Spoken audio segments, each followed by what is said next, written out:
brave new world.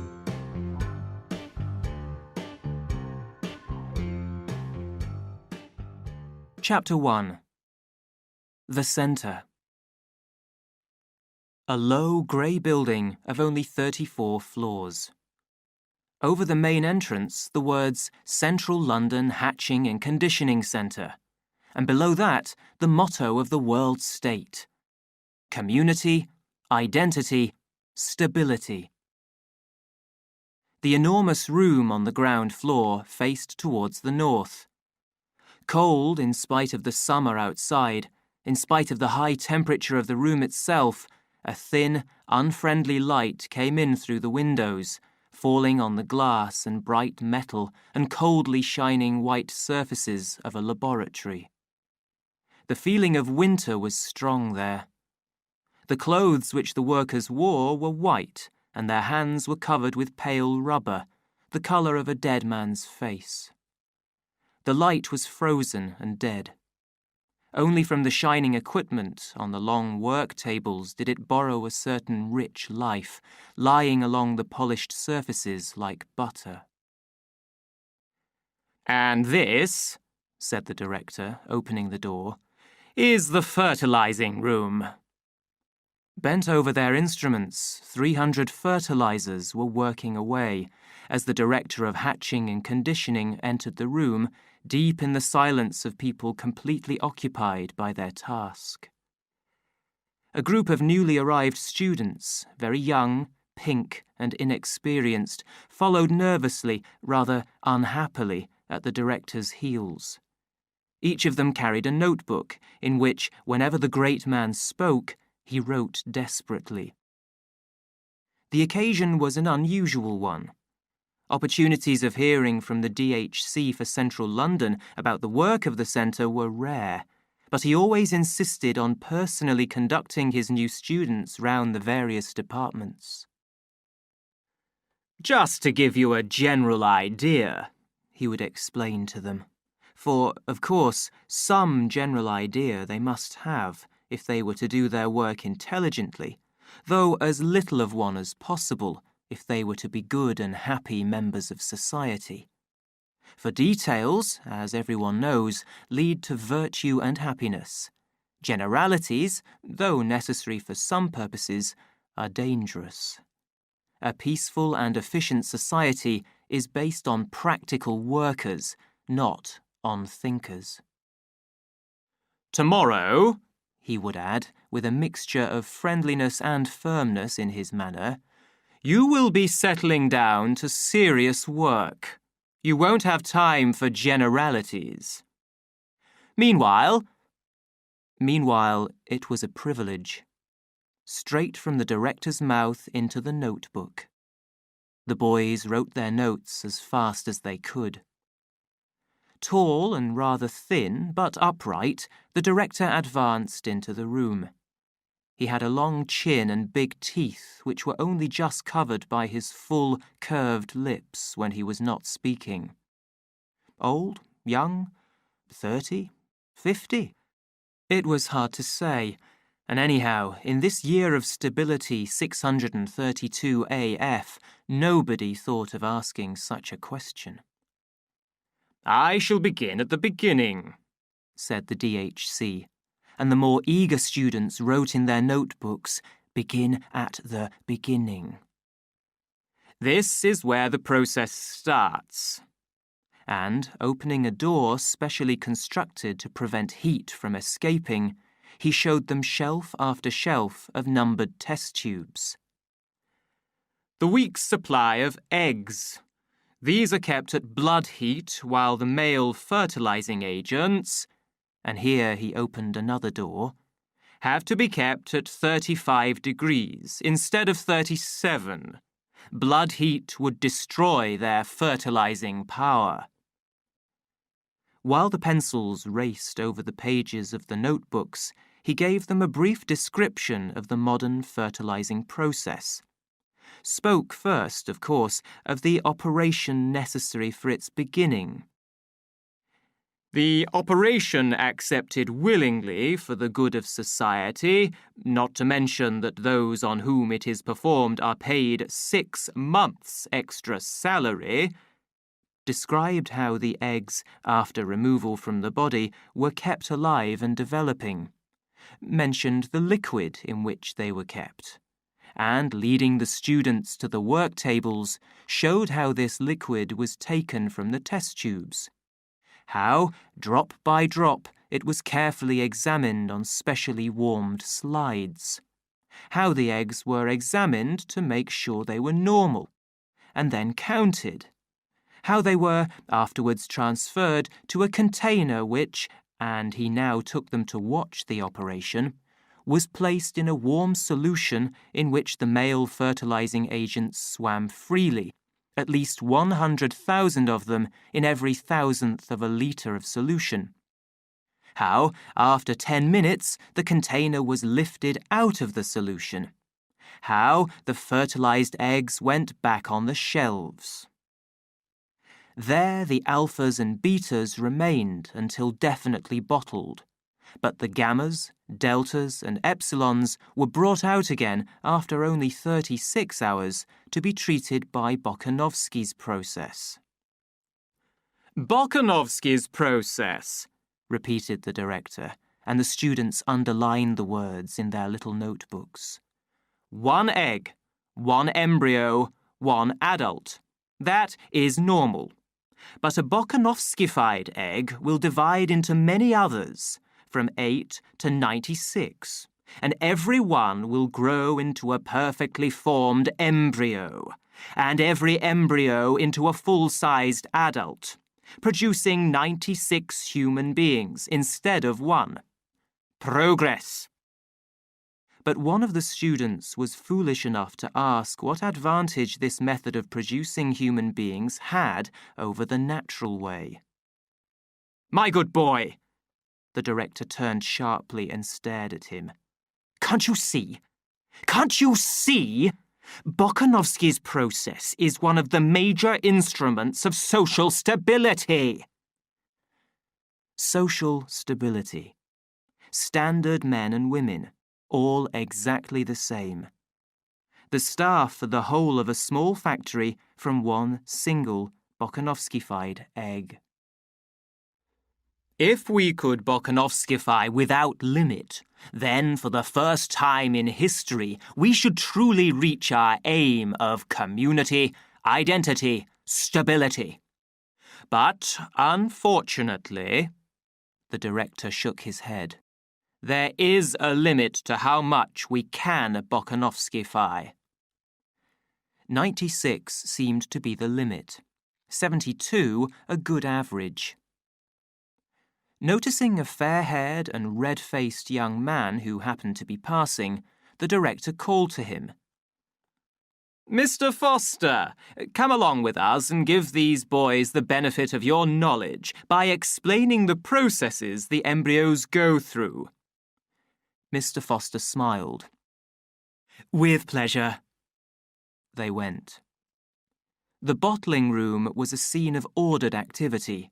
Pieces cut from the pigs' stomachs came up from the organ store below in little lifts. The lift doors flew open. The assistant had only to reach out a hand, take a piece, place it in the bottle and smooth it down. And before the bottle had travelled out of reach along the endless belt, another piece had come up from below ready to be fitted into yet another bottle, the next in that slow, never-ending procession on the belt. The bottles advanced, and the next group of assistants made a small cut in each piece of stomach as it moved past them in its container, dropped into the cut an egg taken from one of the test tubes, smoothed the edges of the cut over it, poured in the salt solution in which it was to grow, and already the bottle had passed into the next room. Here, the date of bottling and all necessary details about its contents were marked on it. They passed through a room where details of all the bottles were stored on cards. These details were used by the officials who had to calculate the numbers in each group needed for society at any time.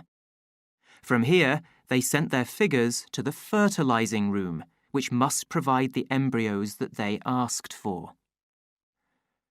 Opening a door, Mr. Foster now led the way down a stairway into a room below ground level, still very hot and with all daylight carefully shut out. The only light was artificial light, red and faint. "Embryos are like photograph film," said Mr. Foster, smiling at his own joke. "They can only stand red light."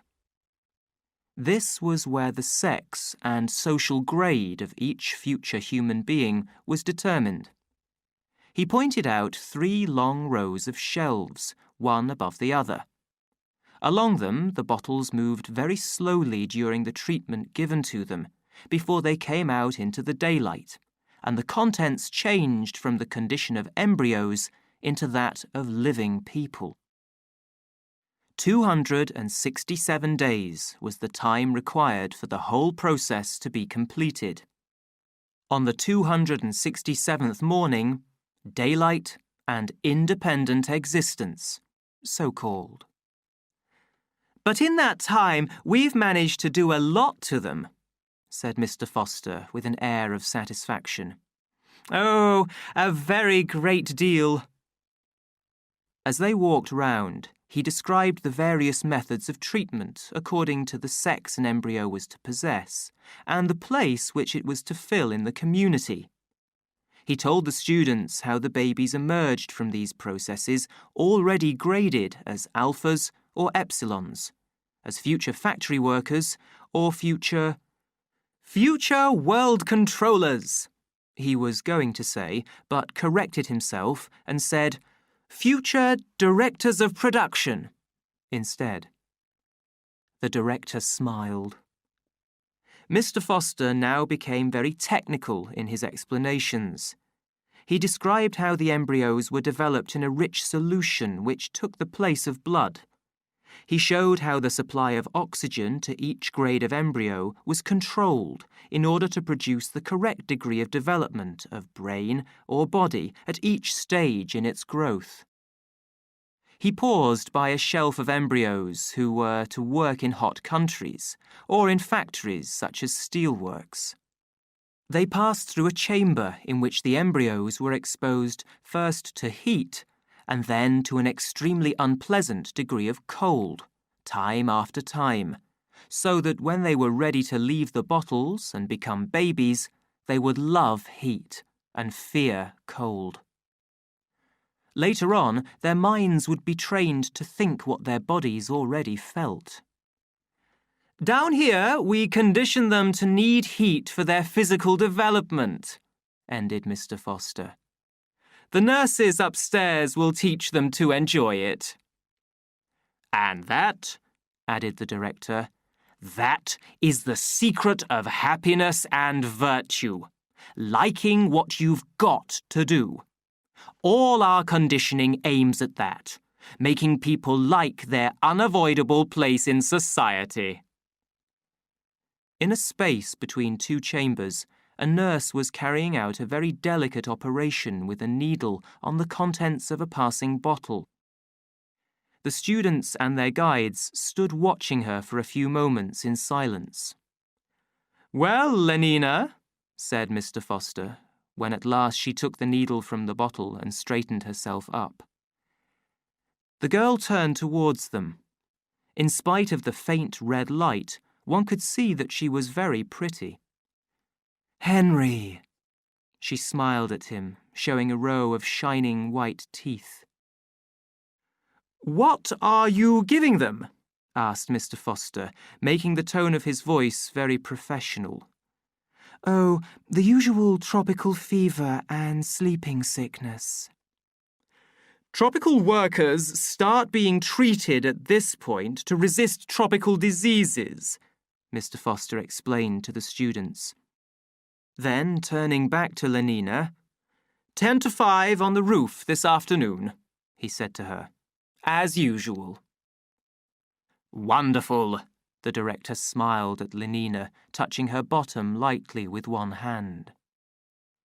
He led the students to a shelf where rows of the next generation's chemical workers were being trained to survive exposure to great quantities of lead and other dangerous substances. On another shelf, the first of a group of 250 future rocket engineers had just reached a point on the moving belt at which a special machine began to spin their bottles at a regular speed. To improve their sense of balance, Mr. Foster explained. Doing repairs on the outside of a rocket in flight is not an easy job. We reduce the supply of artificial blood when they're the right way up, so that they're hungry, and double it when they're upside down. They learn to like being turned over and over like this. In fact, they're only truly happy when they're standing on their heads. And now, Mr. Foster went on, I'd like to show you some very interesting conditioning for Alpha Plus intellectuals. We have a big group of them on shelf 5, middle level. But the director had looked at his watch. 10 to 3, he said. No time for the intellectual embryos, I'm afraid. We must go up to the nurseries before the children have finished their afternoon sleep.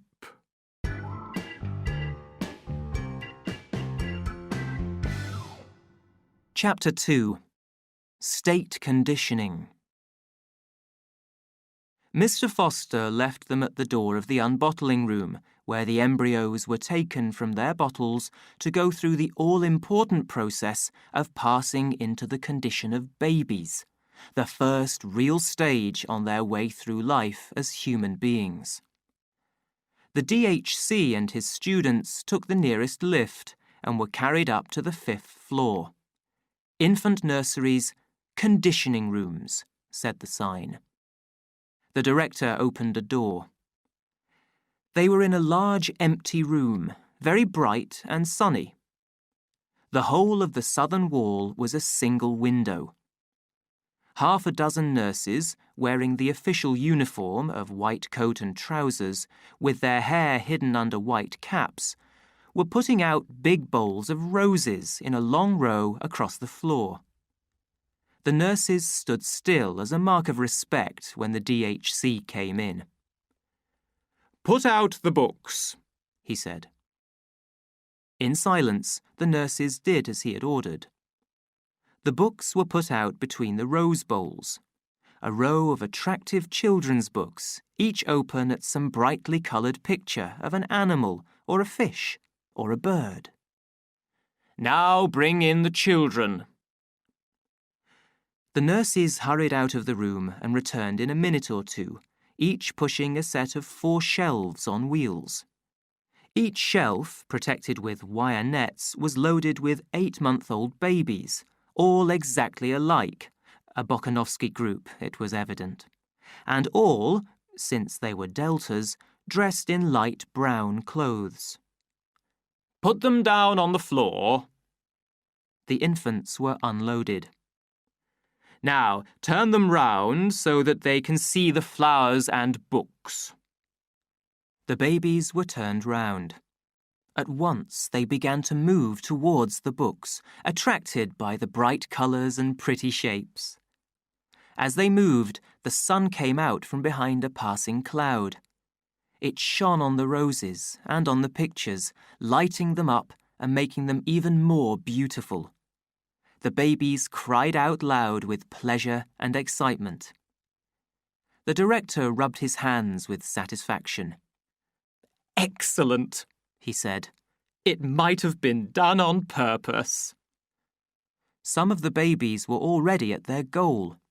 Their little hands reached out uncertainly, touching the roses and the brightly coloured pages.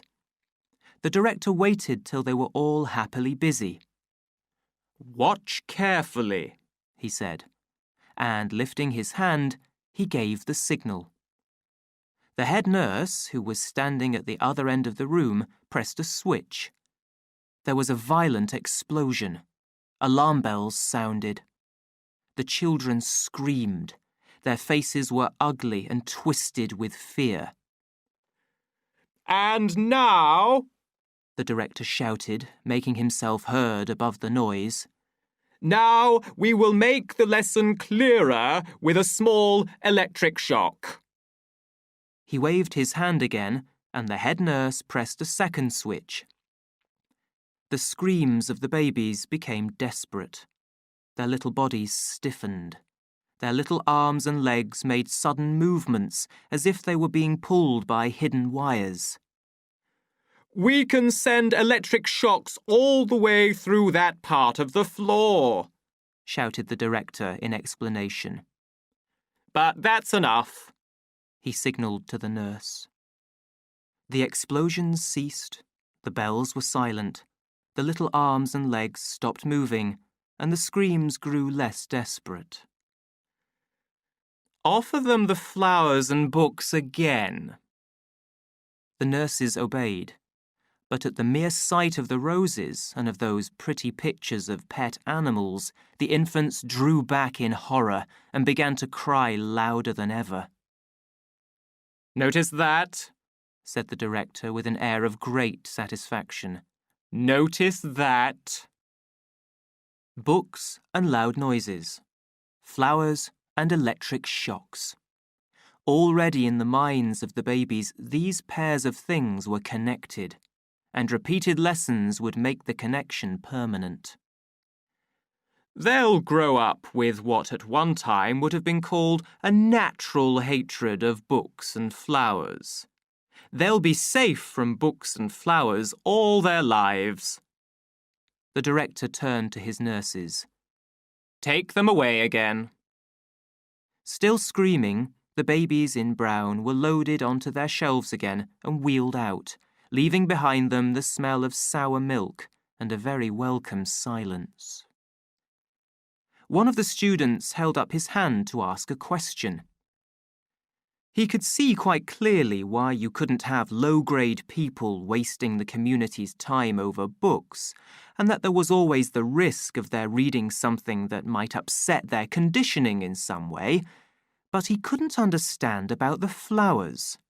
Why go to the trouble of making it impossible for deltas to like flowers? Patiently, the DHC explained.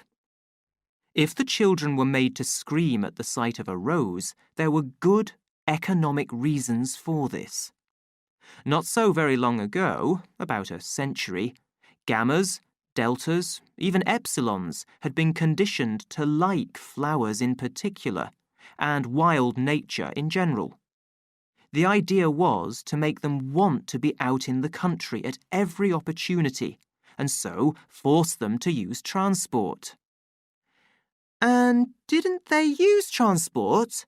asked the student. "Quite a lot," the DHC replied, "but nothing else." Flowers and scenery, he pointed out, have one great fault. They are free. A love of nature keeps no factories busy. It was decided to take away the love of nature, at any rate among the lower classes, to take away the love of nature but not the need for transport. For, of course, it was necessary that they should keep on going to the country, even though they hated it. The problem was to make them use transport for a reason which was economically better than a mere affection for flowers and scenery. It was solved. "We condition the lower classes to hate the country," ended the director. "But, at the same time, we condition them to love all country sports. Then we make sure that country sports require expensive equipment. So they buy and use manufactured articles as well as transport. That is the reason for those electric shocks." "I see," said the student, full of admiration. "Once upon a time," the director began speaking again, "once upon a time, while our Ford was still on Earth, there was a little boy called Reuben Rabinovich. He was the child of Polish-speaking parents. You know what Polish is, I suppose? A dead language, like French and German. And parent? There was an awkward silence. Several of the boys turned red in the face. They had not yet learned the difficult art of distinguishing between immorality and pure science. One, at last, had the courage to raise a hand. Human beings used... He paused. The blood rushed to his cheeks. Well, they used to give birth to their own babies. Quite right, the director nodded. And when the babies were unbottled... Born, came the correction. Well, then they were the parents. I mean, not the babies, of course, the other ones. The boy fell silent, covered with confusion. In short, the director said, the parents were the father and mother. This was really strong language, even if it was science and not just dirty talk. The words fell with a crash into the awkward silence. Mother, he repeated loudly, rubbing in the science. He leant back in his chair. These, he said, are unpleasant facts. I know it. But then most historical facts are unpleasant. He returned to little Reuben. One night, his father and mother, crash, crash, forgot to turn off the radio in his room. For you must remember that in those days, children were brought up by their parents and not in state conditioning centres. While he was asleep, a radio programme was broadcast from London. Next morning, little Reuben woke up and repeated word for word a long lecture by that strange old writer, George Bernard Shaw. His crash and crash. Could not understand a word of it, of course. They thought their child had suddenly gone mad and sent for a doctor. He, fortunately, understood English, recognised the speech which he had also listened to on the previous evening, realised the importance of what had happened, and sent a letter to a medical journal about it. The principle of sleep teaching had been discovered, said the director. Now, come with me. The students followed him to another lift, from which they stepped out at the 14th floor. Silence, silence, whispered a loudspeaker. Silence, silence, repeated other loudspeakers at intervals along the corridor. The students and even the director himself, without thinking, obeyed the voices and walked on the tips of their toes. They were alphas, of course, but even alphas have been well conditioned. Silence, silence. The air of the 14th floor was heavy with the whispered command. The director carefully opened a door. They entered a room where the light was very low. 80 little beds stood in a row against the wall. All that could be heard was light, regular breathing, and a continuous hum like the sound of very faint voices speaking softly at a great distance. A nurse stood up as they entered. "What's the lesson this afternoon?"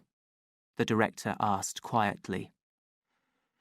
"We had elementary sex for the first 40 minutes, she said. "But now it's gone over to elementary class consciousness." The director walked slowly down the long line of beds. In each one lay a child asleep. 80 little boys and girls with pink, healthy faces lay there softly breathing. There was a whisper under every bed cover. "Elementary class consciousness, did you say? Let's have it repeated a little louder by the loudspeaker." At the end of the room, a loudspeaker hung on the wall. The director walked up to it and pressed a switch. All wear green, said a soft but very distinct voice beginning in the middle of a sentence. and Delta children all wear light brown. Oh no, I don't want to play with Delta children. And Epsilons are even worse. They're too stupid to be able to read or write. Besides, they wear black, which is such an ugly colour. I'm so glad I'm a beta. There was a pause, then the voice began again. Alpha children wear grey. They work much harder than we do because they're so clever. I'm really very glad I'm a beta because I don't work so hard. And then we are much better than the gammas and deltas. Gammas are stupid. They all wear green, and delta children all wear light brown. Oh no, I don't want to play with delta children. And epsilons are even worse. The director pushed back the switch. The voice sank to the faintest of whispers, which could just be heard from beneath the 80 bed covers. They'll have that repeated 120 times, 3 times a week, for 30 months while they are sleeping. Then they go on to a more advanced lesson. Sleep teaching is the most powerful force of all time in social education. The child's mind becomes these suggestions, and the total of these suggestions is the child's mind. And not only the child's mind, the adult's mind too, all his life long. The mind that thinks and desires and decides. But all these suggestions are our suggestions. The director almost shouted in his enthusiasm. Suggestions from the state! A noise made him turn round. Oh, Ford, he said in another tone, I've woken the children.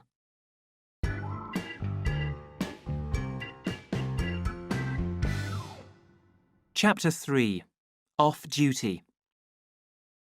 In the 4,000 rooms of the centre, the 4,000 electric clocks struck 4. From the loudspeakers came the order. Main day shift off duty. Second day shift on duty. Main day shift off.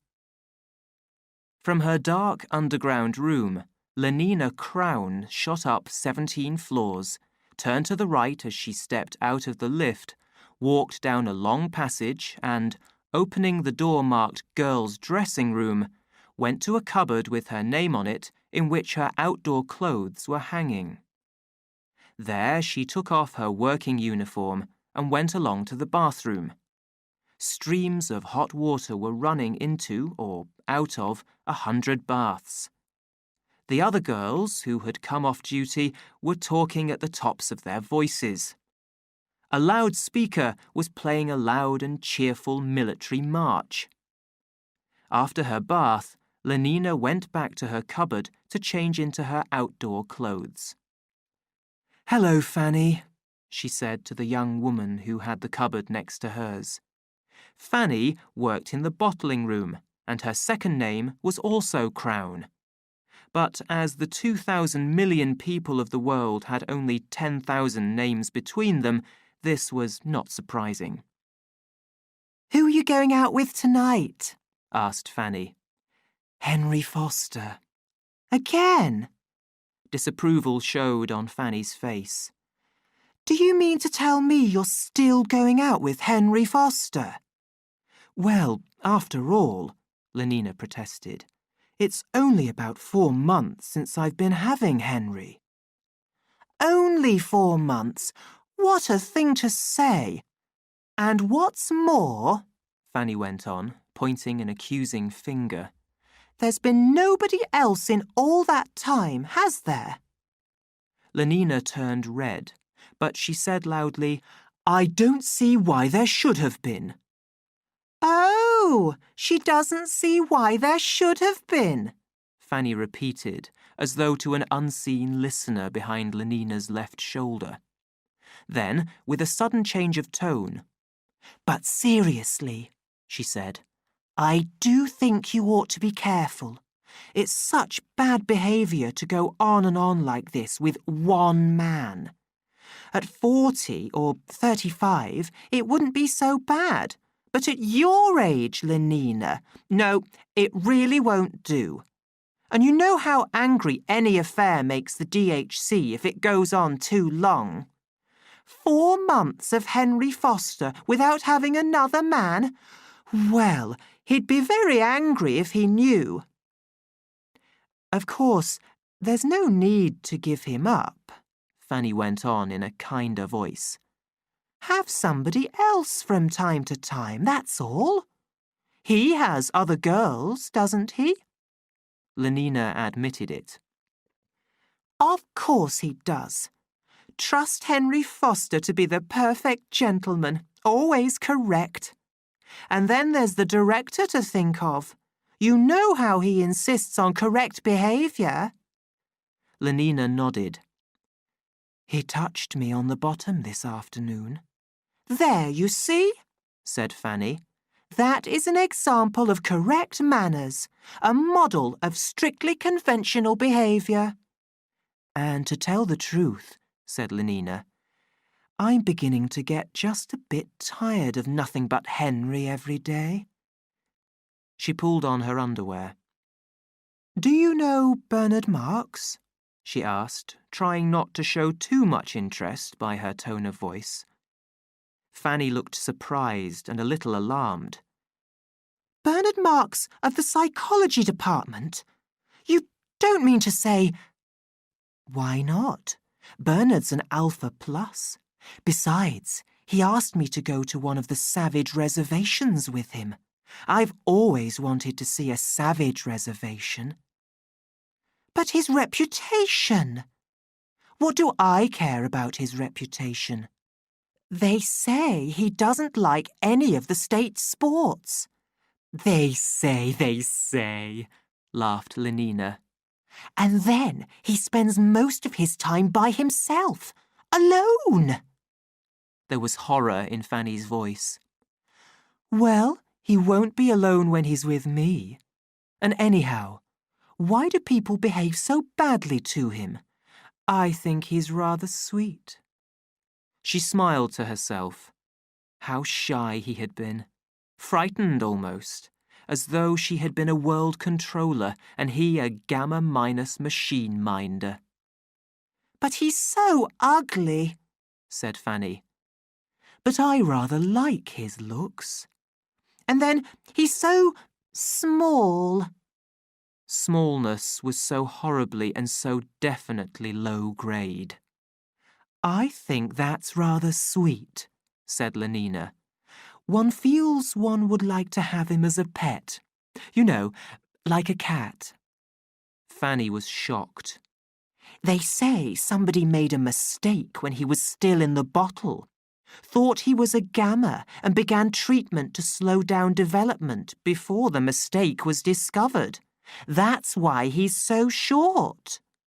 "What nonsense!" Lenina was very angry. Back to back, Fanny and Lenina continued their changing in silence.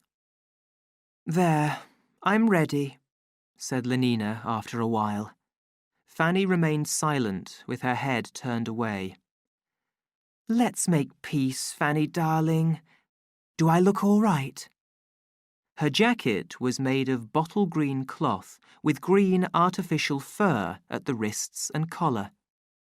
A smart green and white cap shaded her eyes. She had on a pair of green shorts with long white socks turned down below the knee. Her shoes were bright green and highly polished.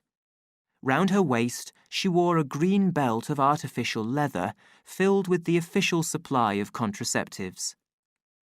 "Perfect!" cried Fanny with a smile. She could never resist Lenina's friendliness for long. "And what a perfectly sweet Malthusian belt! I simply must get one like it."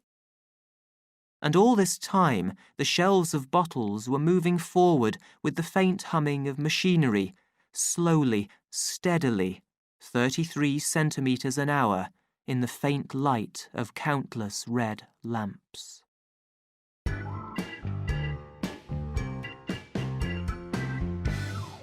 Chapter 4. Bernard Marx. The lift was crowded with men from the Alpha changing rooms, and Lenina was greeted with many nods and smiles as she stepped into it. She was a popular girl and, at one time or another, had spent a night with almost all of them. In a corner, she saw the small, thin body and the sad face of Bernard Marx. "Bernard!" She moved to his side. "I was looking for you." Her voice could be clearly heard above the sound of the rising lift. The others looked round. "I'd simply love to come with you in July," she went on. There, she was making known publicly that she was going to stop being faithful to Henry. Fanny ought to be pleased, even though it was with Bernard.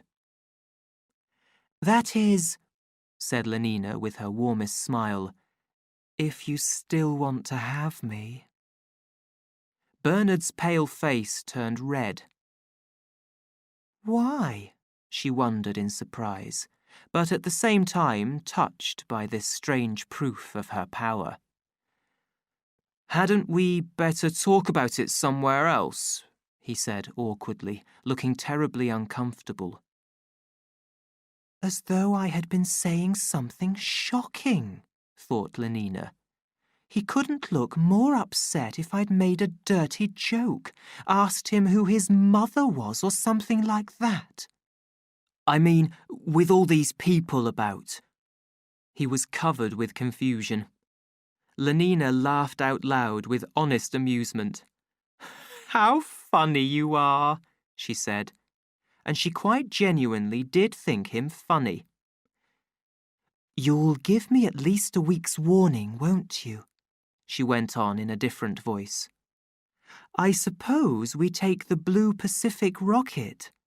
Does it start from the Charing T Tower, or is it from Hampstead?"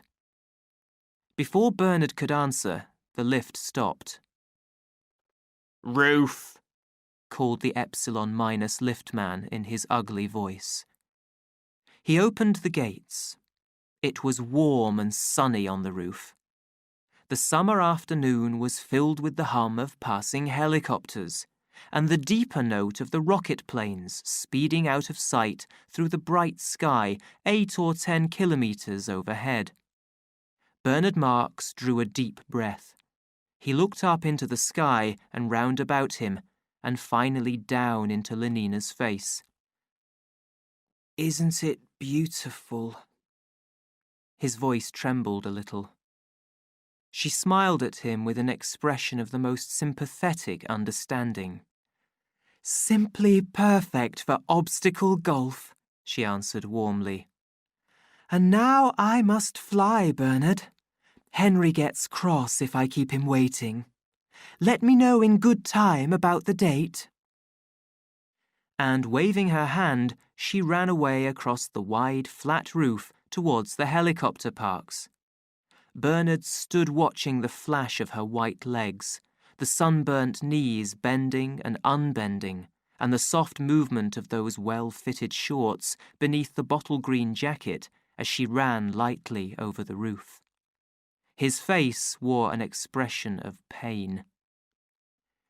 Henry had had his machine wheeled out of its lockup and, when Lenina arrived, was already sitting in the pilot's seat, waiting. 4 minutes late, was all he said as she climbed in beside him. He started the engines and set the lifting blades in motion. The machine shot straight up into the air. Henry increased the speed, and the sound of the blades grew higher and thinner. They were rising at almost 2 kilometres a minute. London grew smaller and smaller beneath them. The huge table-topped buildings became smaller and smaller. In the middle of them, the tall finger of the Charing T Tower lifted towards the sky the shining circle of its landing platform. Huge white clouds lay sleepily in the blue air above their heads. Out of one of them suddenly dropped a small, bright red insect. "There's the red rocket," said Henry. "Just come in from New York." Looking at his watch, he added, 7 minutes behind time. He shook his head. "These Atlantic services, they're getting more and more irregular." He reduced the speed of the lifting blades, and the helicopter stopped rising. He set the forward engine in motion, and they moved ahead. When the machine had enough forward speed to fly on its planes, he shut off the power from the lifting blades. They flew over factory after factory. In one place, an army of black and light brown workmen was laying a new surface on the Great West Road. At Brentford, the Television Corporation's factory was like a small town. "They must be changing the shift," said Lenina. "What a horrible colour light brown is," she added, unconsciously repeating the sleep-taught lessons of her early years. Gamma girls and the undersized epsilons crowded round the entrances, or stood in lines to take their places in the trains. Beta minuses came and went among the crowd. The roof of the main building was alive with helicopters arriving and departing. "My word," said Lenina. "I'm glad I'm not a gamma." 10 minutes later, they had arrived at the golf course and had started their first round of obstacle golf. With eyes lowered to avoid meeting the eyes of his fellow creatures, Bernard hurried across the roof. He felt worried and lonely. Even Lenina was making him suffer, although she meant well. He remembered those weeks during which he had looked and wished and almost given up hope of ever having the courage to ask her. Did he dare risk being shamed by a cruel refusal? But if she were to say yes, what joy! Well, now she had said it, and he was still unhappy. Unhappy that she should have thought it such a perfect afternoon for obstacle golf, that she should have hurried away to join Henry Foster, that she should have found him funny for not wanting to talk of their most private affairs in public. Unhappy, in a word, because she had behaved as any good, healthy English girl ought to behave, and not in some other unusual, extraordinary way. He opened the door of his lockup and called to a couple of Delta Minus attendants to come and push his machine out onto the roof. The helicopter park was staffed by a single Bokanovsky group, and the men were twins, small, black, and very ugly. Bernard gave his orders in the sharp tone of one who does not feel certain of his authority. Bernard's height was 8 centimetres short of the standard alpha height. Contact with members of the lower classes always reminded him painfully of his fault, and made him speak to them more roughly than was natural to him. He climbed into the plane, and a minute later was flying south towards the river. The various departments of propaganda and the College of Emotional Engineering were housed in a single 60-floor building in Fleet Street. On the lower floors were the presses and offices of the 3 great London newspapers: the Hourly Radio, an upper-class sheet, the pale green Gamma Gazette, and, on light brown paper and in very short words, the Delta Mirror. Then came the departments of propaganda by television and by artificial voice and music, 22 floors of them. Above were the research laboratories and the studio rooms in which the soundtrack writers and artificial music writers did their delicate work. The top 18 floors were occupied by the College of Emotional Engineering. Bernard landed on the roof of Propaganda House and stepped out. Ring down to Mr. Helmholtz, Watson, he ordered the Gamma Plus attendant, and tell him that Mr. Bernard Marks is waiting on the roof. He sat down and lit a cigarette. Helmholtz Watson was writing when the message came down. Tell him I'm coming at once, he said, and replaced the receiver. Then, turning to his secretary, I'll leave you to put my things away, he went on in the same official tone, and, taking no notice of her inviting smile, got up and walked quickly to the door. He was a powerfully built man with a deep chest and broad shoulders, yet quick in his movements. In a masterful way, he was attractive and looked, as his secretary was never tired of repeating, every centimetre an alpha plus. By profession, he was a lecturer at the College of Emotional Engineering, Department of Writing, and, in the intervals of his educational activities, a working emotional engineer. He wrote regularly for the hourly radio and had a great gift for writing mottos and easily remembered phrases. Able was the opinion of those above him. Perhaps, and they would shake their heads and lower their voices, a little too able. Yes, a little too able. They were right. Too much intelligence had produced in Helmholtz Watson effects very like those which, in Bernard Marks, were the result of a body not sufficiently developed. Too little bone and muscle had set Bernard apart from his fellow men. That which had made Helmholtz feel so uncomfortably alone was too much ability. But although Bernard had suffered all his life from this feeling, it was only recently that Helmholtz had become aware of it.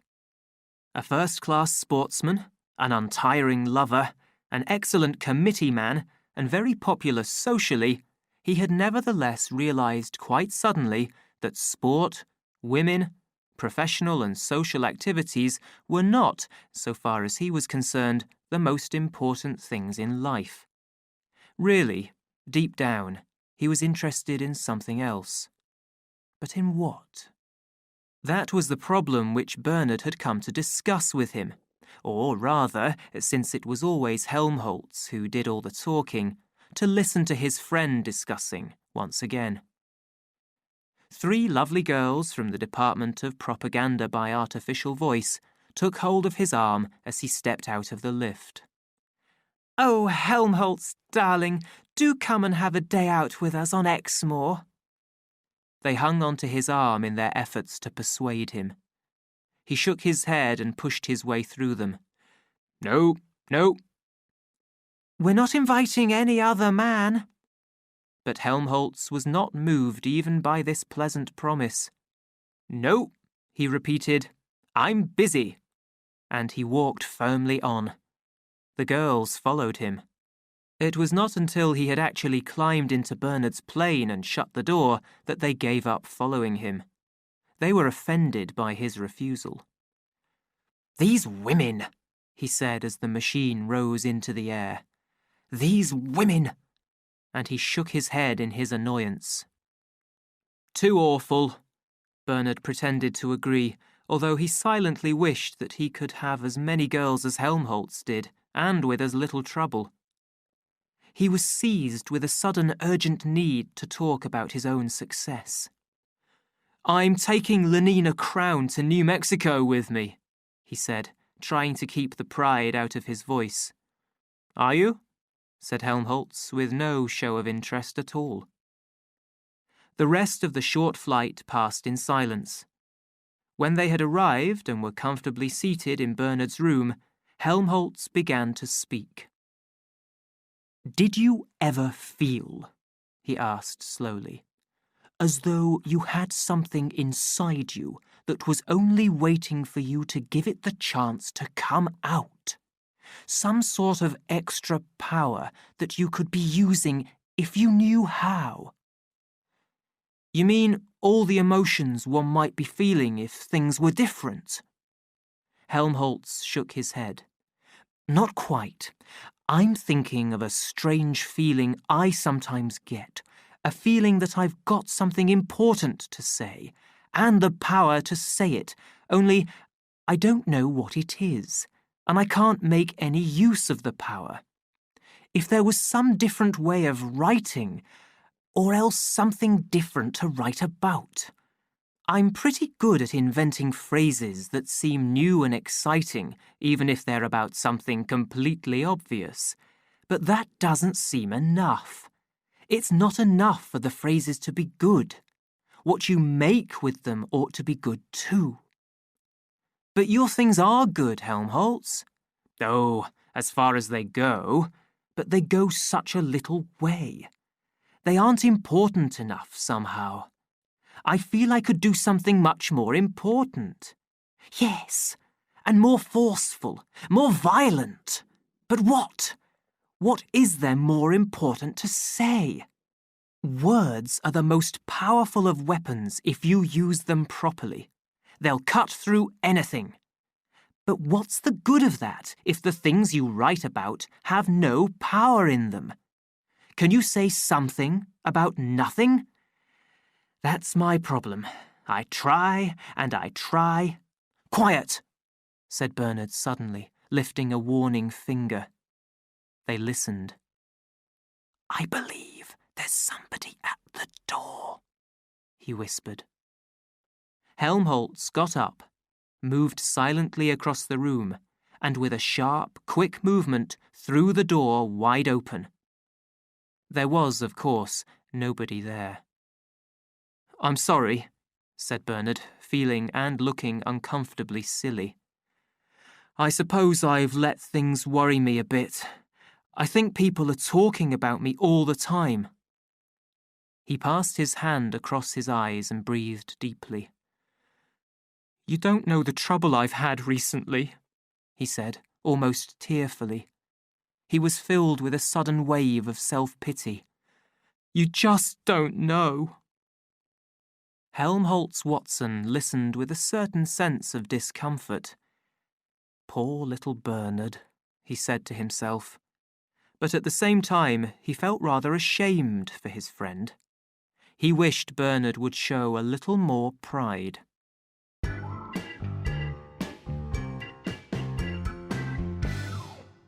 Chapter 5. The Social Sea. By 8 o'clock, the light was failing. The loudspeakers in the tower of the Obstacle Golf Clubhouse began, in a more than human voice, to announce the closing of the courses. Lenina and Henry gave up their game and walked back towards the club. An endless humming of helicopters filled the darkening air. Every 2.5 minutes, a bell and the scream of whistles announced the departure of one of the light trains which carried the lower-class golfers back from their separate course to the city. Lenina and Henry climbed into their machine and started off. At 240 metres, Henry slowed down the lifting blades and they hung for a moment or two above the landscape. The forest of Burnham Beeches stretched like a great pool of darkness towards the bright shore of the western sky. Deep red at the horizon, the last of the sunset was turning through orange into yellow and a pale watery green. To the north, beyond and above the trees, a factory for the manufacture of artificial baby food shone with a fierce electric brightness from every window of its 20 floors. Beneath them lay the buildings of the golf club, the huge lower-class building and, on the other side of a dividing wall, the smaller houses reserved for alpha and beta members. The paths leading to the railway station were black with the insect-like crowds of lower-class golfers. From under the glass roof, a lighted train shot out into the open. Following it with their eyes across the dark plain, their attention was drawn to the buildings of the Slough Crematorium. For the safety of night-flying planes, its 4 tall chimneys were lit up and topped with bright red danger signals. "Why do the chimneys have those platforms round them?" inquired Lenina. "To recover phosphorus from the air," explained Henry. On their way up the chimney, the gases go through 4 separate treatments. The phosphorus used to be lost every time they burned a dead body. Now they recover over 98% of it, more than 1.5 kilos per adult body, which makes nearly 600,000 kilos of phosphorus every year from England alone. Henry spoke with a happy pride, as delighted at this fact as though he had been responsible for it. Fine to think that we can go on being socially useful even after we're dead, making plants grow. Lenina, meanwhile, had turned her eyes away and was looking down beneath her at the railway station. Fine, she agreed. But odd that alphas and betas won't make any more plants grow than those nasty little gammas and deltas and epsilons down there. All men are physically and chemically equal, said Henry. Besides, even epsilons perform valuable services. Even an epsilon. Lenina suddenly remembered an occasion when, as a little girl at school, she had woken up in the night and noticed, for the first time, the whispering that went on all the time when she was asleep. She saw again the beam of moonlight, the row of small white beds. Heard once more the soft, soft voice that said, the words were there never to be forgotten after being repeated so many times all through the night. Everyone works for everyone else. We can't do without anyone. Even epsilons are useful. We can't do without anyone. Lenina remembered her first shock of fear and surprise, her doubts and questions as she lay awake for half an hour, and then, under the influence of those endless repetitions, the gradual calming of her mind, the peaceful sinking into sleep. I suppose epsilons don't mind being epsilons, she said out loud. Of course they don't. How can they? They don't know what it's like being anything else. We'd mind, of course, but then we've been differently conditioned. Besides, we are hatched from different eggs. I'm glad I'm not an epsilon, said Lenina sincerely. And if you were an epsilon, said Henry, your conditioning would have made you no less thankful that you weren't a beta or an alpha. He put the machine into forward motion and headed towards London.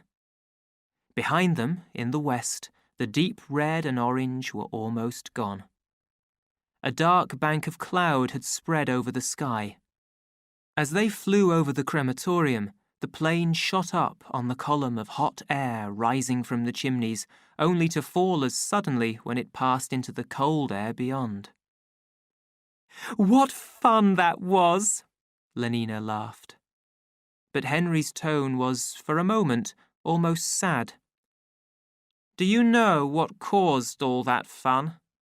It was some human being finally and definitely disappearing, going up in a cloud of hot gas. It would be interesting to know who it was, a man or a woman, an alpha or an epsilon. Then, forcing himself to sound more cheerful, anyhow, he concluded, there's one thing we can be certain of. Whoever he may have been, he was happy when he was alive. Everybody's happy now. Yes, everybody's happy now, repeated Lenina.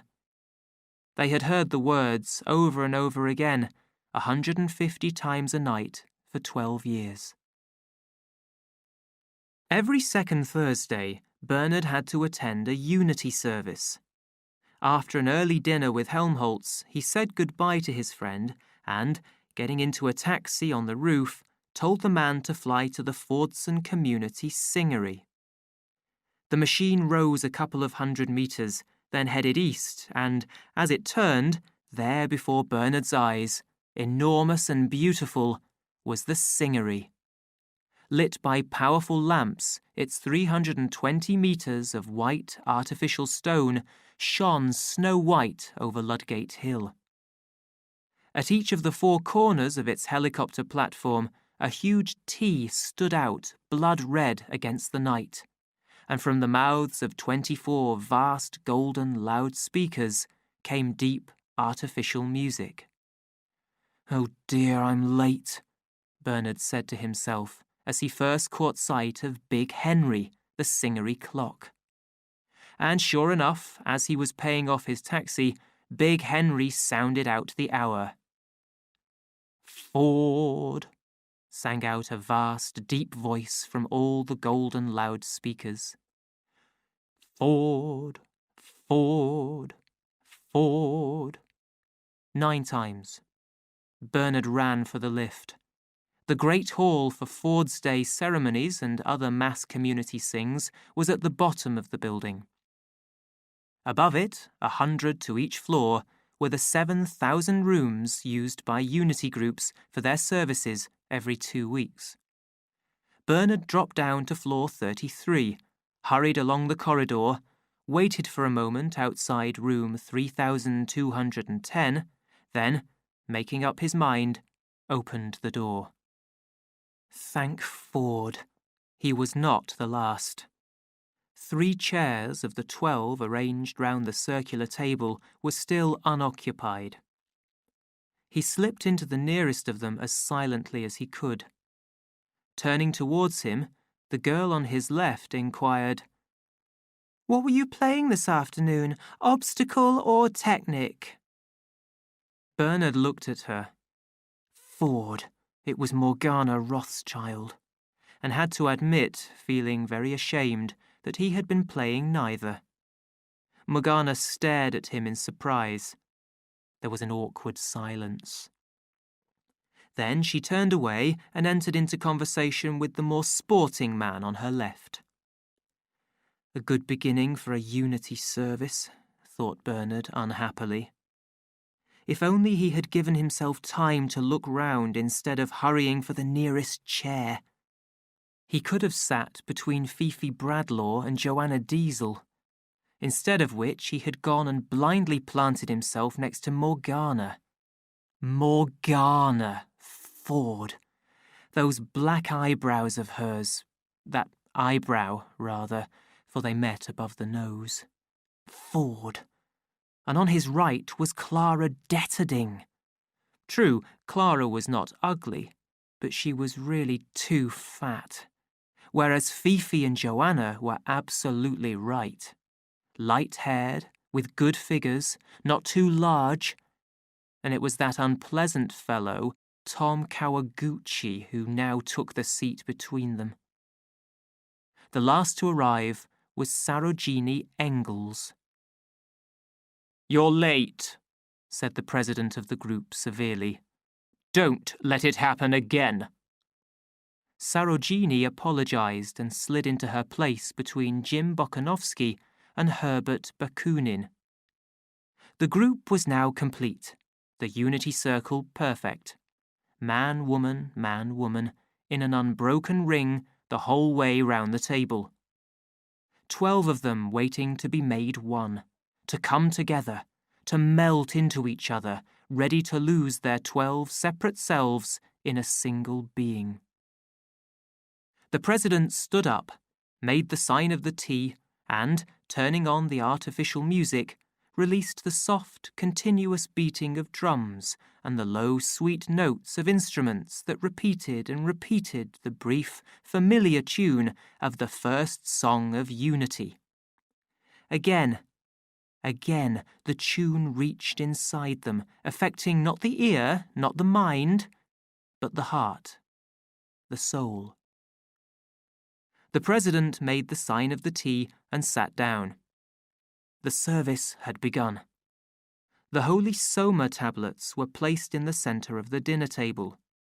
The loving cup of ice cream Soma was passed from hand to hand and, with the sentence, "I drink to my end," 12 times tasted.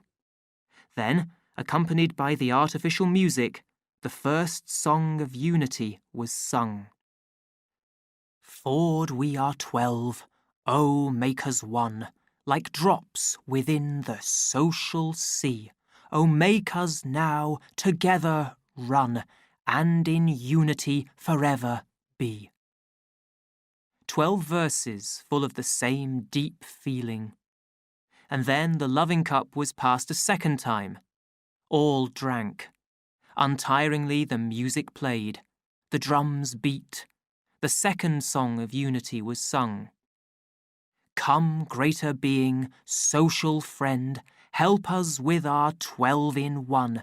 We long to die, for when we end, our larger life has just begun. Again, 12 verses. By this time, the soma had begun to work. Eyes and cheeks shone. Happy, friendly smiles broke out on every face. Even Bernard felt a little happier. When Morgana Rothschild turned and smiled at him, he did his best to smile back. But the eyebrow, that black 2-in-1 was still there. However hard Bernard tried, he couldn't feel attracted by Morgana. The loving cup had passed right round the table. Lifting his hand, the president gave a signal. The group began the third song of unity. As verse followed verse, their voices trembled with a growing excitement. The president reached out his hand, and suddenly a voice, a deep, strong voice, more musical than any merely human voice, richer, warmer, full of love, spoke from above their heads. Very slowly, "Oh, Ford, Ford, Ford," it sang, on a lower and quieter note each time the name was repeated. A warm feeling spread through the bodies of those who listened. Tears came into their eyes. Then, suddenly, the voice cried out loudly, "Listen!" They listened. After a pause, it went on, in a whisper which somehow was more effective than the loudest cry. "The feet of the greater being."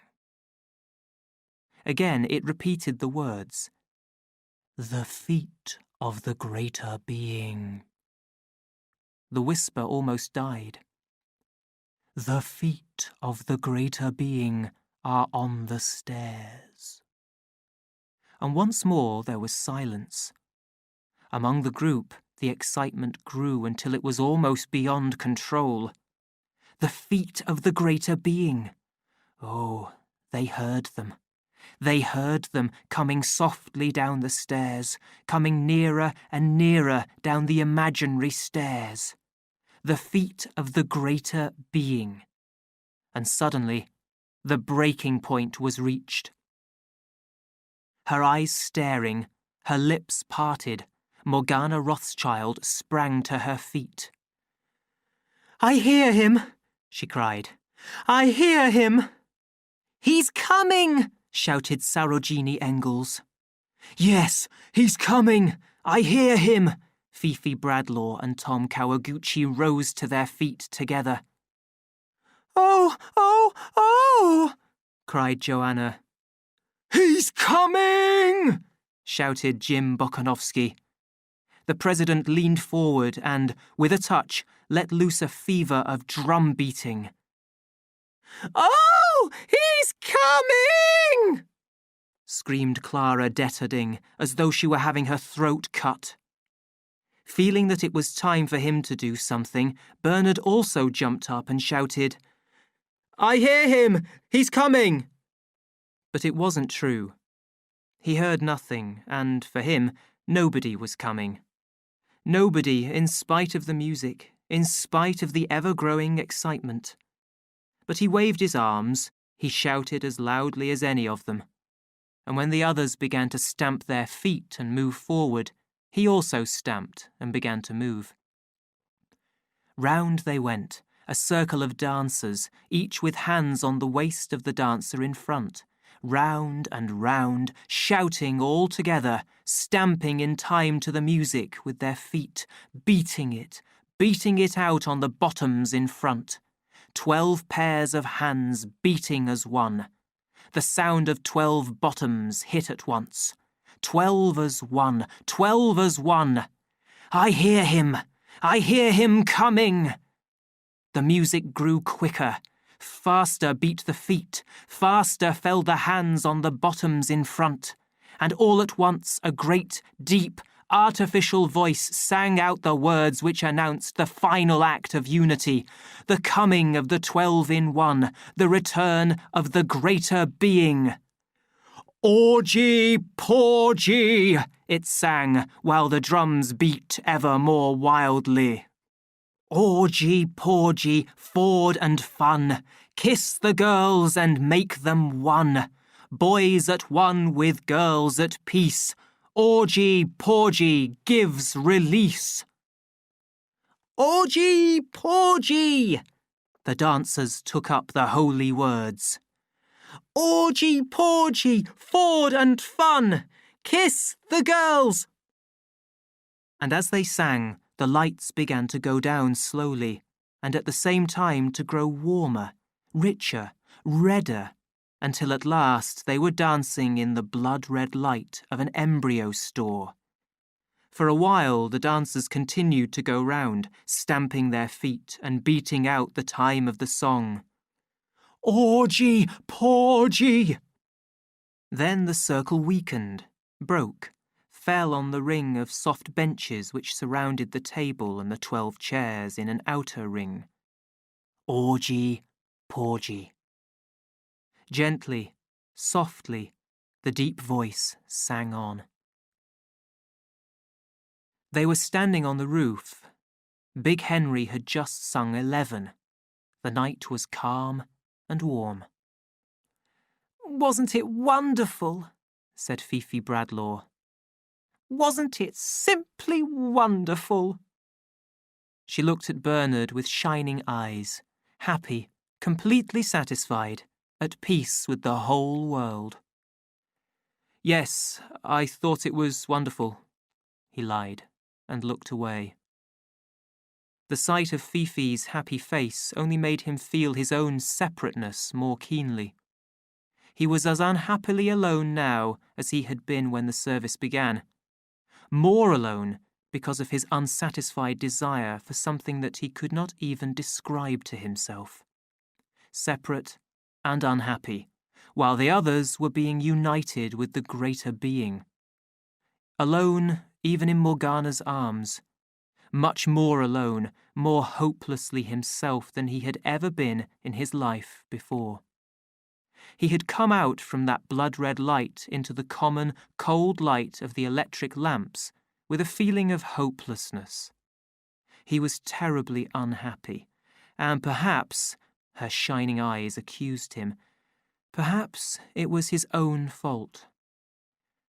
"Quite wonderful," he repeated, but the only thing he could think of was Morgana's eyebrow.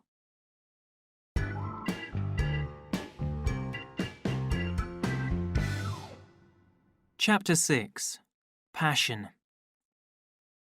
Odd, odd, odd, was Lenina's opinion of Bernard Marx.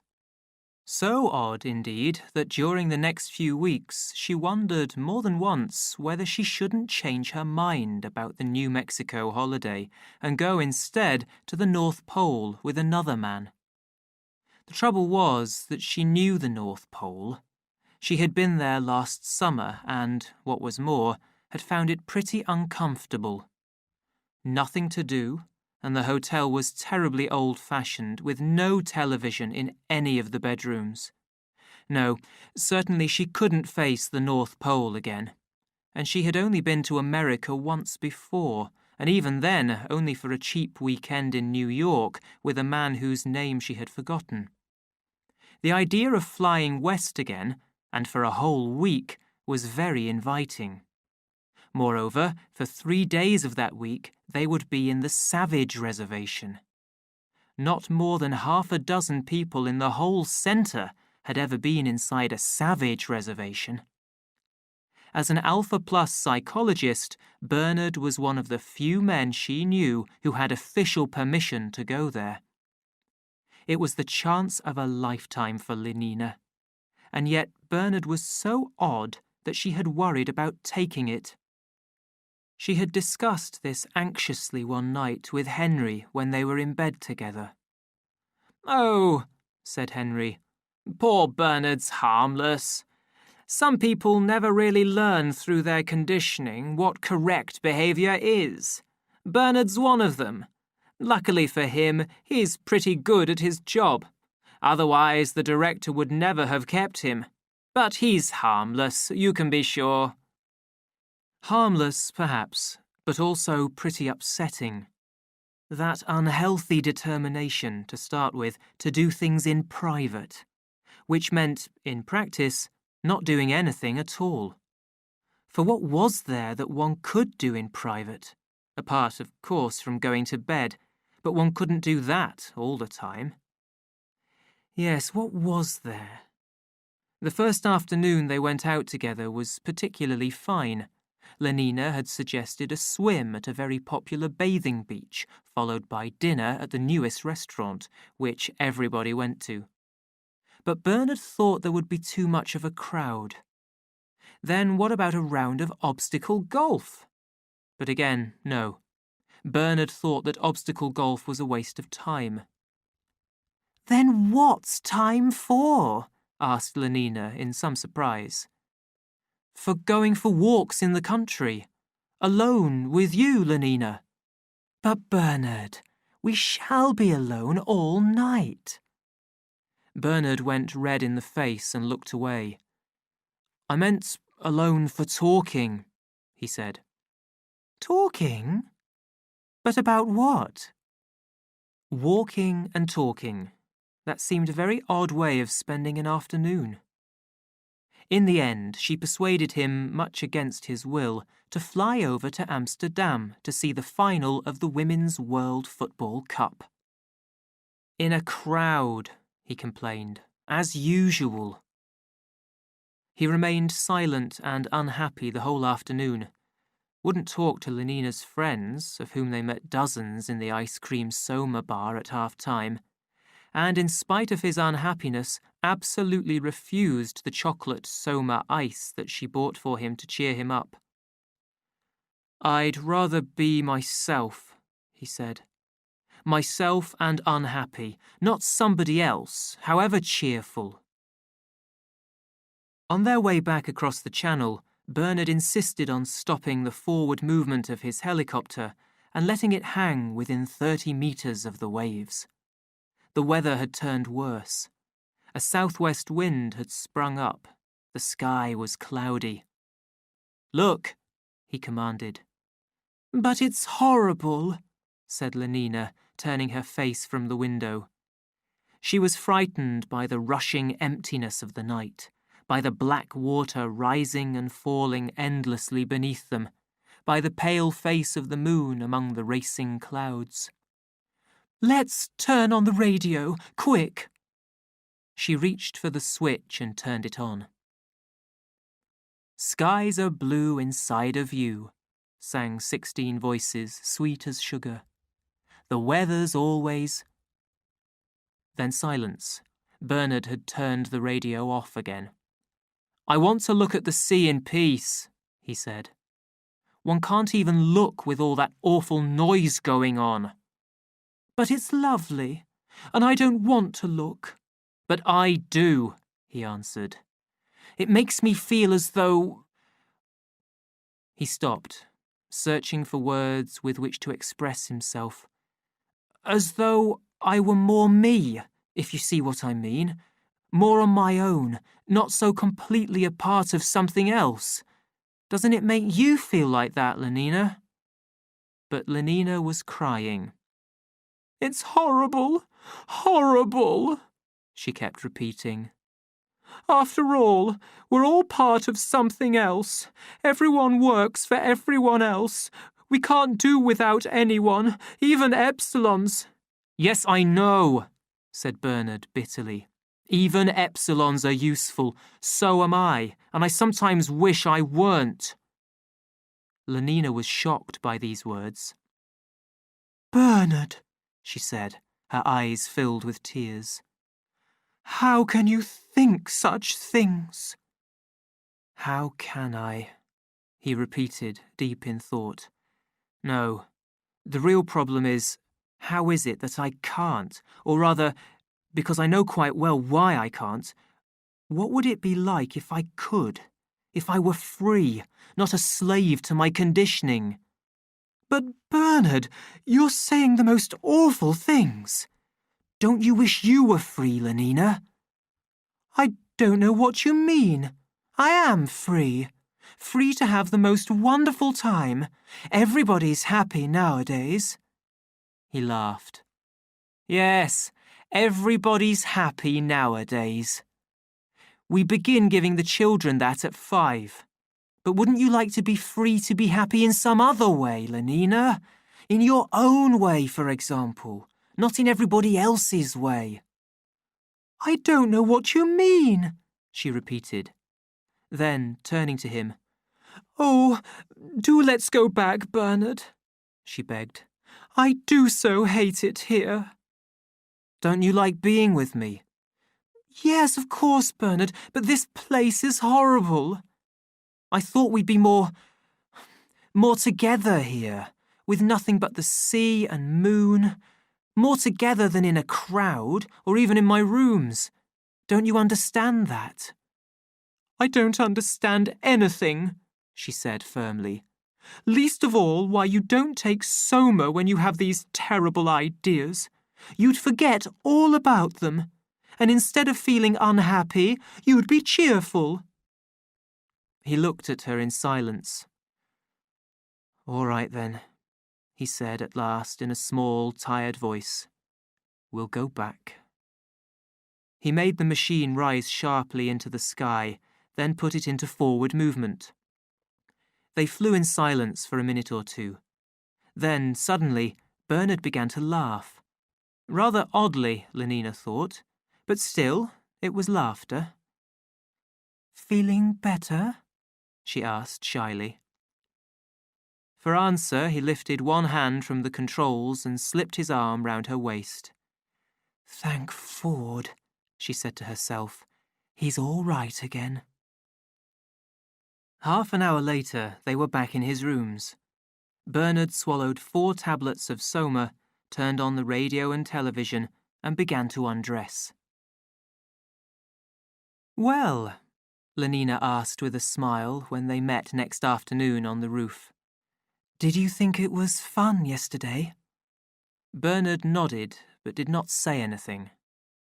They climbed into the plane and off they went. Everybody says I have a nice body, said Lenina, stroking her own legs.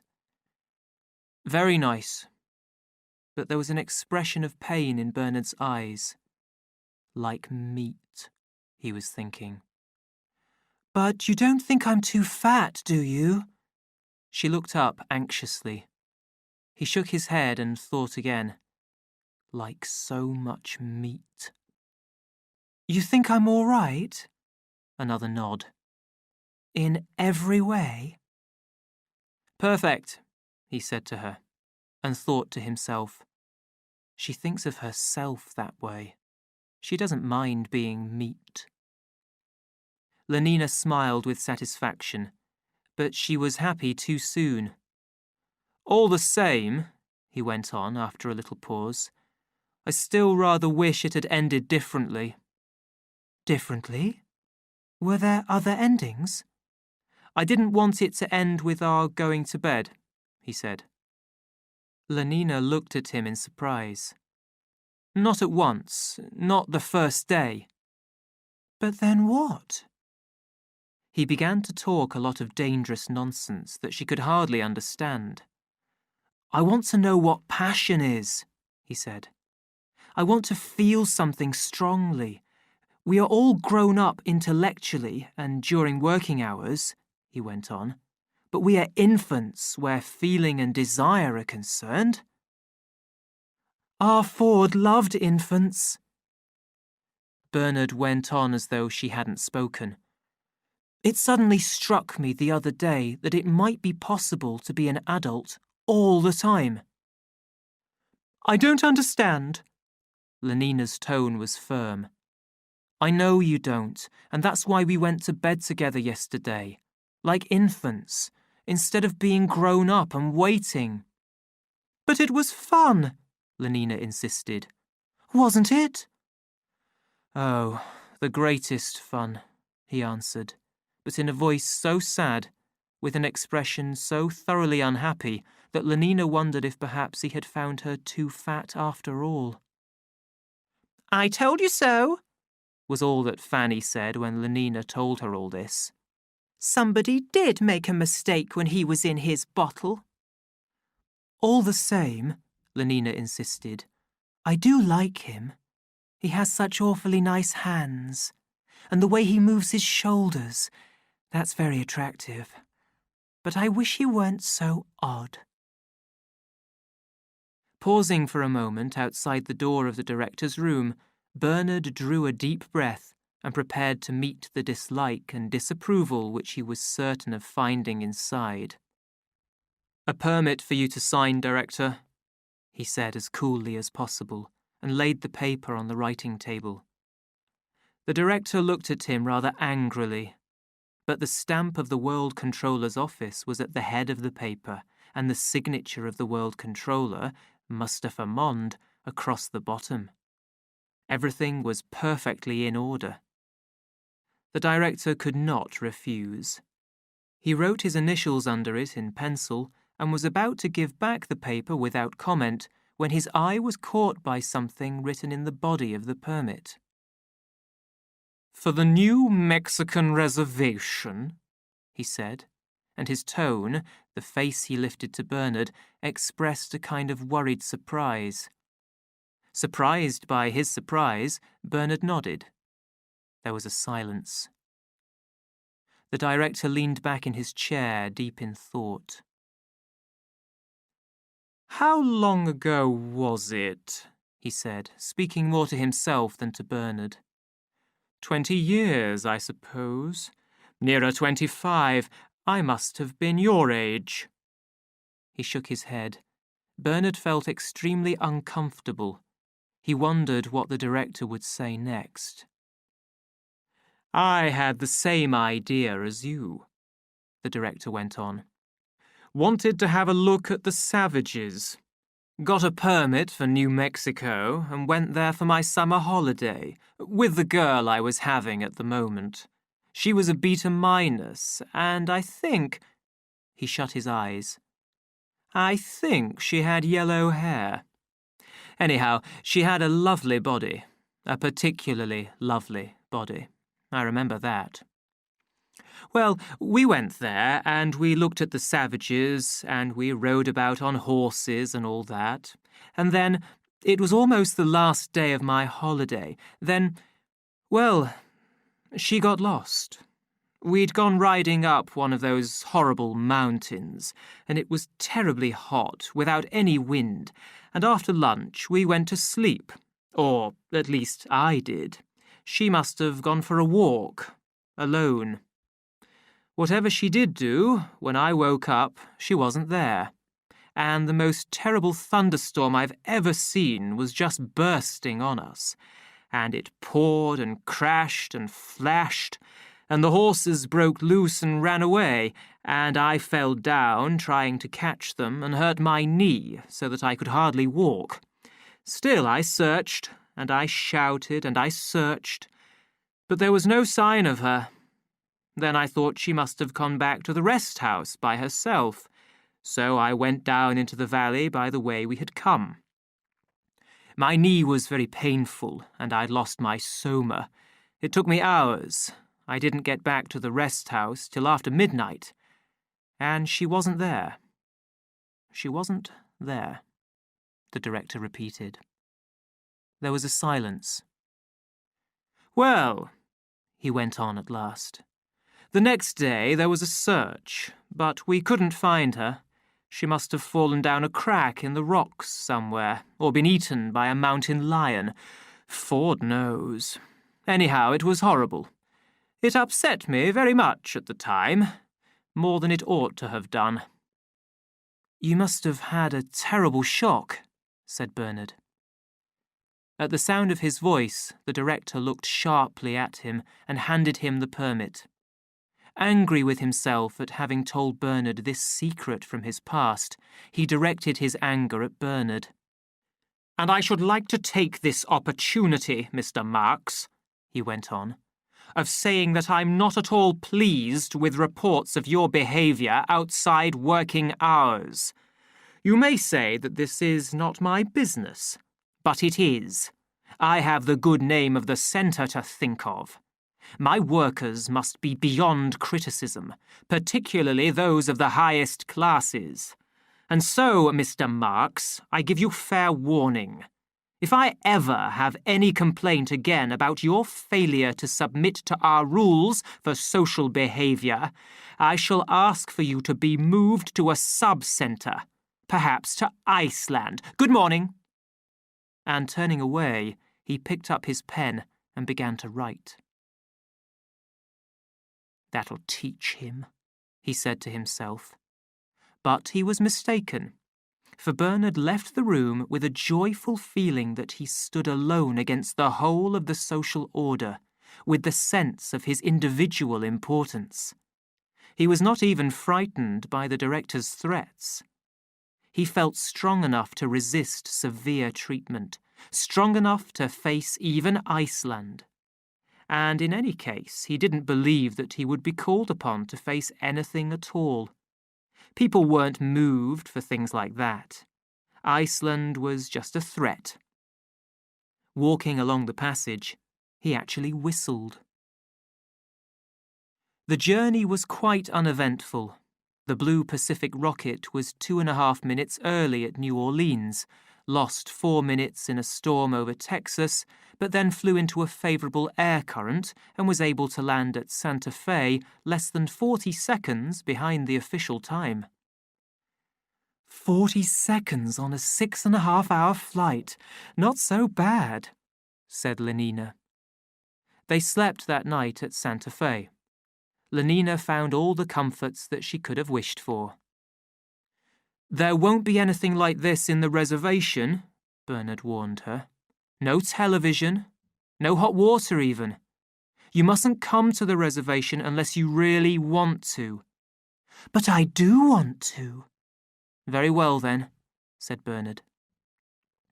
Their permit required the signature of the director of the reservation, to whose office they went next morning. He was full of useless information and unasked-for good advice. Once started, he went on and on in the same loud, boring voice. 560,000 square kilometres, divided into 4 distinct sub-reservations, each surrounded by an electric fence. There is no escape. Those who are born in the reservation. And remember, dear young lady, that in the reservation, children still are born. Yes, actually born, disgusting though that may seem, must spend their whole lives there and die there. There are about 60,000 Indians and people of mixed blood, absolute savages. Our inspectors occasionally visit. Otherwise, no contact with the civilized world. Still preserve their shameful habits and customs. Marriage, if you know what that is, my dear young lady. Families. No conditioning. Christianity and awful old belief systems like that. Dead languages such as Spanish. Savage wild animals. Infectious diseases. Priests. Poisonous snakes. They got away at last. A message was sent to them at the hotel that, on the director's orders, a reservation guard had come round with a plane and was waiting on the roof. They went up at once. They took their seats in the plane and set off. 10 minutes later, they were crossing the border that separated civilization from savagery. Uphill and down, across the deserts of salt or sand, through forests, down into deep valleys, over wide plains and tall mountain tops, the fence marched on and on. And at its foot, here and there, a pattern of white bones. A body on the ground marked the place where a wild animal had gone too close to the deadly wires. "They never learn," said the pilot, pointing down at the bones on the ground below them. "And they never will learn," he said, laughing as if at a joke. Bernard, having taken 2 grams of soma, went to sleep and woke at last to find the machine standing on the ground, Lenina carrying the suitcases into a small square house, and the pilot talking in some language that he could not understand with a young Indian. "Malpay," explained the pilot, as Bernard stepped out. "This is the rest house, and there's a dance this afternoon at the village. He'll take you there." He pointed to the young savage, who appeared unwilling. "It'll be funny, I expect. Everything they do is funny." And with that, he climbed into the plane and started up the engines. "Back tomorrow. And remember," he added for Lenina's benefit, "they're perfectly all right. Savages won't do you any harm. They've got enough experience of gas bombs to know that they mustn't play tricks." Still laughing, he moved the controls, rose into the air, and was gone.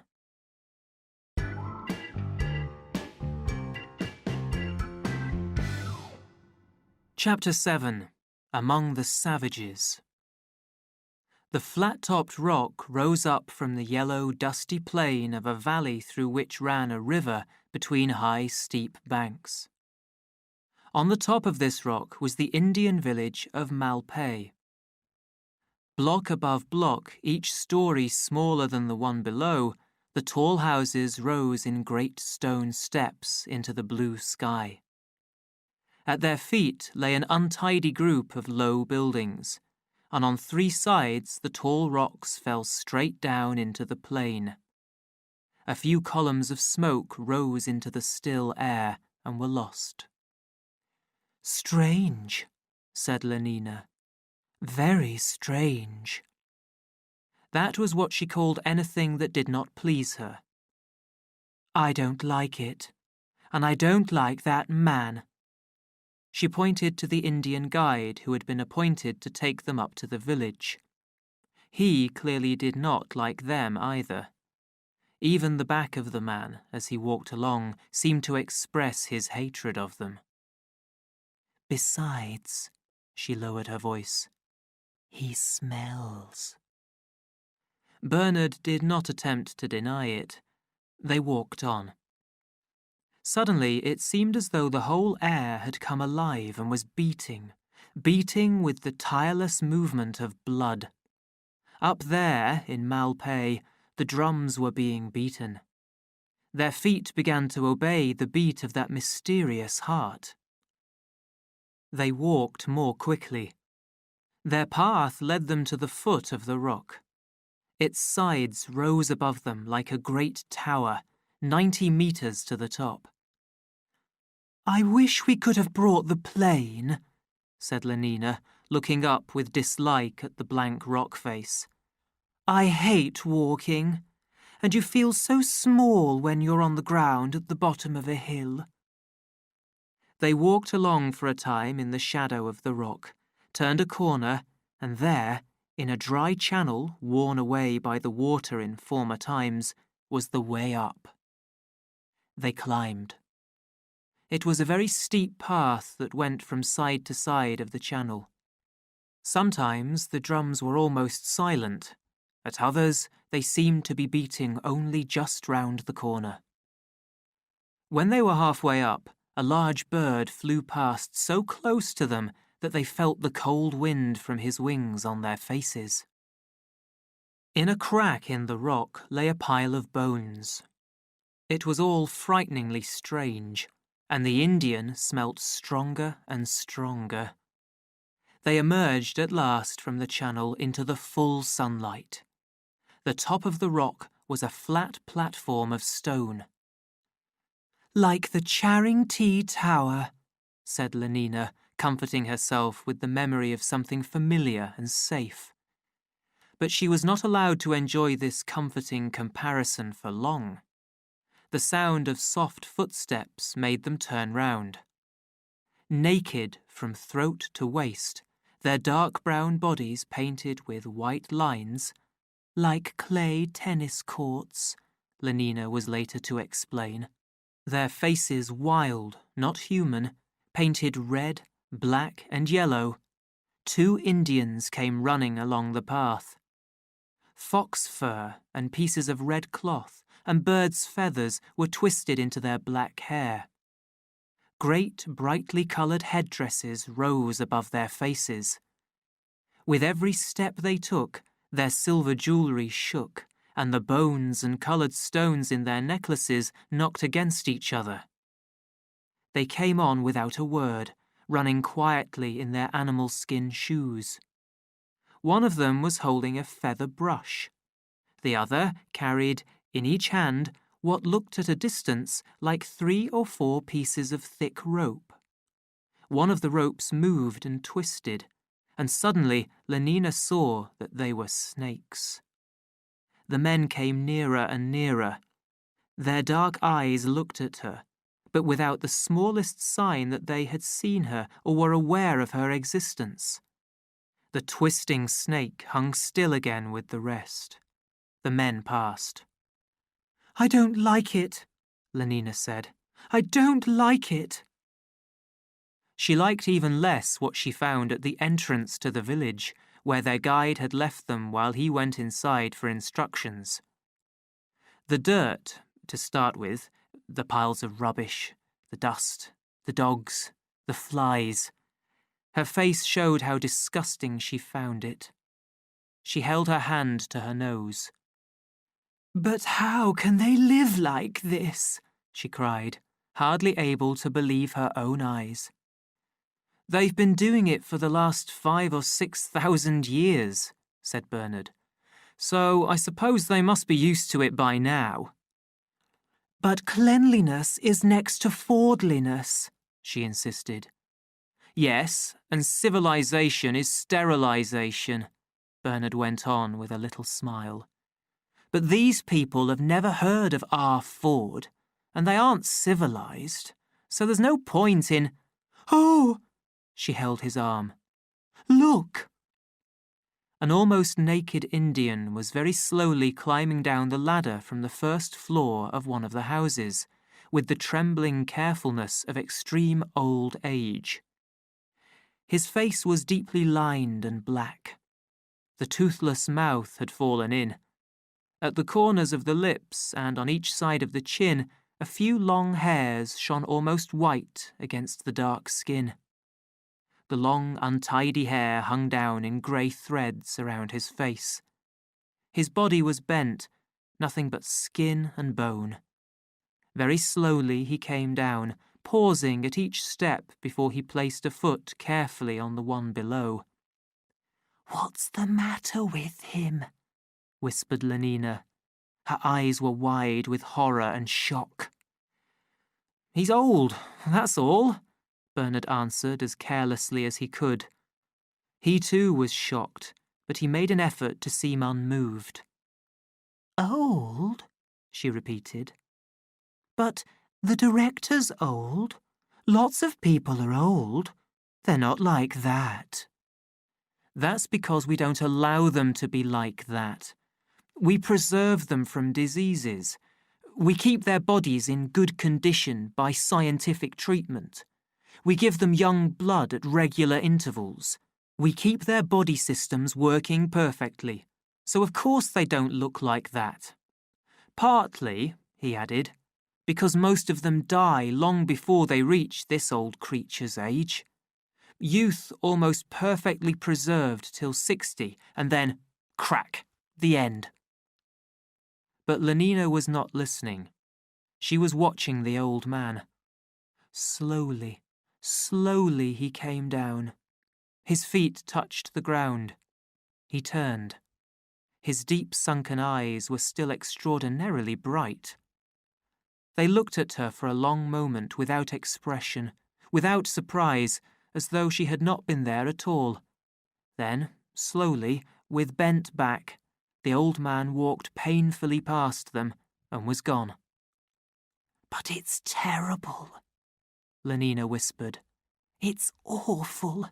We ought not to have come here." She felt in her pocket for her soma, only to discover that by some mistake she had left the bottle down at the rest house. Bernard's pockets were also empty. Lenina was left to face the horrors of Malpais unaided. They came crowding in on her. The sight of two young women giving their breasts to their babies made her redden and turn away her face. She had never seen anything so shocking in all her life. And what made it worse was that, instead of pretending to take no notice of it, Bernard kept on making open remarks about this disgustingly animal scene. He went out of his way to show how strong and individual he was. At this moment, their guide came back and, making a sign to them to follow, led the way down a narrow street between the houses. A dead dog was lying on a rubbish pile. A woman with a badly swollen neck was combing the dirt from the hair of a small girl. Their guide stopped at the foot of a ladder, then pointed upwards and forwards. They obeyed the sign, climbed the ladder, and walked through a doorway at the top into a long, narrow room, rather dark and smelling of cooked fat and dirty clothes. At the further end of the room was another doorway, through which came a beam of sunlight and the noise, very loud and close, of the drums. They went through the door and found themselves outside again.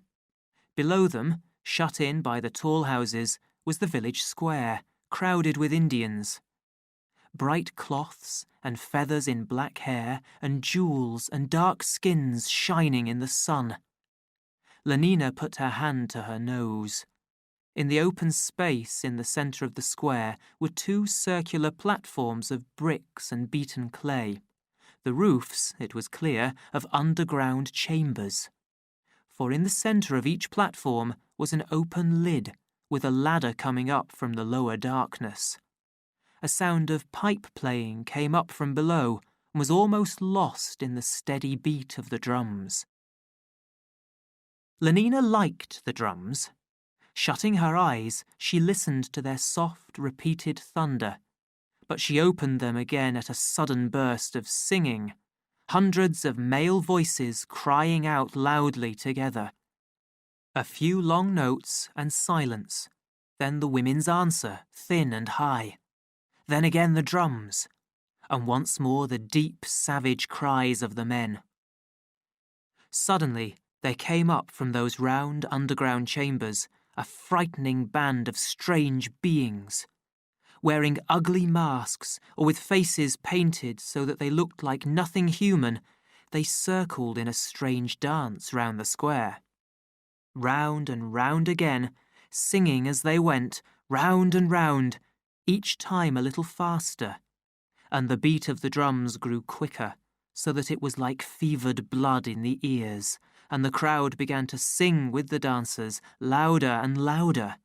And first one woman screamed, and then another, and another, as though they were being killed.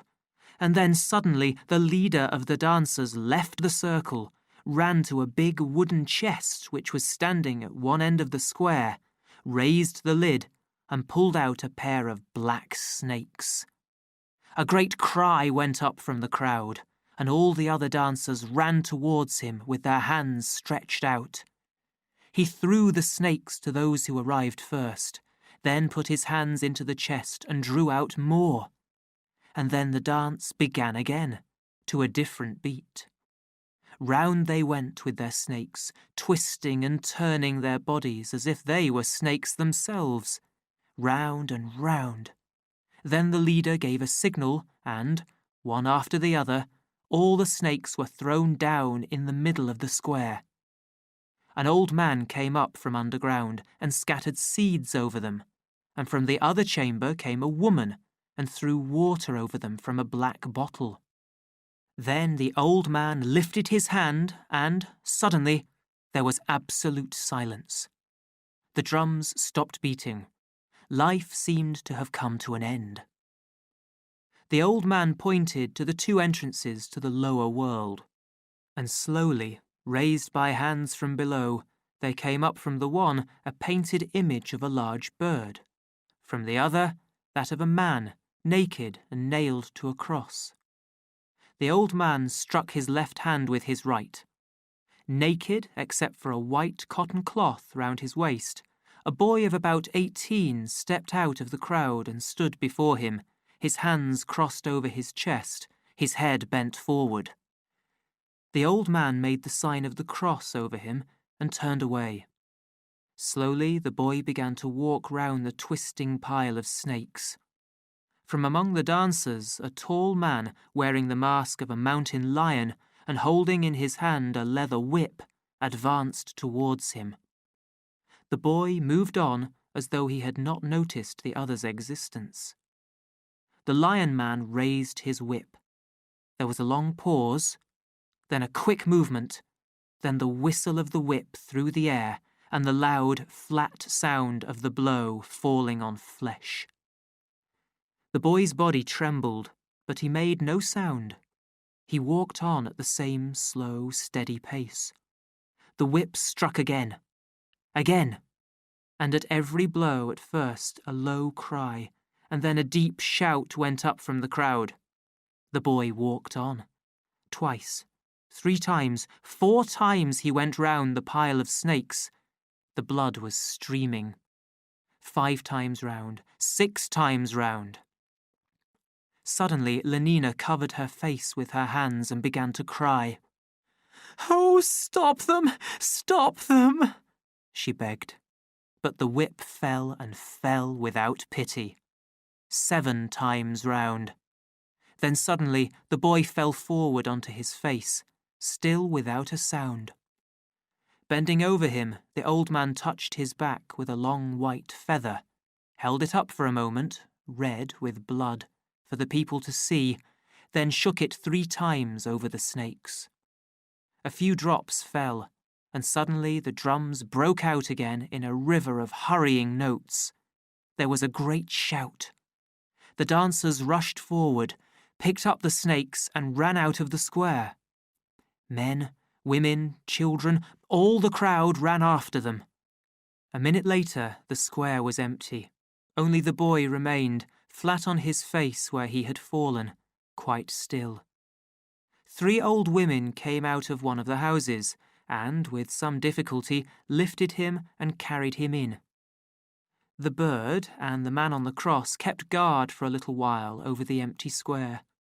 Then, as though they had seen enough, sank slowly down below the ground, out of sight, into the lower world. Lenina was still crying. "Too awful," she kept repeating. "Too awful, that blood." She trembled violently. "Oh, I wish I had my soma." There was the sound of feet in the inner room. Lenina sat without moving, her face buried in her hands. Only Bernard turned round.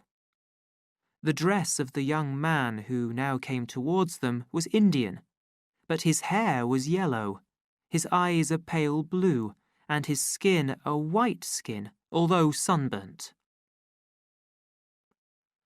"Hello. Good day," said the stranger, in correct but odd English. "You're civilized, aren't you? You come from the other place, outside the reservation?" "Who on earth?" Bernard began in surprise. The young man shook his head. "A most unhappy gentleman," and pointing to the blood in the centre of the square. "Do you see that?" he asked in a voice that trembled with emotion. "Oh, I wish I had my soma," cried Lenina from behind her hands. I ought to have been there, the young man went on. Why wouldn't they let me be the sacrifice? I'd have gone round 10 times, 12, 15. Palo Witiwa only got as far as 7. They could have had twice as much blood from me, enough to turn the seas red. He threw his arms out wide, then let them fall again in hopelessness. But they won't let me. They dislike me for the colour of my skin. It's always been like that. Always. Tears stood in the young man's eyes. He was ashamed and turned away. The shock made Lenina forget all about her Soma. She took her hands away from her face and, for the first time, looked at the stranger. Do you mean to say that you wanted to be hit with that whip? The young man nodded. For the sake of the village, to make the rain come and the corn grow, and to please Pukong and Jesus, and then to show that I can bear pain without crying out. Yes! And his voice suddenly grew firmer. He turned to her, lifting his head proudly. To show that I'm a man. Oh! He drew in his breath sharply and was silent, staring. He had seen, for the first time in his life, the face of a girl whose cheeks were not the colour of chocolate or dogskin, whose hair was golden and beautiful, and who looked at him kindly, something he was not used to. Lenina was smiling at him. Such a nice-looking boy, she was thinking, and a really beautiful body. The blood rushed up into the young man's face. He dropped his eyes, raised them again for a moment, only to find her still smiling at him, and was so full of new, strange feelings that he had to turn away and pretend to be looking very hard at something on the other side of the square. Bernard broke in with a number of questions. Who? How? When? Keeping his eyes fixed on Bernard's face, for his desire to see Lenina smiling was so strong that he simply dared not look at her, the young man tried to explain himself. Linda and he, Linda was his mother, the word made Lenina look uncomfortable, were strangers in the reservation. Linda had come from the other place long ago, before he was born, with a man who was his father. Bernard listened eagerly. She had gone walking alone in those mountains over there to the north, had fallen down a steep place and hurt her head.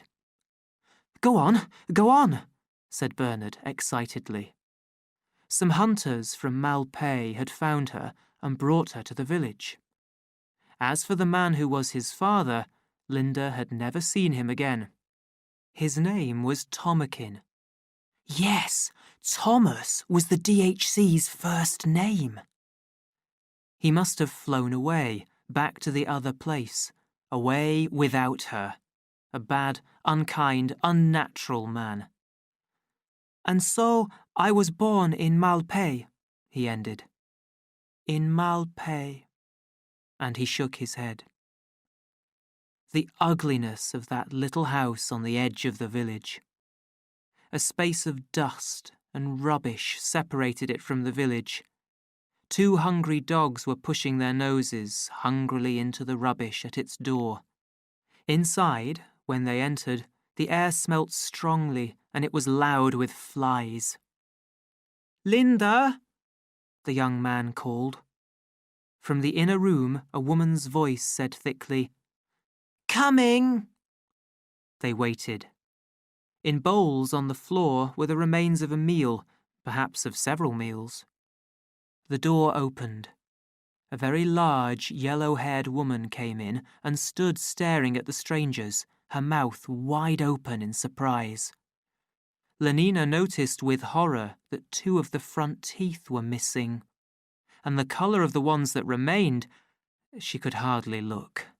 So fat, and the loose hanging cheeks all rough and purple, and all the lines in her face and the blood marks on her nose and in her eyes, and that neck, and the cloth she wore over her head, torn and dirty, and under the brown cloth that she wore over her body, those enormous breasts, the great round stomach. Oh, much worse than the old man, much worse.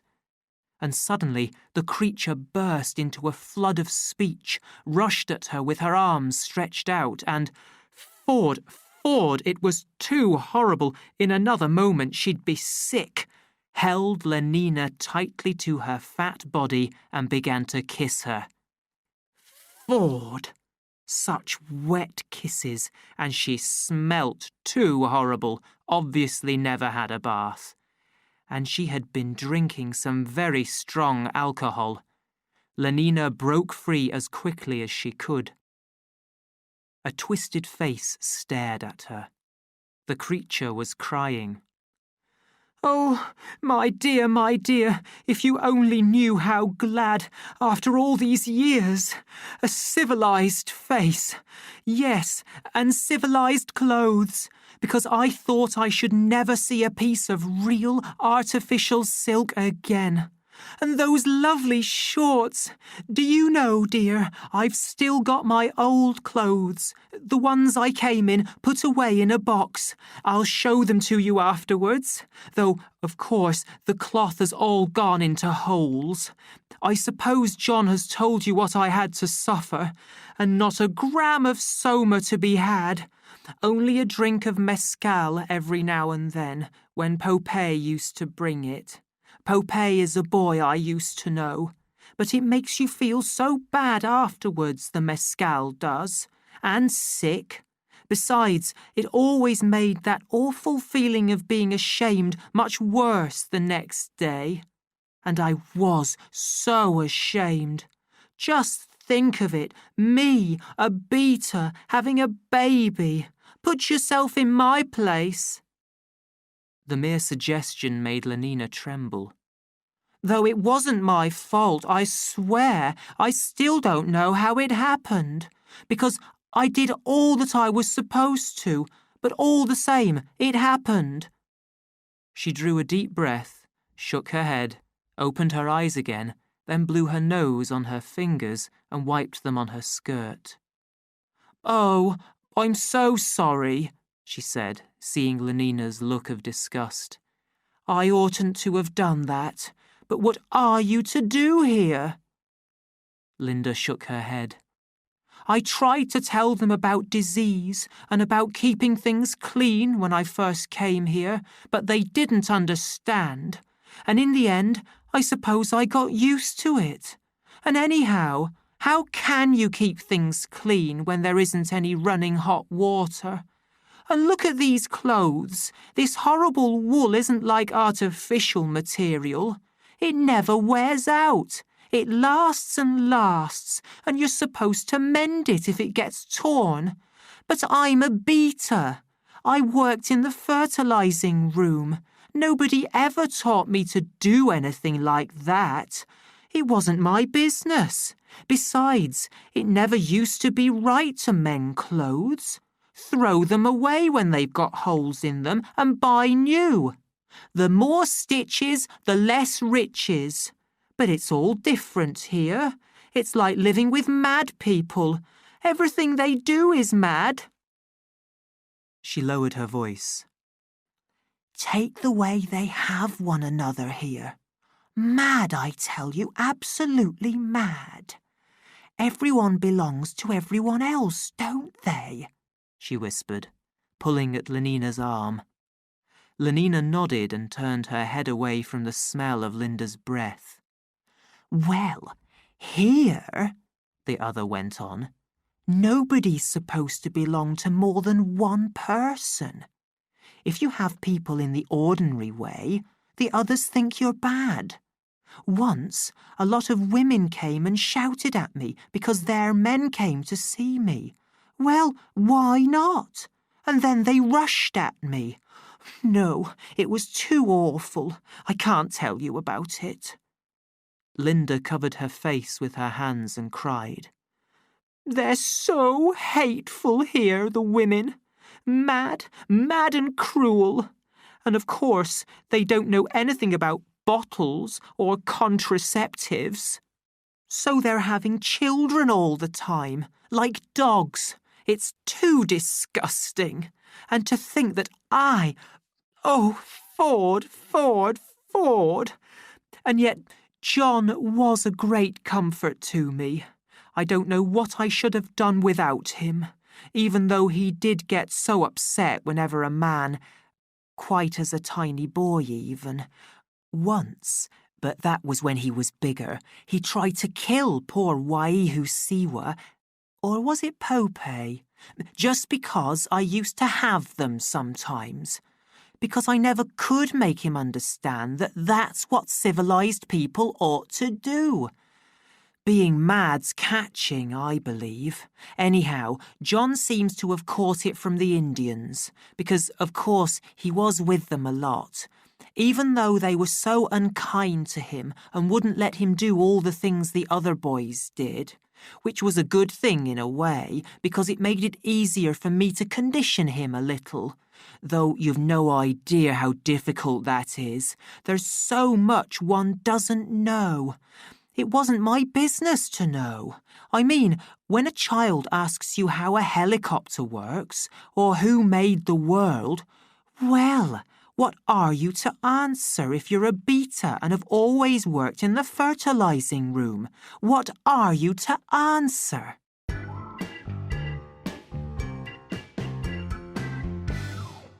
Chapter 8. John. Outside, in the dust and among the rubbish, there were 4 dogs now.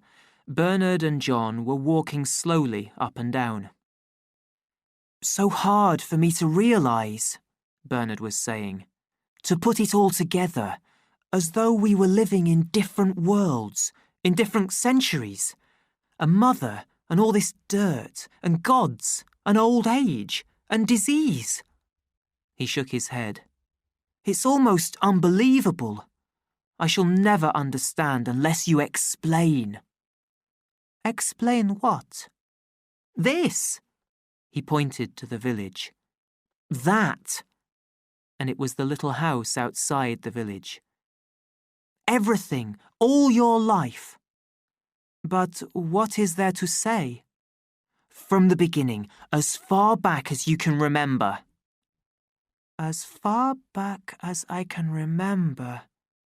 John thought deeply. There was a long silence. It was very hot.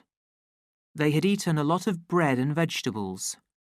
Linda said, "Come and lie down, baby." They lay down together in the big bed. "Sing." And Linda sang, nursery songs. Her voice grew fainter and fainter. There was a loud noise, and he woke suddenly. A man was standing by the bed, enormous, frightening. He was saying something to Linda, and Linda was laughing. She had pulled the bedclothes up to her chin, but the man pulled them down again. His hair was like 2 black ropes, and round his arm was a lovely silver band with blue stones in it. He liked the band, but all the same, he was frightened. He hid his face against Linda's body. Linda put her hand on him, and he felt safer. In those other words he did not understand so well, she said to the man, "Not with John here." But the man took hold of one of his arms, and it hurt. He screamed.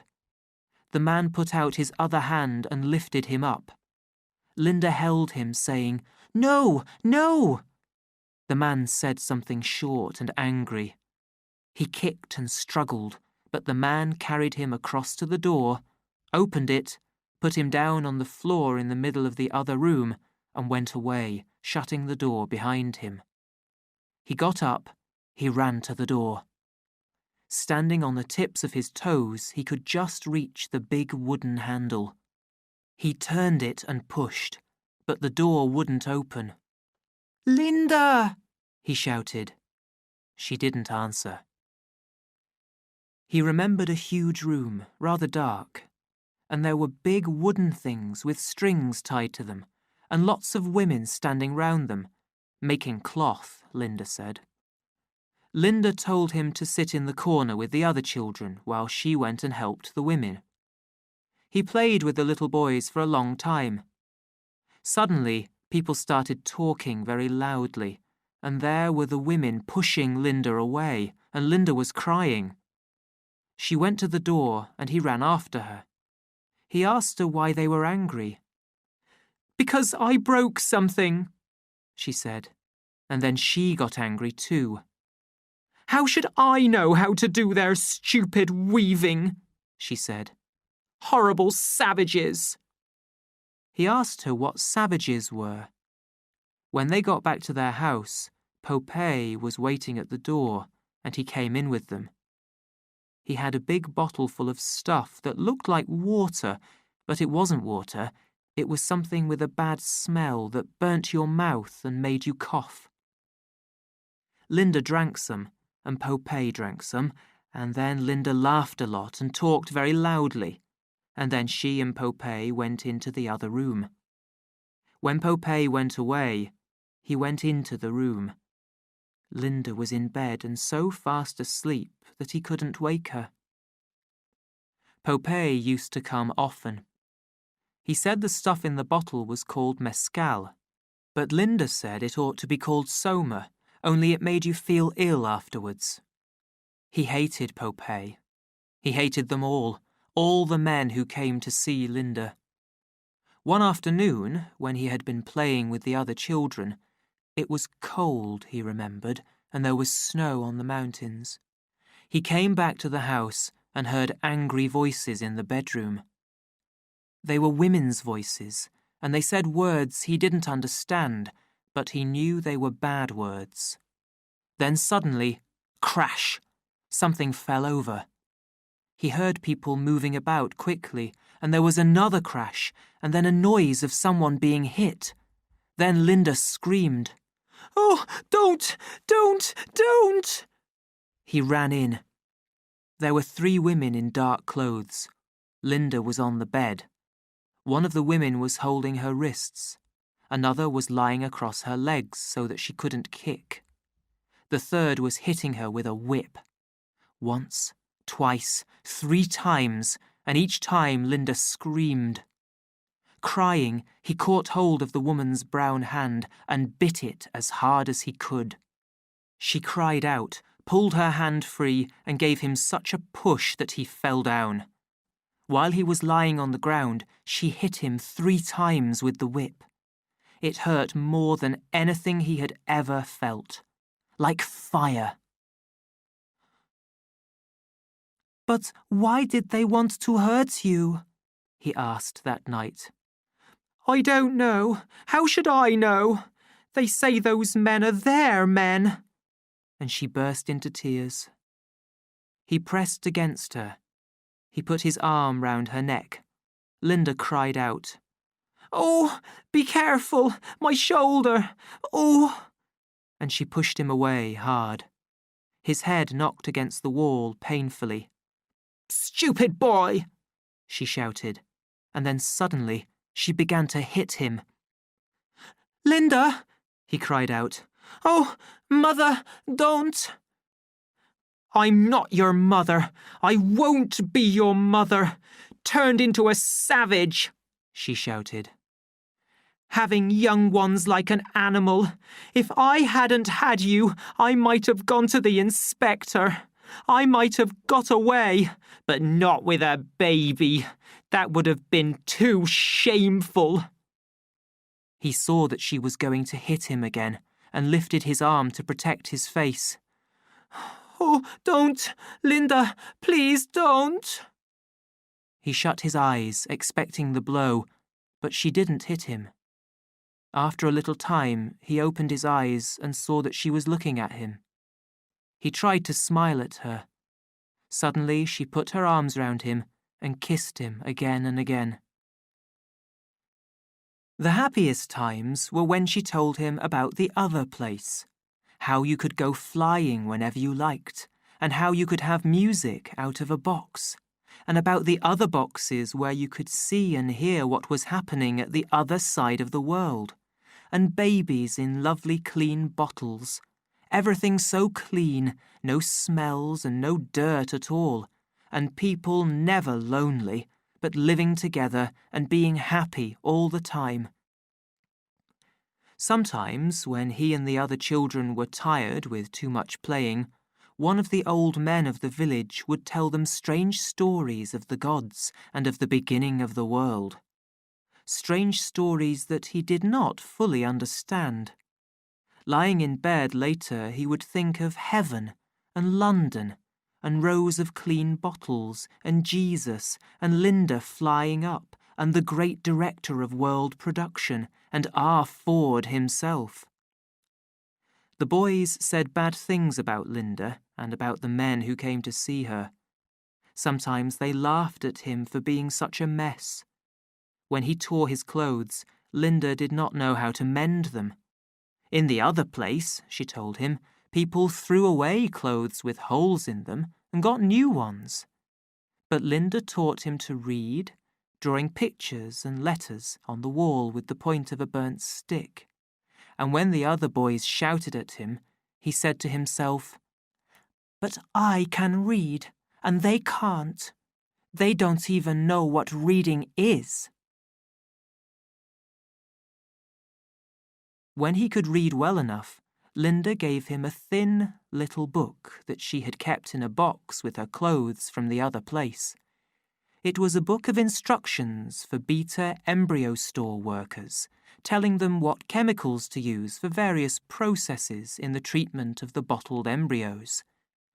Soon he could read all the words quite well, even the longest.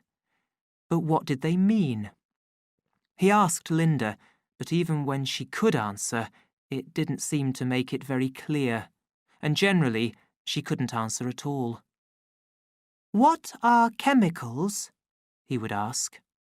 "Oh, different kinds of salts for making bones develop, and solutions for keeping the deltas and epsilons small and unintelligent, and all that sort of thing." "But how do you make chemicals, Linda? Where do they come from?" "Well, I don't know. You get them out of bottles, and when the bottles are empty, you send up to the chemical store for more. It's the chemical store people who make them, I suppose. Or else they send to the factory for them. I don't know. I never did any chemistry. My job was with the embryos." It was the same with everything else he asked about. Linda never seemed to know. The old men of the village had much more definite answers about how the world began. One day, John thought it must have been soon after his 12th birthday, he came home and found a book that he had never seen before lying on the floor in the bedroom. It was a thick book and looked very old. The binding had been eaten by mice. Some of its pages were loose or torn. He picked it up and looked at the title page. The book was called The Complete Works of William Shakespeare. Linda was lying on the bed, drinking that horrible-smelling mescal out of a cup. "Popey brought the book," she said. "He found it in an old chest in the corner of the Temple of the Gods. It's supposed to have been there for hundreds of years. I expect it's true because I looked at it and it seemed to be full of nonsense. Uncivilized. Still, it'll be good enough for you to practice your reading on," she continued in a thick, drunken voice. She took a last drop, set the cup down on the floor beside the bed, turned over on her side, and fell into a deep sleep. He began to read. The strange words rolled through his mind like talking thunder, like the drums at the summer dances, if the drums could have spoken, like the men singing the corn song, beautiful, beautiful so that you cried. Like old Mitsima saying magic over his feathers and his sticks and his bits of bone and stone, but better than Mitsima's magic, because it talked to him. He could only half understand the words, but they were full of a beautiful and terrible magic. When he was 15, Mitsima taught him the art of making water pots. His first pot was so badly made that it leaned over to one side. "But the next one will be better," he said to himself, and began to shape another piece of clay. He learned to love the work. He found an extraordinary pleasure in making things with his hands and in learning every time to do them better. They worked all day, side by side on the riverbank, singing as they sat there making pots. "Next winter," said old Mitsima, "I will teach you to make a bow and arrows." When boys reached 16, at the time of the full moon, they would go into the temple where secrets were told to them, and they would come out men. At last it was the day when he should go in his turn. The sun went down, the moon rose. He went with the others. Men were standing, dark shapes, at the entrance to the temple. A ladder went down into a big opening below, where a red light shone. Already the leading boys had begun to climb down. Suddenly one of the men stepped forward, caught him by the arm, and pulled him out. He broke free and ran back to his place among the others. This time the man struck him, pulled his hair. "Not for you, White Hair." "Not for the son of the she-dog," said one of the other men. The boys laughed. "Go." And as he still waited, standing on the edge of the group, "Go," the men shouted again. One of them bent down, took a stone, threw it. "Go, go, go!" There was a shower of stones. Bleeding, he ran away into the darkness. From the red-lit hole in the ground came the sound of singing. The last of the boys had climbed down the ladder. He was alone. All alone outside the village on the empty plain. The rock looked like white bones in the moonlight. Down in the valley, wild dogs cried at the moon. His body hurt, the cuts were still bleeding, but it was not for pain that he cried. It was because he was all alone, because he had been driven out into this empty world of stone and moonlight. At the edge of a high rock he sat down. The moon was behind him. He looked down into the black shadow of death. He had only to take one step, one little jump. He held out his right hand in the moonlight. From the cut on his wrist, the blood was still flowing gently. Every few seconds, a drop fell, dark, almost colourless in the dead light. Drop, drop, drop. Tomorrow, and tomorrow, and tomorrow. He had discovered time, and death, and God. "Alone, always alone," the young man was saying. The words awoke a sad memory in Bernard. Alone, alone. "So am I," he said in a sudden desire to share his feelings with someone else. "Terribly alone." "Are you?" John looked surprised. "I thought that in the other place, Linda always said that nobody was ever alone there." Bernard reddened uncomfortably. "You see," he said almost in a whisper, turning his eyes aside in shame. "I'm rather different from most people, I suppose. If something happens to one's treatment and one comes out of the bottle different—" "Yes, that's just it," the young man nodded. "If one's different, one's certain to be lonely. They're very cruel to one. Do you know, they shut me out of absolutely everything. When the other boys were sent out to spend the night on the mountains, you know, when you have to dream which your holy animal is, they wouldn't let me go with the others. They wouldn't tell me any of the secrets. I did it by myself, though, he added. Didn't eat anything for 5 days and then went out alone into those mountains there. He pointed.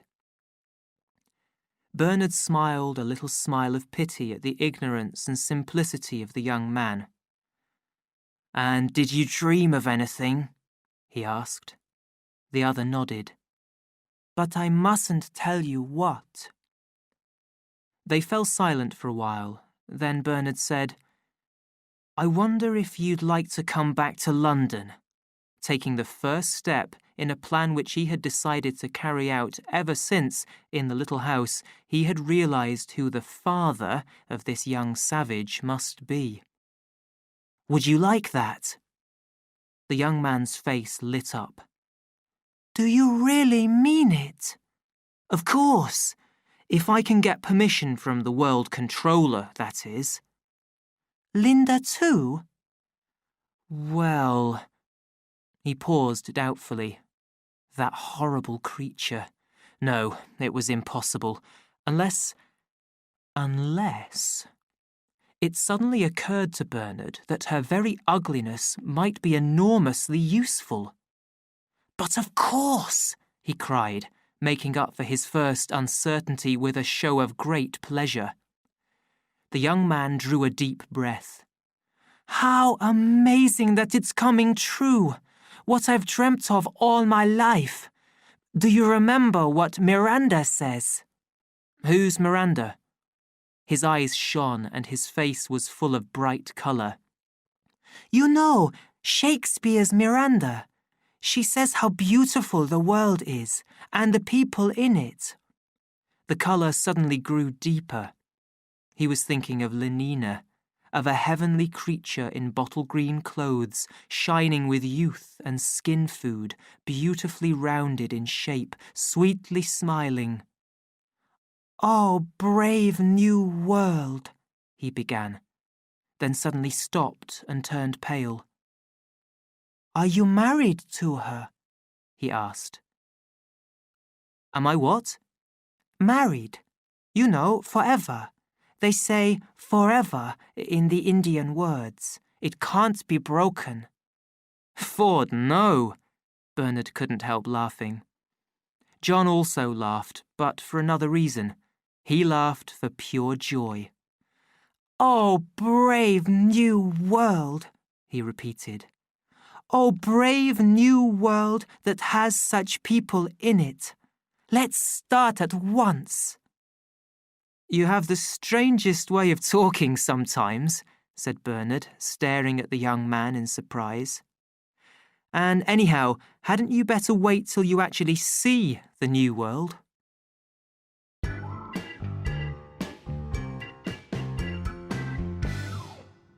Chapter 9. My Father. The hands of all the 4,000 electric clocks in the Bloomsbury Centre's 4,000 rooms marked 27 minutes past 2. The centre was full of activity. Everyone was busy. Everything went on in an orderly manner. The moving rows of bottles, each with its developing embryo, followed one another slowly but surely through all the stages of treatment and out into the unbottling room, where the newly unbottled babies gave their first cry of horror and shock. The sound of well-oiled machinery rose softly from below. The lifts rushed up and down. On all the 11 floors of the nurseries, it was feeding time. From 1,800 bottles, 1,800 carefully labelled infants were sucking down their bottles of artificial milk. Above them, in 10 floors of sleeping rooms, the little boys and girls who were still young enough to need an afternoon's sleep were as busy as anyone else, although they did not know it, listening to the lessons in their sleep-teaching program. Above these again were the playrooms, where, the weather having turned to rain, 900 older children were amusing themselves with bricks, sand, and clay. The girls sang happily at their test tubes. Heads of departments whistled as they worked, and from the unbottling room came the sound of jokes and laughter. But the director's face, as he entered the fertilizing room with Henry Foster, was severe. "A public example," he was saying. "In this room, because it contains more high-class workers than any other in the centre, I have told him to come here at 2:30. Ah, here he comes." Bernard had entered and was approaching between the rows of tables with a manner which only just hid the fear that he felt. The voice in which he said, "Good morning, Director," was much too loud. When he tried to correct his mistake and went on to say, "You asked me to come and speak to you here," it was far too soft, a silly little whisper. "Yes, Mr. Marks," said the director coldly. "I did ask you to come to me here. You returned from your holiday last night, I understand." "Yes," Bernard answered. "Yes," repeated the director. Then, suddenly raising his voice, "Ladies and gentlemen," he cried, "ladies and gentlemen." The girls stopped singing and raised their heads from the rows of test tubes. There was a deep silence. Everyone looked round. "Ladies and gentlemen," the director cried once more, "excuse me for interrupting your labours. A painful duty forces me to do so. The security of society is in danger. Yes, in danger, ladies and gentlemen. This man," he pointed an accusing finger at Bernard, "this man who stands before you here, this Alpha Plus to whom so much has been given, and from whom, therefore, so much must be expected, has failed to honour the trust which had been placed in him.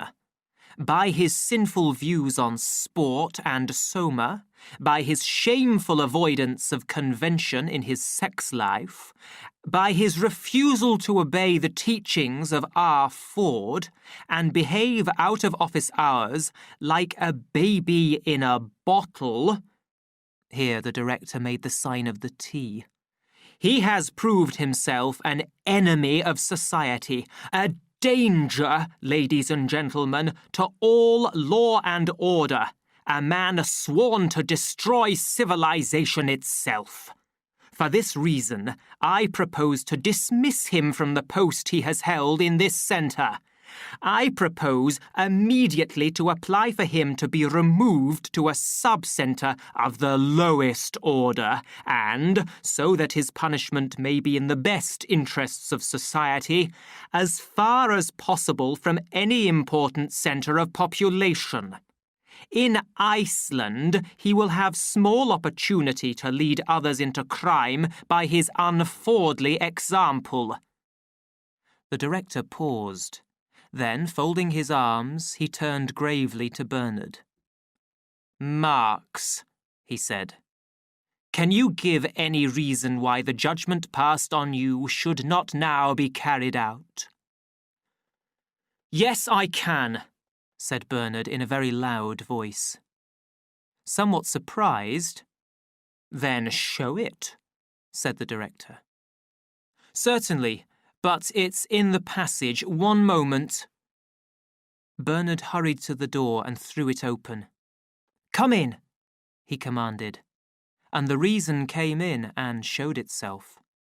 There was a cry of horror and shock. A young girl screamed. Standing on a chair to get a better view, someone upset 2 test tubes and their contents.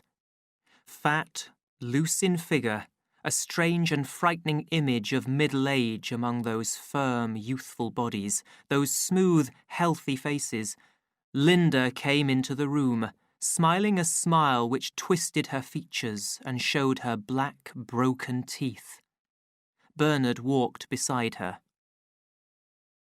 "There he is," he said, pointing to the director. "Did you think I didn't recognize him?" Linda asked angrily. Then, turning to the director, "Of course I knew you, Tomakin. I should have known you anywhere among 1,000. But perhaps you've forgotten. Don't you remember, Tomakin? You're Linda." She stood looking at him, her head on one side, but with a smile that began to disappear as she saw the look of horror on the director's face. "Don't you remember, Tomakin?" she repeated in a voice that trembled. Her eyes were anxious, alarmed. The discoloured face took on an expression of extreme grief. "Tomakin!" She held out her arms. Someone began to laugh. "What's the meaning," began the director, "of this criminal?" "Tomakin!" She ran forward, threw her arms round his neck, hid her face on his chest. A great shout of laughter went up. "This criminal attempt at a practical joke!" the director shouted. Red in the face, he tried to pull himself away from her arms. She held on to him desperately. "But I'm Linda! I'm Linda!" The laughter drowned her voice. "You made me have a baby!" she screamed above the noise. There was an immediate and awful silence. Everyone stood there uncomfortably, not knowing where to look. The director went suddenly pale, stopped struggling and stood, his hands on her wrists, staring down at her in horror. "Yes, a baby! And I was its mother!" She broke away from him, ashamed, and covered her face with her hands, crying. "It wasn't my fault, Tomakin, because I always followed the instructions, didn't I? Didn't I? Always? I don't know how. If you knew how awful, Tomakin. But he was a comfort to me all the same." Turning towards the door. "John!" she called. "John!" He came in at once, paused for a moment just inside the door, looked round, then moved quickly across the room, fell on his knees in front of the director, and said in a clear voice, "My father." The word, for father, unlike the really shameful word mother, was sometimes heard in slightly shocking jokes, put an end to the silence that had greeted his entrance. Laughter broke, burst after burst, as though it would never stop. My father. And it was the director. My father. Oh, Ford. That was really too funny. The shouts of laughter broke out again. Tears streamed down the faces of those looking on. 6 more test tubes were upset. My father. Pale, wild-eyed, the director stared about him, ashamed, helpless. My father. The laughter, which had shown signs of dying away, broke out again more loudly than ever. He put his hands over his ears and rushed out of the room.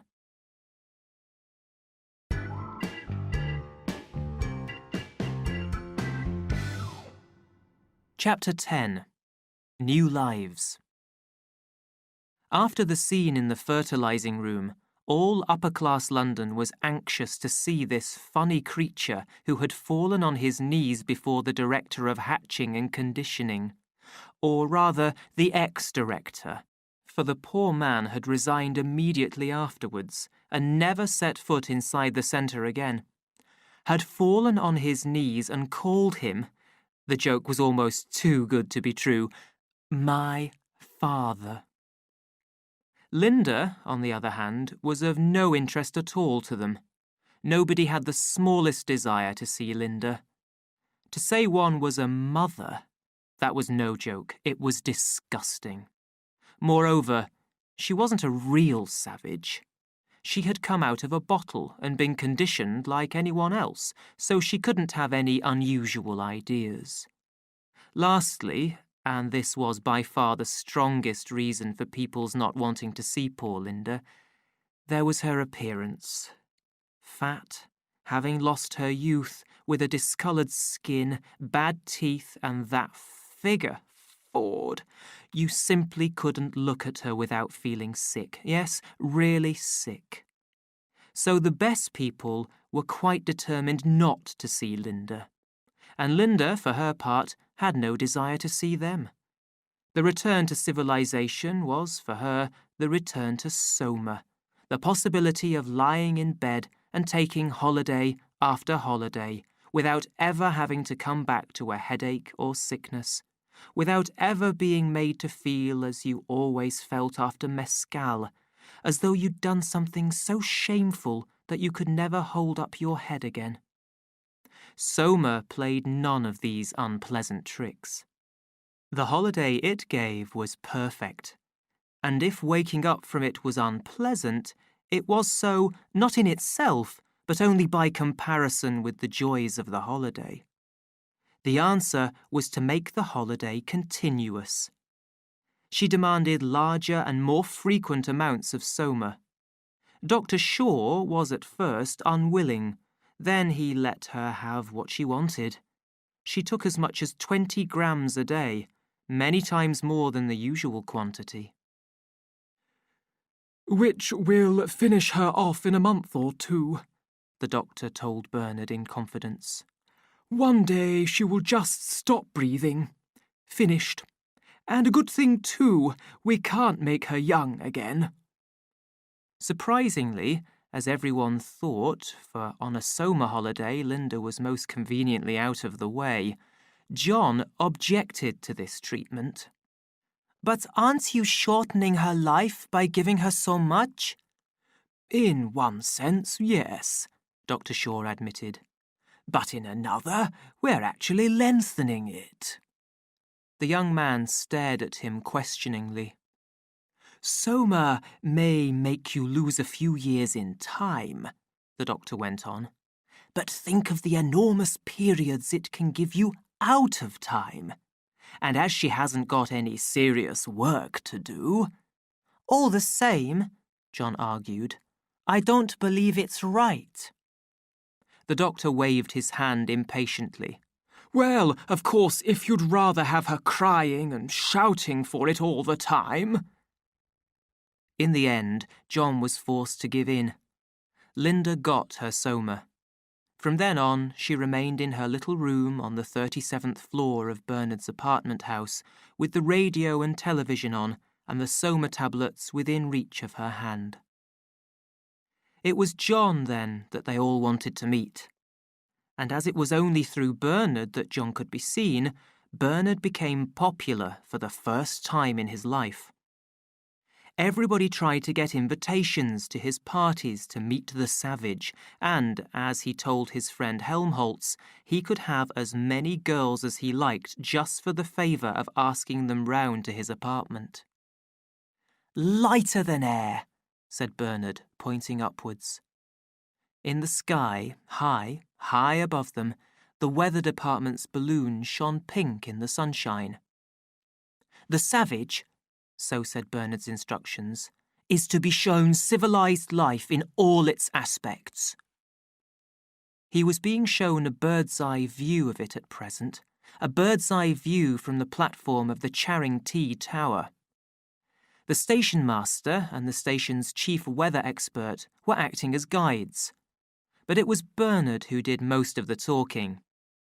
Filled with his new importance, he was behaving as though, at the very least, he were a visiting world controller, lighter than air. The Bombay green rocket dropped out of the sky. The passengers stepped out of the machine. 8 dark-skinned twins in light brown looked out of the 8 windows. The stewards. 1,250 kilometres an hour, said the station master proudly. What do you think of that, Mr. Savage? John thought it very nice.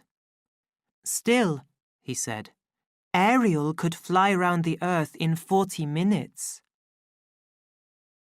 The Savage, wrote Bernard in his report to Mustapha Mond, shows little surprise for or admiration of civilized inventions.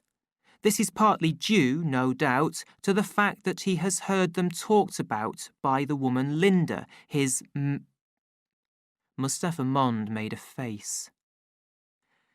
Does the silly man think I should be shocked by the word written out in full? His interest is centred on what he calls the soul, which he regards as something entirely independent of the body, although, as I try to point out to him...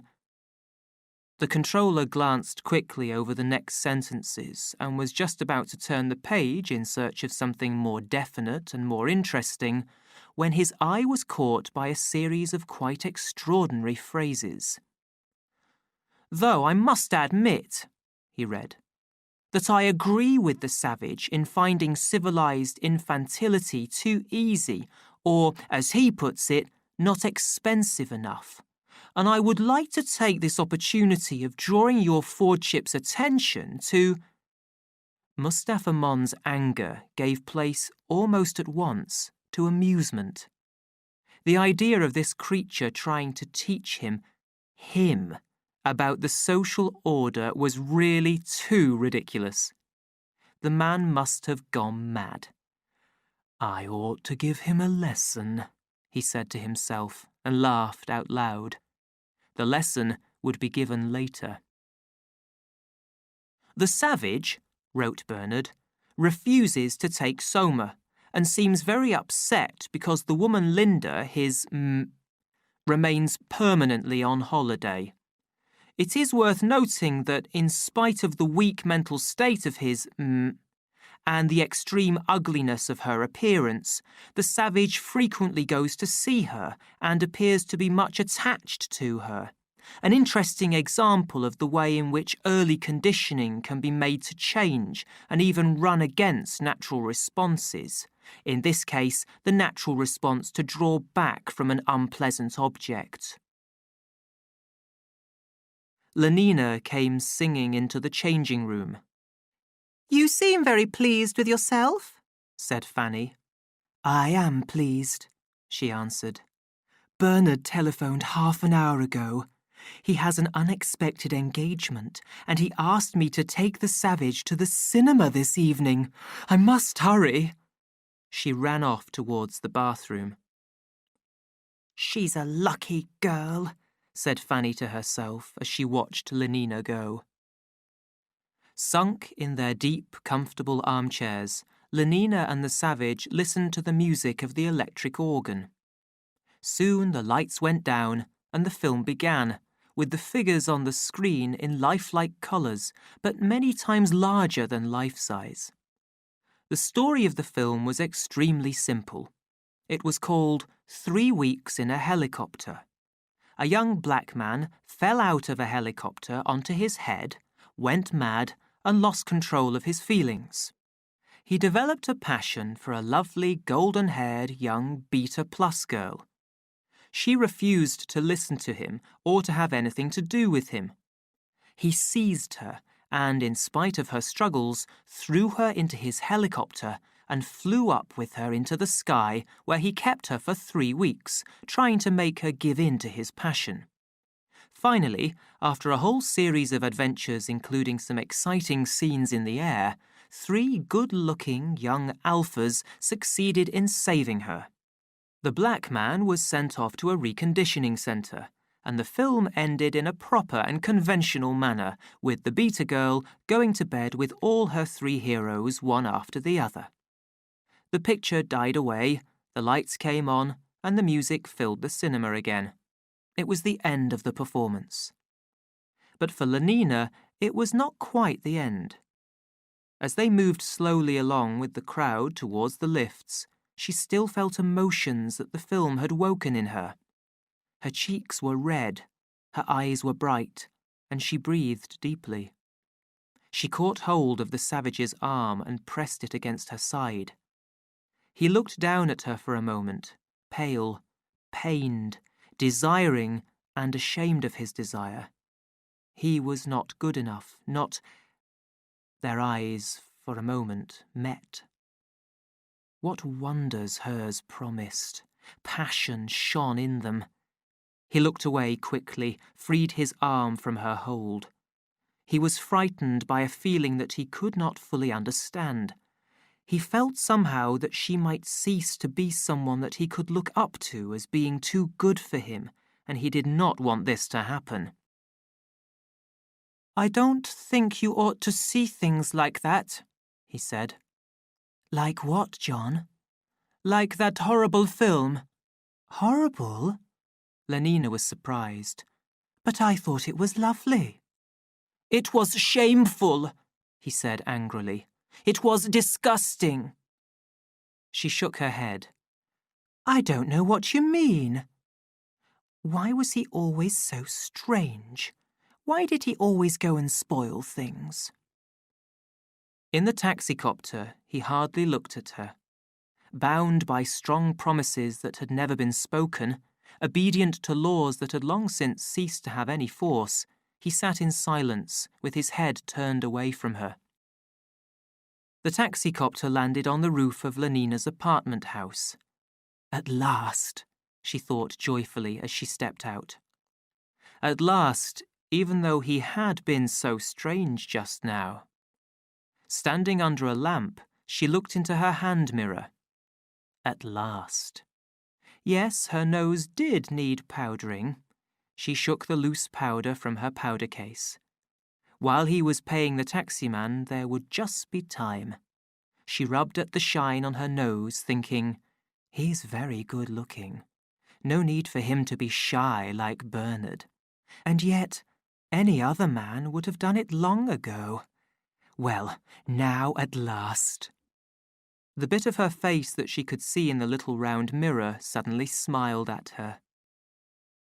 "Good night," said a voice behind her in a whisper full of fear. Lenina turned round sharply. He was standing inside the door of the taxicopter, his eyes fixed, staring. He had evidently been staring all this time while she was powdering her nose, waiting. But what for? Trying to make up his mind, and all the time thinking... She could not imagine what extraordinary thoughts. "Good night, Lenina," he repeated, and made a strange, desperate effort to smile. "But, John, I thought you were... aren't you—" He shut the door and bent down to say something to the driver. The machine rose quickly into the air. Looking down through the window in the floor, the savage could see Lenina's upturned face, pale in the light of the lamps. Her mouth was open. She was calling. Her figure rushed away from him. The square of the roof grew smaller and smaller as it fell away below him into the darkness. 5 minutes later, he was back in his room. From its hiding place, he took out his old, worn book and, carefully turning its torn and discoloured pages, he began to read Othello. Othello, he remembered, was like the main character of 3 Weeks in a Helicopter, a black man. Drying her eyes, Lenina walked across the roof to the lift. On her way down to the 27th floor, she pulled out her Soma bottle. 1 gram, she decided, would not be enough. Her unpleasant experience had been more than 1 gram suffering. But if she took 2 grams, she ran the risk of not waking up in time tomorrow morning. She decided to avoid both extremes, and into the hollow of her left hand she shook 3 half-gram tablets of Soma.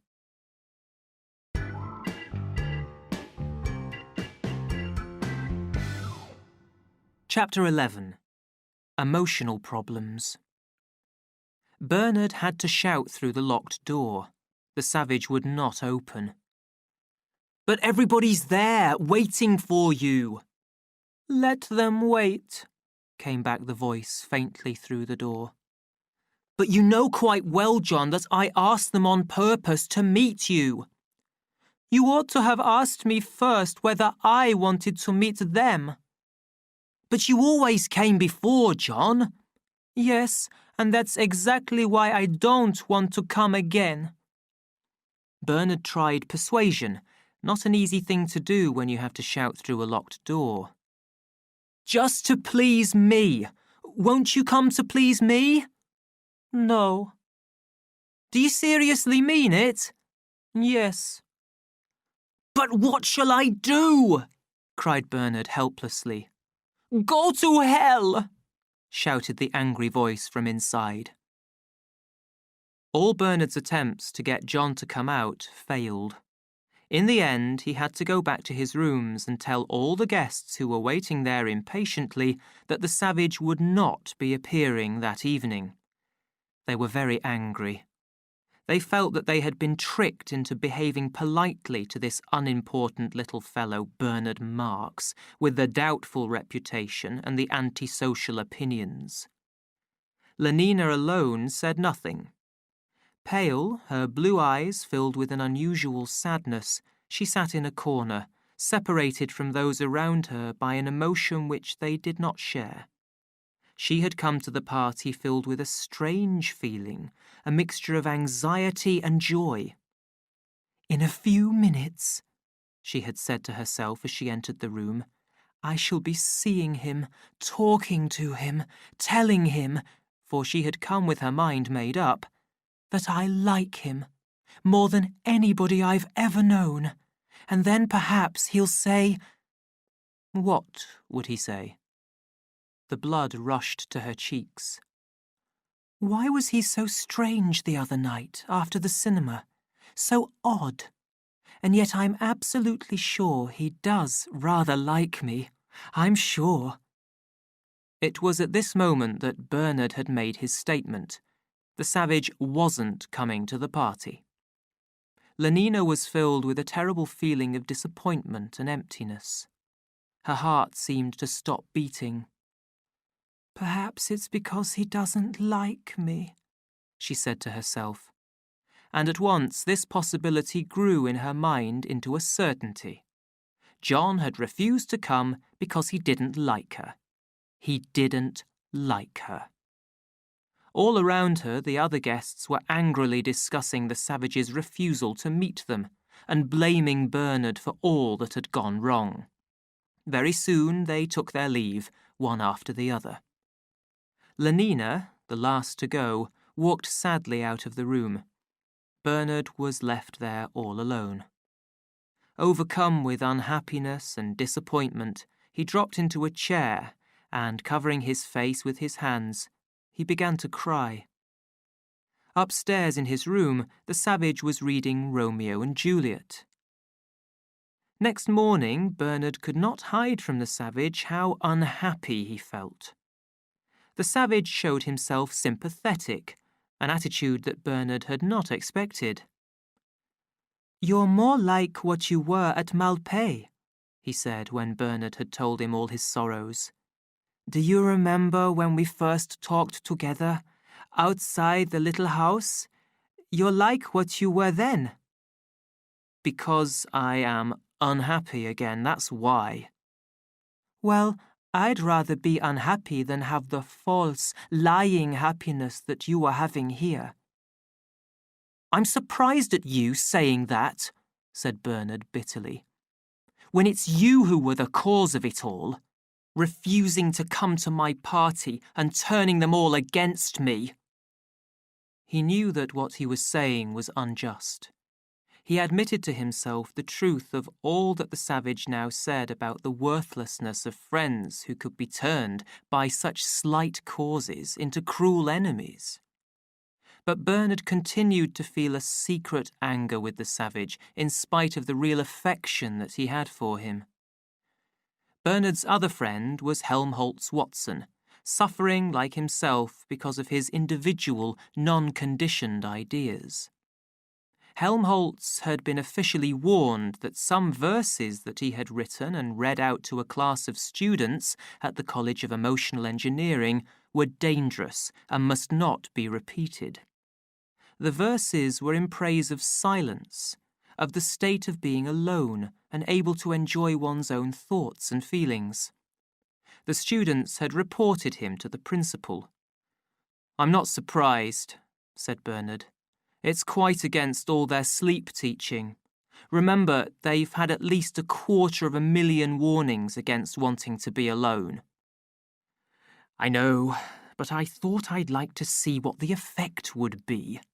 "Well, you've seen now." Helmholtz laughed.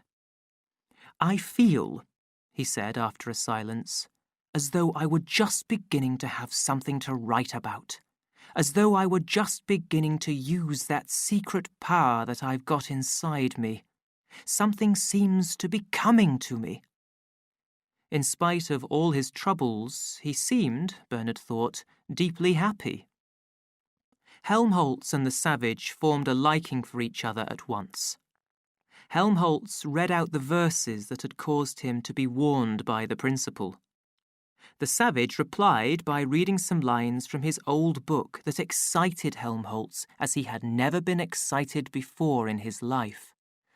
But Helmholtz simply could not understand the story of Romeo and Juliet when John read out the play to him with deep emotion, seeing himself all the time as Romeo and Lenina as Juliet.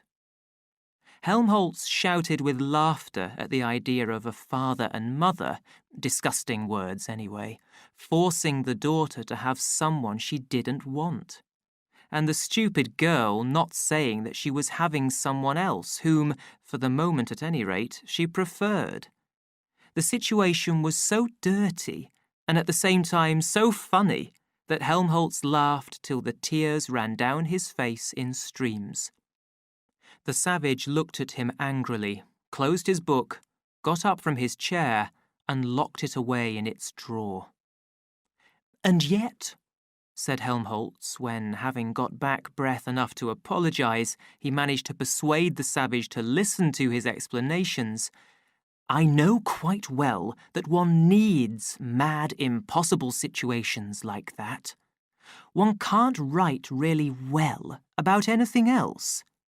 Why was the old fellow such a wonderful propaganda writer? Because he had so many really strong feelings, so many strange ideas to get excited about. You've got to be hurt and upset. Otherwise, you can't think of the really good phrases, those that strike at the mind and the heart and live in the memory. But fathers and mothers, you can't expect me to be serious about fathers and mothers. And who's going to get excited about a boy having a girl or not having her?" The savage looked offended, but Helmholtz, who was looking thoughtfully at the door, saw nothing. "No," he decided, "it won't do. We need some other kind of madness, some other kind of emotion to take possession of our minds and become the master of our imagination. But what? Where can I find it?" He was silent. Then, shaking his head, "I don't know," he said at last. "I don't know."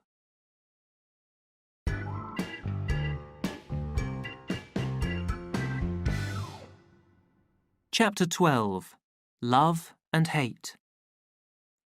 Henry Foster appeared at Lenina's side in the faint red light of the embryo store. "Like to come to the cinema this evening?"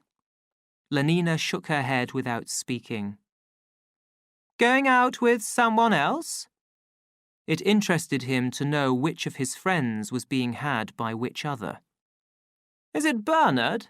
he asked. She shook her head again.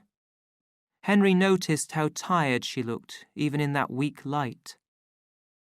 "You're not feeling ill, are you?" he asked in a rather worried voice, afraid that she might be suffering from one of the few remaining diseases. Once more, Lenina shook her head. "Anyhow, you ought to go and see the doctor," said Henry. "A doctor a day keeps all worries away," he added cheerfully, using a phrase that rarely failed to cheer people up. "Oh, for Ford's sake," said Lenina, breaking her silence at last. "Shut up!" And she turned back to her workbench. "A doctor indeed!" She would have laughed if she hadn't been on the point of crying. No doctor could cure what was the matter with her. She sighed deeply. "John," she whispered to herself. "John." An hour later, in the changing room, Fanny was protesting loudly. "But it's silly to let yourself get into a state like this. Very silly," she repeated. "And what about? A man. One man. But he's the one I want. As though there weren't millions of other men in the world. But I don't want them. How can you know till you've tried?" "I have tried." "But how many?" asked Fanny. "1? 2? "Dozens, but it wasn't any good." "Well, you must keep on trying," said Fanny. "But meanwhile—" "Don't think of him." "I can't help it." "Take Soma, then." "I do." "Well, go on taking it." "But in the intervals I still like him. I shall always like him." "Well, if that's the case," said Fanny with decision, "why don't you just go and take him, whether he wants it or no?" "But he's so strange." "All the more reason for being firm." "It's all very well to say that." "Don't let him go on being so silly. Act," said Fanny. "Yes, act at once. Do it now." "I daren't," said Lenina. "Well, you've only got to take 1/2 gram of Soma first. And now I'm going to have my bath." She marched off towards the bathroom. The bell rang. The savage, who was impatiently waiting for Helmholtz to come so that he could tell him how he felt about Lenina, jumped up and ran to the door. "I guessed it was you, Helmholtz," he shouted as he opened it. There in the entrance, in a white artificial cotton sailor suit and with a round white cap at a most attractive angle on her head, stood Lenina. "Oh!" said the savage, as though someone had struck him a heavy blow. 1/2 gram had been enough to make Lenina forget her fears. "Hello, John," she said, smiling, and walked past him into the room. He closed the door and followed her. Lenina sat down. There was a long silence. "You don't seem very glad to see me, John," she said at last. "Not glad?" cried the savage with deep feeling. Then he suddenly fell on his knees before her, took her hand and kissed it. "I love you more than anything else in the world." "Then why on earth didn't you say so before?" And suddenly her arms were round his neck. He felt her soft lips against his own. "You silly boy," she was saying. "I wanted you so much. Sweet, sweet. And if you wanted me too, why didn't you?" In that moment, he found himself thinking of the kisses in 3 Weeks in a Helicopter that he had found so shameless. Horror, horror, horror. He tried to free himself. Lenina took her arms away and stood up. He thought for a moment that she had understood how he felt, but he soon realized how mistaken he was, for in a moment Lenina had taken off her sailor suit. With nothing on but her shoes and socks and her smart white cap, which she was still wearing, she advanced towards him. "Darling, darling, if only you'd said so before." She held out her arms. But instead of also saying darling and holding out his arms, the savage backed away in terror, waving his hands at her as though he were trying to frighten away some dangerous animal. 4 steps back, and he could move no further, his back against the wall. "Sweet boy," said Lenina, laying her hands on his shoulders and pressing herself against him. "Put your arms round me. Kiss me." She closed her eyes and let her voice sink into a sleepy whisper. The savage caught her by the wrists, tore her hands from his shoulders, and pushed her roughly away at arm's length. "Ow! You're hurting me! Oh!" She was suddenly silent. Terror had made her forget the pain. Opening her eyes, she had seen his face. No, not his face. A crazy stranger's, pale, twisted, filled with some mad anger. She tried to understand what had brought this madness into his face, but failed completely. "What is the matter, John?" she whispered. He did not answer, but only stared into her face with those mad eyes. The hands that held her wrists were trembling. He breathed deeply and unevenly. His lips curled back from his teeth. "What is the matter?" she almost screamed. And as though woken by her cry, he caught her by the shoulders and shook her. "Whore!" he shouted. "Whore from hell!" "Oh, don't, she begged him in a voice which trembled from the shaking. "Away with you!" He pushed her away with such force that she fell. "Go!" he shouted, standing over her threateningly. "Get out of my sight, or I'll kill you!" Lenina raised her arm to cover her face. "No, please don't, John. Don't hurt me." "Hurry up, quick!" One arm still raised and following all his movements with a fearful eye, she struggled to her feet and, still covering her head, she rushed into the bathroom. Outside, in the other room, the savage marched up and down in anger. "Whore!" he repeated to himself. "Disgusting whore!" "John," came a frightened voice from the bathroom. "Do you think I might have my clothes?" He picked up the pretty white blouse, the attractive sailor trousers. "Open!" he ordered, kicking the door. "No, I won't." "Then how do you expect me to give them to you?"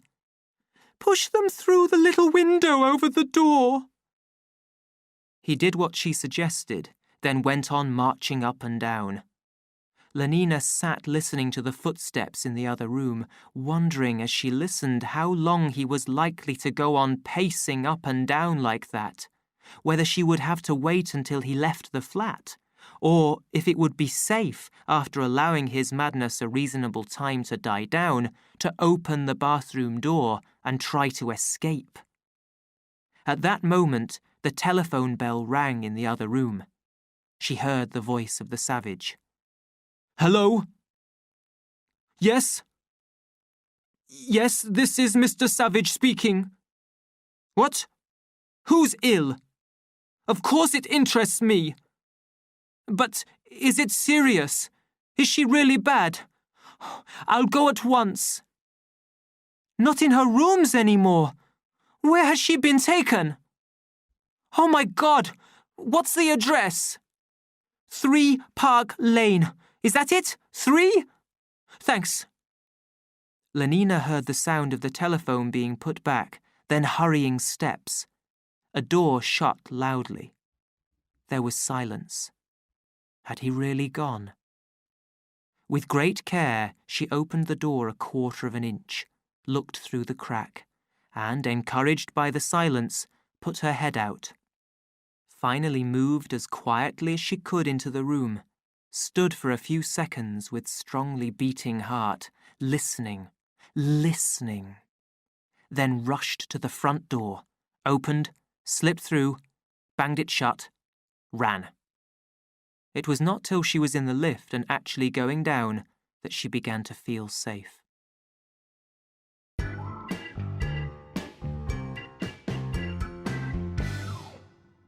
Chapter 13. Death. The Park Lane Hospital for the Dying was a 60-floor tower of bright yellow. As the savage stepped out of his taxicopter, a line of brightly coloured funeral helicopters rose from the roof and went off across the park, westwards on their way to the Slough crematorium. At the lift gates, an official gave him the information he required, and he dropped down to the 17th floor.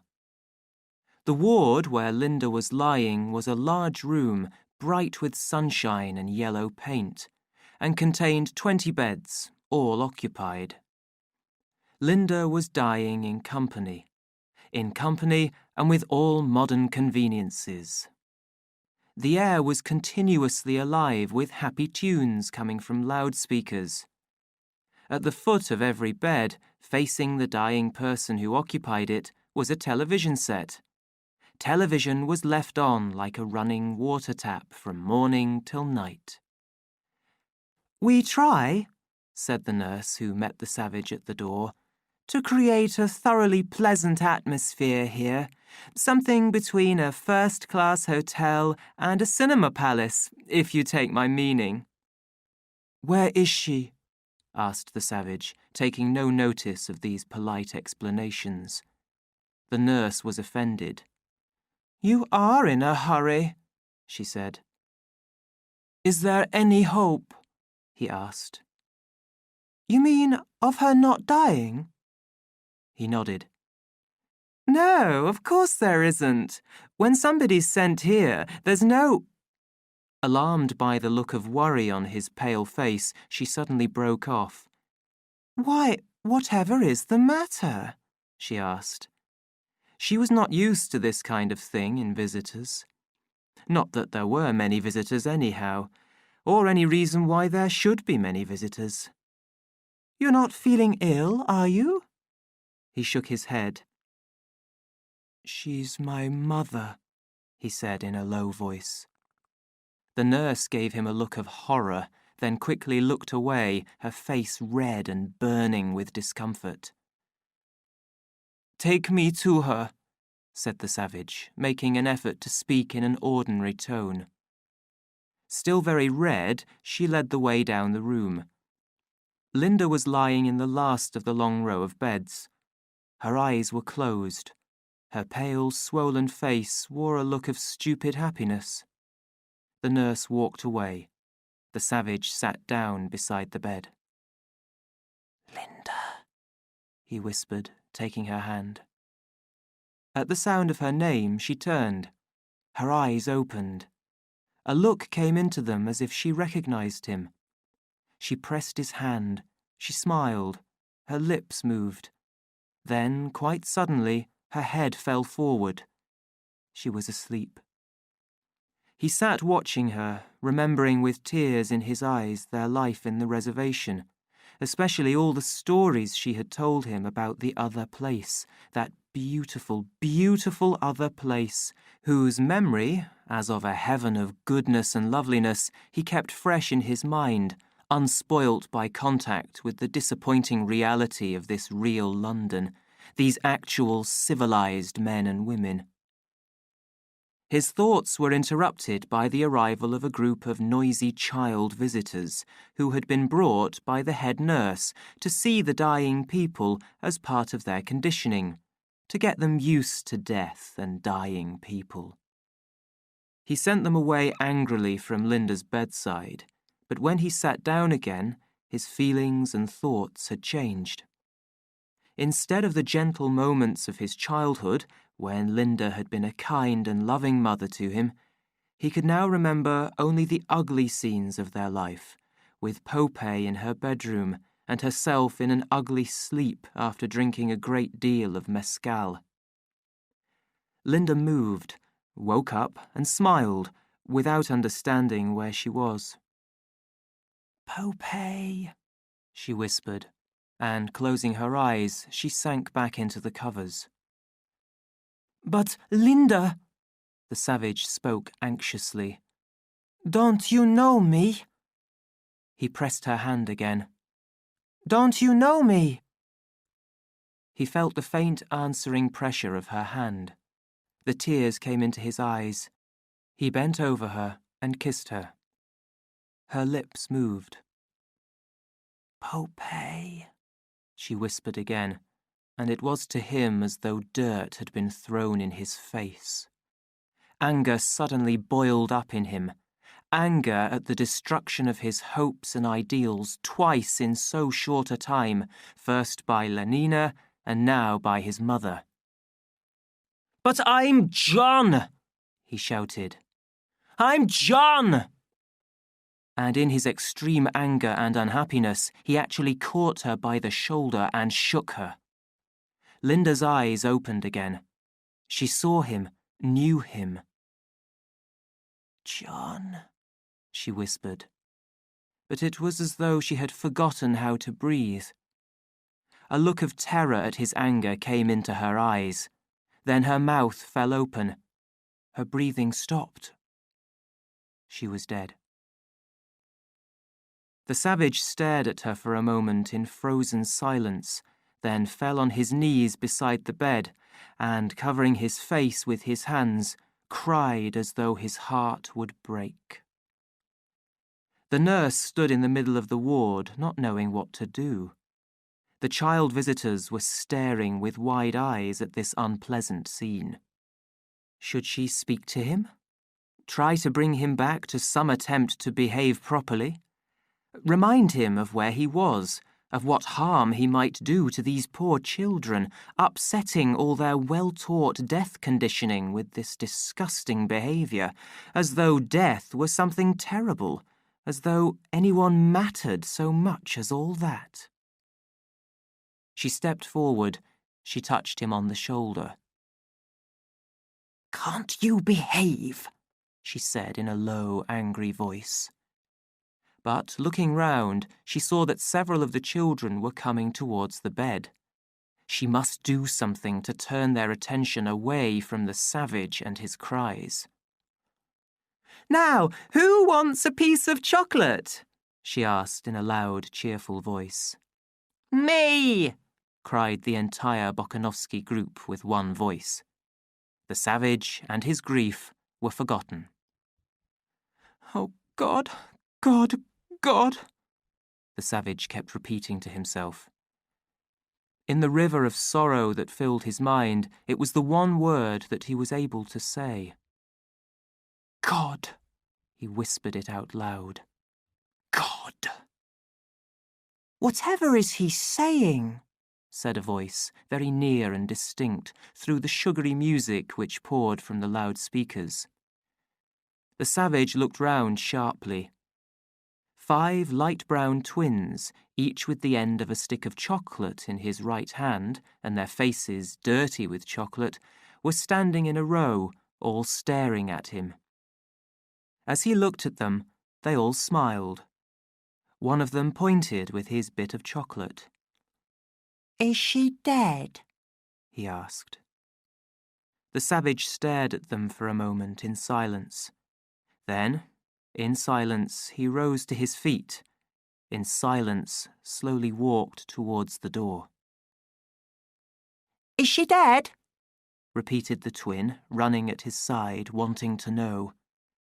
The savage looked down at him, and still, without speaking, pushed him away. The twin fell on the floor and at once began to cry. The savage did not even look round.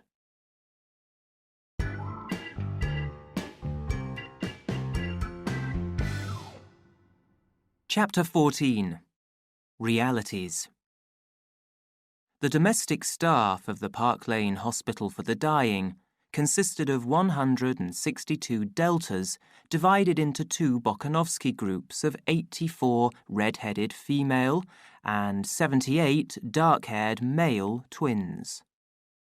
At 6, when their working day was over, the 2 groups gathered in the front hall of the hospital and were served by a higher official with their Soma tablets. From the lift, the savage stepped out into the middle of them. But his mind was elsewhere with death, with grief, with his sadness. Without noticing what he was doing, He began to push his way through the crowd. "Who are you pushing? Where do you think you're going?" High, low, from a crowd of separate throats, only two voices came. Repeated countless times, as if by a mirror, two faces, one red-headed, the other dark-haired, turned angrily towards him.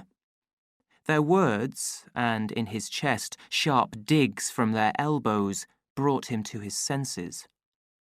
He woke once more to the real world, looked round him, saw the endless crowd of similar beings around him. Twins, twins.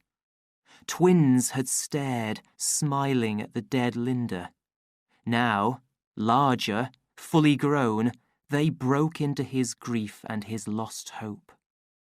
He stopped and stared at the light brown crowd, in the middle of which, taller than it by a full head, he stood. "Oh, brave new world," he said sadly to himself. "Soma distribution!" shouted a loud voice. "In good order. Hurry up there, please." A door had been opened, a table and chair carried into the front hall. The voice was that of a cheerful young alpha, who had entered carrying a black iron cash box. A low sound of satisfaction went up from the eager twins. They forgot all about the savage. Their attention was now directed at the black cash box, which the young man had placed on the table and was now unlocking. The lid was lifted. "Ooh, ooh," said all the 162 voices in a single cry of joy. The young man took out a handful of tiny boxes of tablets. "Now," he commanded, "step forward, please. One at a time and no shoving." One at a time, with no shoving, the twins stepped forward. First 2 males, then a female, then another male, then 3 females, then... The savage stood looking on. "Oh, brave new world, oh, brave new world." In his mind, the singing words seemed to change their tone. They had laughed at him through his sadness and hopelessness. Now, suddenly, they rang out in a call to action. "Oh, brave new world!" Miranda was telling of the possibility of loveliness, the possibility of changing even the life which surrounded him like a bad dream into something fine and noble. Oh, brave new world! It was a challenge, a command. "No shoving there now!" shouted the official angrily. He shut his cash box noisily. "I shall stop the distribution unless I get good behaviour." The deltas pushed against one another a little, and then were still. His words had had their effect. Loss of Soma, fearful thought. "That's better," said the young man, and reopened his cash box. Linda had been a slave. Linda had died. Others should live in freedom, and the world be made beautiful. And suddenly, it was clear to the savage what he must do. "Now," said the official. Another light brown female stepped forward. "Stop!" called the savage in a loud and ringing voice. "Stop!" He pushed his way to the table. The deltas stared at him with shock. "Ford," said the official below his breath. "It's the savage!" He felt frightened. "Listen, I beg you," cried the savage. "Lend me your ears." He had never spoken in public before and found it very difficult to express what he wanted to say. "Don't take that horrible stuff. It's poison. It's poison." "I say, Mr. Savage," said the official with an uncertain smile, "would you mind letting me... Poison to soul as well as body. Yes, but let me get on with my distribution, won't you? There's a good fellow." With the fear of one stroking an animal that might bite, he touched the savage's arm. "Just let me—" "Never!" cried the savage. "But look here, old man. Throw it all away, that horrible poison." The words, "throw it all away," caught the attention of the stupid deltas, made them realize what was happening. An angry cry went up from the crowd. "I come to bring you freedom," said the savage, turning back towards the twins. "I come—" The official heard no more. He had slipped out of the hall and was looking for a number in the telephone book. "Not in his own rooms," Bernard said. "Not in mine, not at the centre or the college. Where can he have got to?" Helmholtz didn't know. They had come back from their work expecting to find the savage waiting for them at one or other of their usual meeting places, and there was no sign of the fellow. This was upsetting their plans. They had meant to go over to Biarritz in Helmholtz's 4-seater sportycopter. They'd be late for dinner if he didn't come soon. "We'll give him 5 more minutes," said Helmholtz. "If he doesn't turn up by then, we'll—" The ringing of the telephone bell interrupted him. He picked up the receiver. "Hello? Speaking." Then, after a long interval of listening, "Oh, Ford!"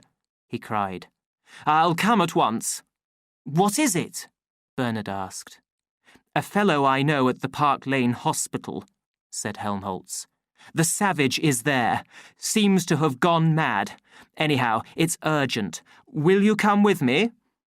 Together, they hurried along the corridor to the lifts. "But do you like being slaves?" the savage was saying as they entered the hospital. His face was red, his eyes bright with passion and anger. "Do you like being babies? Yes, babies! Stupid babies all your lives?" he added, driven by their animal stupidity into throwing insults at those he had come to save. The insults fell off their thick skins. They stared at him with a blank expression in their eyes. "Yes, stupid!" he shouted. Grief and hopelessness, pity and duty, all were forgotten now and, as it were, melted into an uncontrollable hatred of these less-than-human beings. "Don't you want to be free men? Don't you even understand what it is to be a man and free? Don't you?" he repeated, but got no answer to his question. "Very well, then. I'll teach you. I'll make you free whether you want to or not." And pushing open the window that looked onto the inner court of the hospital, he began to throw the little boxes of Soma tablets out of it in handfuls. For a moment, the light brown crowd was silent, frozen with amazement and horror at the sight of this fearful crime. "He's mad," whispered Bernard, staring with wide-open eyes. "They'll kill him. They'll—" A great shout suddenly went up from the crowd. A wave of movement drove it, threatening, towards the savage. "Ford, help him," said Bernard, and turned his eyes away. "Ford helps those who help themselves." And with a laugh, actually a laugh of joy, Helmholtz Watson pushed his way through the crowd. "Free! Free!" the savage shouted, and with one hand continued to throw the Soma into the courtyard, while, with the other, he hit out at the indistinguishable faces of his attackers. "Free!" And suddenly there was Helmholtz at his side. "Good old Helmholtz!" also hitting out. "Men at last!" Helmholtz cried, and threw the poison out by handfuls through the open window. "Yes, men! Men! Men!" And there was no more poison left. He picked up the cash box and showed them its black emptiness. You're free! Screaming with anger, the Deltas charged. They're done for, said Bernard, and, with a sudden urge to help them, ran forward, then decided not to and stopped. Then, ashamed, stepped forward again, then decided against it once more, and was standing there ashamed of his own fear, thinking that they might be killed if he didn't help them, and that he might be killed if he did. When, Ford be praised, in ran the police, pig-faced in their gas masks. Bernard rushed to meet them. He waved his arms. And it was action. He was doing something. He shouted help several times more and more loudly so as to persuade himself that he was helping. Help! Help! Help! The policemen pushed him out of the way and got on with their work. 3 men with machines on their shoulders pumped thick clouds of soma gas into the air. 2 more were busy with an artificial music box. Carrying water guns loaded with a powerful sleeping gas, 4 others had pushed their way into the crowd and were steadily putting out of action the stronger of the fighters. "Quick! Quick!" screamed Bernard. "They'll be killed if you don't hurry! Oh!" Tired of his shouting, one of the policemen had given him a shot from his water gun. Bernard stood for a second or 2 on his shaky legs, then fell onto the floor. Suddenly, from out of the artificial music box, a voice began to speak. The voice of reason, the voice of good feeling. The soundtrack roll was unwinding itself in artificial crowd control speech number 2, average strength. Straight from the depths of a heart that had never existed, "My friends, said the voice, with a note of such gentle sorrow that, behind their gas masks, even the policemen's eyes were for a moment filled with tears. "What is the meaning of this? Why aren't you all being happy and good together? Happy and good," the voice repeated. It trembled, sank into a whisper, and for a moment died away. "Oh, I do want you to be happy," it began again. "I do so want you to be good. Please, please be good, and—" 2 minutes later, the voice and the soma gas had produced their effect. In tears, the Deltas were kissing and throwing their arms round one another. 6 twins held each other at a time. Even Helmholtz and the Savage were almost crying. A fresh supply of tablets was brought in from the hospital stores. The soma was quickly given out, and, to the sound of loving goodbyes from the voice, the twins departed, crying as though their hearts would break. "Goodbye, my dearest, dearest friends. Ford keep you.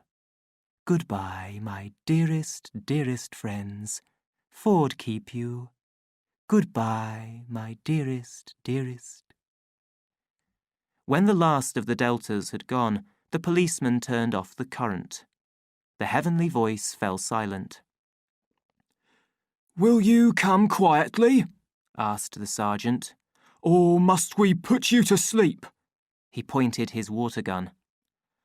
"Oh, we'll come quietly," the Savage answered, wiping a cut lip and a bitten left hand. Still keeping his hand to his bleeding nose, Helmholtz nodded in agreement. Awake and able to stand up again, Bernard had chosen this moment to move as quietly as he could towards the door. "Hi, you there!" called the sergeant, and a gas-masked policeman hurried across the room and laid a hand on the young man's shoulder. Bernard turned with an expression of surprise. Escaping?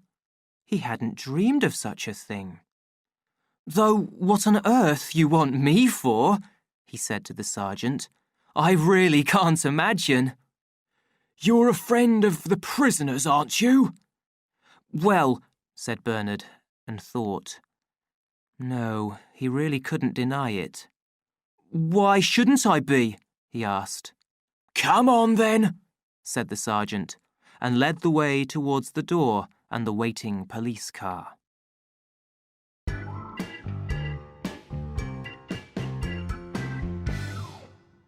Chapter 15. In the Service of Happiness. The room into which the three were shown was the controller's study. His Fordship will be down in a moment. The Gamma manservant left them to themselves. Helmholtz laughed out loud. It's more like a social gathering than a trial, he said, and let himself fall into the most comfortable of the armchairs. Cheer up, Bernard, he added, catching sight of his friend's pale, unhappy face. But Bernard would not be cheered. Without answering, without even looking at Helmholtz, he went and sat down on the most uncomfortable chair in the room, carefully chosen with some confused hope of turning away from him the anger of the higher powers. The savage, meanwhile, wandered restlessly round the room, looking without much interest at the books on the shelves, at the soundtrack rolls and the reading machine films in their numbered places. On the table under the window lay a large volume bound in soft black artificial leather and stamped with large golden T's. He picked it up and opened it. My Life and Work, by R. Ford. The work had been published in Detroit by the Society for the Spread of Fordian Knowledge. He turned the pages slowly, read a sentence here, a paragraph there, and had just decided that the book didn't interest him when the door opened and the World Controller for Western Europe walked quickly into the room. Mustafa Mond shook hands with all three of them, but it was to the savage that he addressed himself. So, you don't much like civilization, Mr. Savage, he said. The savage looked at him. He had been prepared to lie, to argue, to remain rude and silent, but, encouraged by the good-humoured intelligence of the controller's face, he decided to tell the truth, quite frankly. No. He shook his head. Bernard jumped and looked alarmed. What would the controller think? To be identified as the friend of a man who said that he didn't like civilization, said it openly, and, of all people, to the controller. It was terrible. But, John, he began. A look from Mustafa Mond reduced him to a frightened silence. Of course, the savage went on to admit, there are some very nice things. All that music in the air, for instance. Sometimes 1,000 twangling instruments will hum about my ears, and sometimes voices. The savage's face lit up with a sudden pleasure. Have you read The Tempest too? He asked. I thought nobody knew about those plays here in England. Almost nobody. I'm one of the very few. It's forbidden, you see. But as I make the laws here, I can also break them. Without being punished, Mr. Marx, he added, turning to Bernard. Which I'm afraid you can't do. Bernard sank into a hopeless unhappiness. But why is it forbidden? Asked the savage. In the excitement of meeting a man who had read Shakespeare, he had, for the moment, forgotten everything else. The controller looked at him evenly. Because it's old. That's the main reason. We haven't any use for old things here. Even when they're beautiful? Particularly when they're beautiful. Beauty's attractive. And we don't want people to be attracted by old things. We want them to like the new ones. But the new ones are so stupid and horrible. Those plays where there's nothing but helicopters flying about and people kissing all the time. He made a face. Goats and monkeys. Only in Othello's words could he find satisfactory expression for his feelings of hatred. Nice animals, anyhow, said the controller almost to himself. Why don't you let them see Othello instead? I've told you, it's old. Besides, they couldn't understand it. Yes, that was true. He remembered how Helmholtz had laughed at Romeo and Juliet. Well then, he said after a pause, something new that's like Othello, and that they could understand. Do you see what I mean? That's what we've all been wanting to write, said Helmholtz, breaking a long silence. And it's what you never will write, said the controller. Because if it were really like Othello, nobody could understand it, however new it might be. And if it were new, it couldn't possibly be like Othello. Why not? Yes, why not? Helmholtz repeated. He too was forgetting the unpleasant realities of the situation. Only Bernard, pale with fear and anxiety about the future, remembered them. The others took no notice of him. Why not? Because our world is not Othello's world. You can't write sad stories where there is no unhappiness. The world's peaceful now. People are happy. They get what they want, and they never want what they can't get. They're well off. They're safe. They're never ill. They're not afraid of death. They know nothing of passion and old age. They don't have to worry about mothers and fathers. They've got no wives or children or loved ones to feel strongly about. They're so conditioned that they practically can't help behaving as they ought to behave. And if anything should go wrong, there's Soma, which you go and throw out of the window in the name of freedom, Mr. Savage. Freedom! He laughed. Expecting deltas to know what freedom is, and now expecting them to understand Othello. How can you have such an idea? The savage was silent for a moment. All the same, he went on, sticking to his argument, Othello's good. Othello's better than those films. Of course it is, the controller agreed. But that's the price we have to pay for stability. You've got to choose between happiness and what people used to call high art. We've given up the high art. We have the love films instead. But they don't mean anything. They mean themselves. They mean a lot of good feelings to the audience. But they're written by stupid people. The controller laughed. You're not being very polite to your friend Mr. Watson, one of our most distinguished emotional engineers. But he's right, said Helmholtz, clearly upset. Because it is stupid. Writing when there's nothing to say. Exactly. But that demands the greatest skill.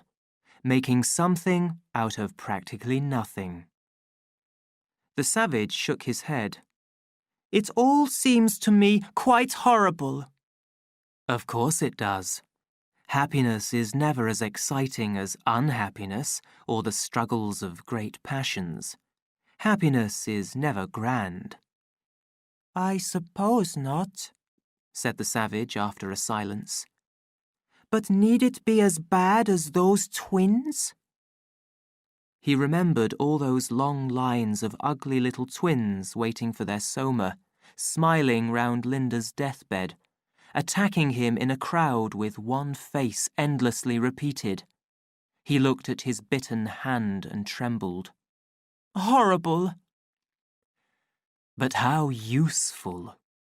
I see you don't like our Bokanovsky groups, but I assure you they're the foundation on which everything else is built. They provide the stability on which the whole social organization depends. I was wondering, said the savage, why you had them at all, since you can get whatever you want out of those bottles. Why don't you make everybody an Alpha Double Plus? Mustafa Mond laughed. Because we have no wish to have our throats cut, he answered. We believe in happiness and stability. A society of alphas couldn't fail to be restless and unhappy. An alpha would go mad if he had to do epsilon work, or start destroying things. Only an epsilon can be expected to make epsilon sacrifices, for the good reason that, for him, they aren't sacrifices. His conditioning has determined the life he has got to live. He can't help himself. The savage was silent. The ideal population, said Mustafa Mond, is like an iceberg, 8/9 below the waterline, 1/9 above. And they're happy below the waterline? Happier than above it. Happier than your friends here, for example. He pointed. In spite of that awful work? Awful? They don't find it so. Quite the opposite, they like it. It's light, it's childishly simple. No strain on the mind or the muscles. 7.5 hours of gentle labour without too much bodily effort, and then the soma distribution and games and other amusements provided for them. What more can they ask for? True, he added, they might ask for shorter hours, but would they be any the happier for that? No, they wouldn't. The experiment was tried more than a century and a half ago. The whole of Ireland was put onto the 4-hour day. What was the result? Unrest and a large increase in the amount of soma taken. The Inventions Office is full of plans for labour-saving processes, thousands of them. Mustafa Mond waved his arms as if to give an idea of the great pile of plans.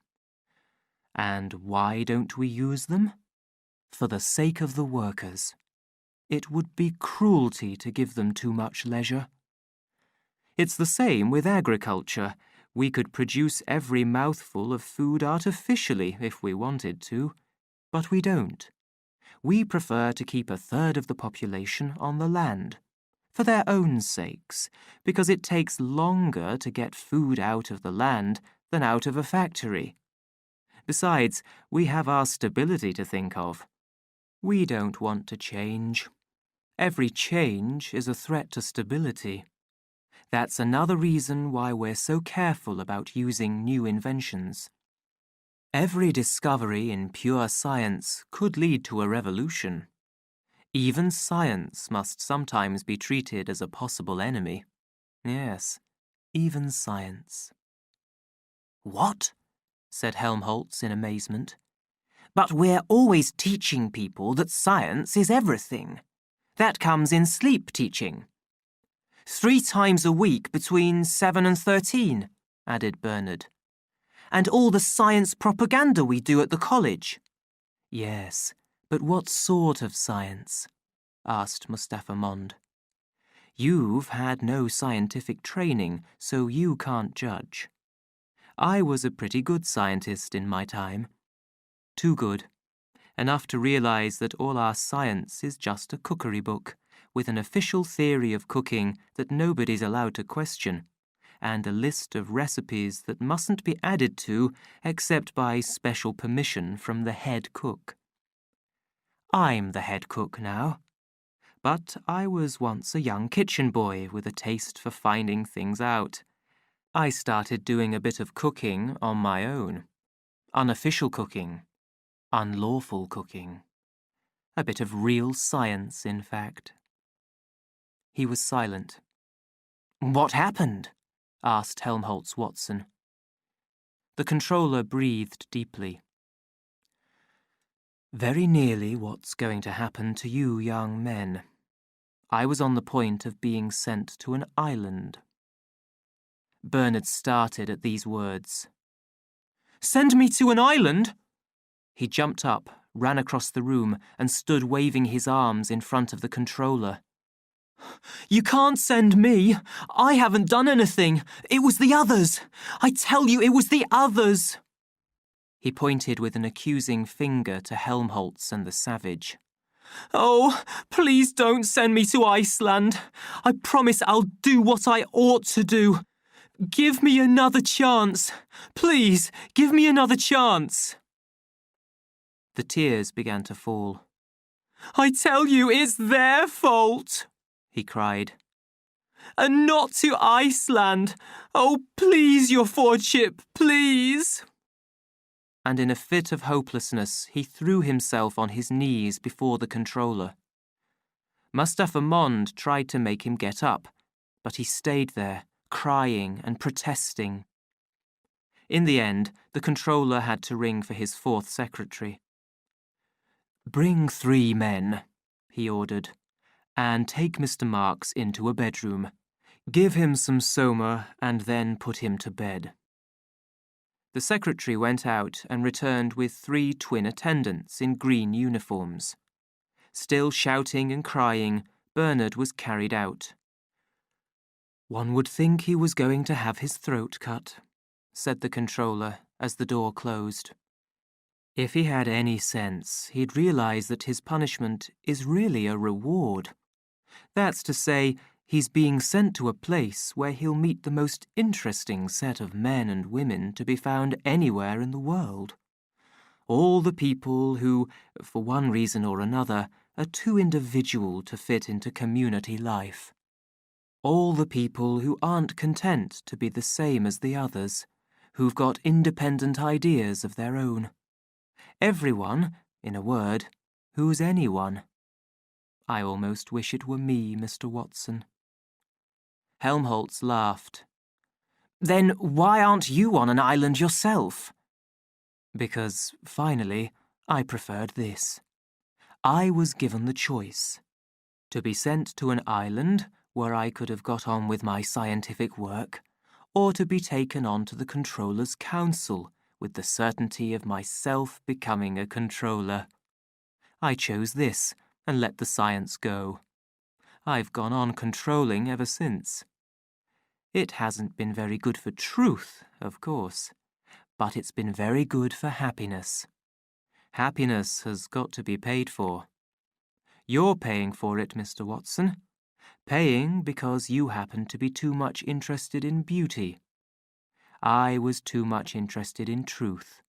I paid too." "But you didn't go to an island," said the savage after a long silence. The controller smiled. "That's how I paid, by choosing to serve happiness. Other people's, not mine. It's lucky," he added after a pause, "that there are such a lot of islands in the world. I don't know what we should do without them. Put you all in the gas chamber, I suppose. By the way, Mr. Watson, would you like a tropical climate or something that will keep you more lively?" Helmholtz rose from his armchair. "I should like a thoroughly bad climate," he answered. "I believe one would write better if the climate were bad. If there were a lot of wind and storms, for example." The controller nodded his approval. "I like your spirit, Mr. Watson. I like it very much indeed. As much as I officially disapprove of it." He smiled. "What about the Falkland Islands?" "Yes, I think that will do," Helmholtz answered. "And now, if you don't mind, I'll go and see how poor Bernard's getting on."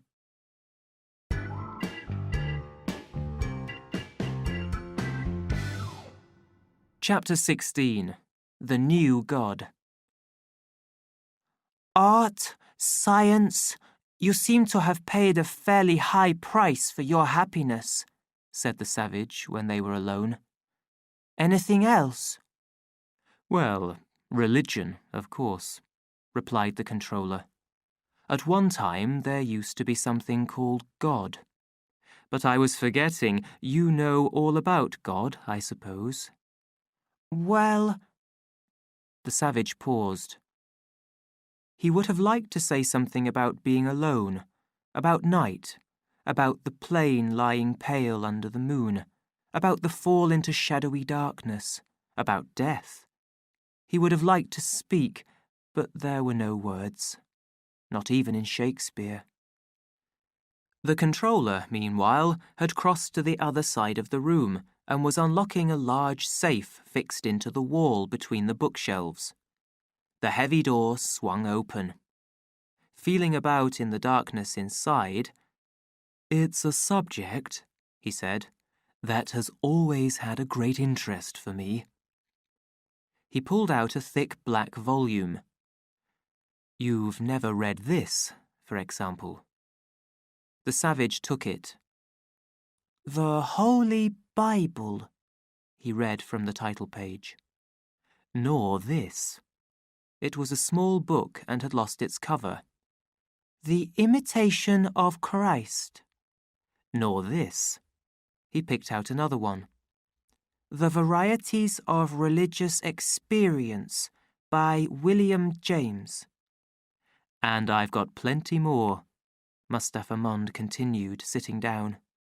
"A whole collection of old, forbidden books. God in the safe and Ford on the shelves." He pointed with a laugh to his official library, to the shelves of books, the reading machine films and soundtrack rolls. "But if you know about God, why don't you tell them?" asked the savage angrily. "Why don't you give them these books about God?" For the same reason as we don't give them Othello. They're old. They're about God hundreds of years ago, not about God now. "But God doesn't change." Men do, though. "What difference does that make?" All the difference in the world. People used to turn to God when they were growing old and troubled and tired of the world. In the modern world, we've got youth and happiness right up to the end. What follows? Evidently, that we can be independent of God. Religious feeling will make up to us all our losses, says the writer of one of these old books. But we haven't any losses to be made up. We don't need religious feeling. "Then you think there is no God?" No, I think there quite probably is one. "Then why—" Mustapha Mond cut him short. "But he shows himself in different ways to different men. In the old times, he showed himself as the being that's described in these books. Now—" "How does he show himself now?" asked the savage. "Well, he shows himself as if he weren't there at all.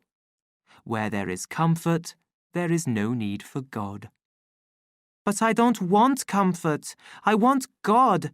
I want poetry. I want real danger. I want freedom. I want goodness. I want sin." "In fact," said Mustapha Mond, "you're claiming the right to be unhappy." "All right, then," said the savage. "I'm claiming the right to be unhappy." Not to mention the right to grow old and ugly and weak. The right to suffer disease. The right to have too little to eat. The right to live in constant fear of what may happen tomorrow. The right to fall a victim to pains of every kind. There was a long silence. "I claim them all," said the savage at last. Mustapha Mond spoke slowly. "You're welcome," he said.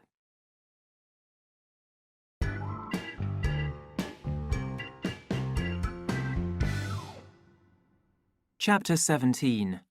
John Alone. The door was half open. They entered. John? From the bathroom came the unpleasant sound of somebody being violently sick. "Is there anything the matter?" Helmholtz called. There was no answer. The unpleasant sound was repeated twice. There was silence. Then the bathroom door opened and, very pale, the savage came out. "I say," Helmholtz cried anxiously, "you do look ill, John." "Did you eat something that upset you?" asked Bernard. The savage nodded. "I ate civilization." "What?" "It poisoned me." "And then," he added in a lower tone, "I ate my own evil nature." "Yes, but what exactly... I mean, just now you..." "Now I am pure again," said the savage. "I drank some salty water." The others stared at him in surprise.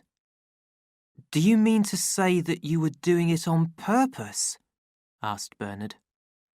"That's how the Indians always make themselves pure." He sat down and wiped his forehead. "I shall rest for a few minutes," he said. "I'm rather tired." "Well, I'm not surprised," said Helmholtz. After a silence, "We've come to say goodbye," he went on in another tone. "We're off tomorrow morning." "Yes, we're off tomorrow," said Bernard, on whose face the savage noticed a new expression of determined acceptance. "And by the way, John," he continued, leaning forward in his chair and laying a hand on the savage's knee, "I want to say how sorry I am about everything that happened yesterday."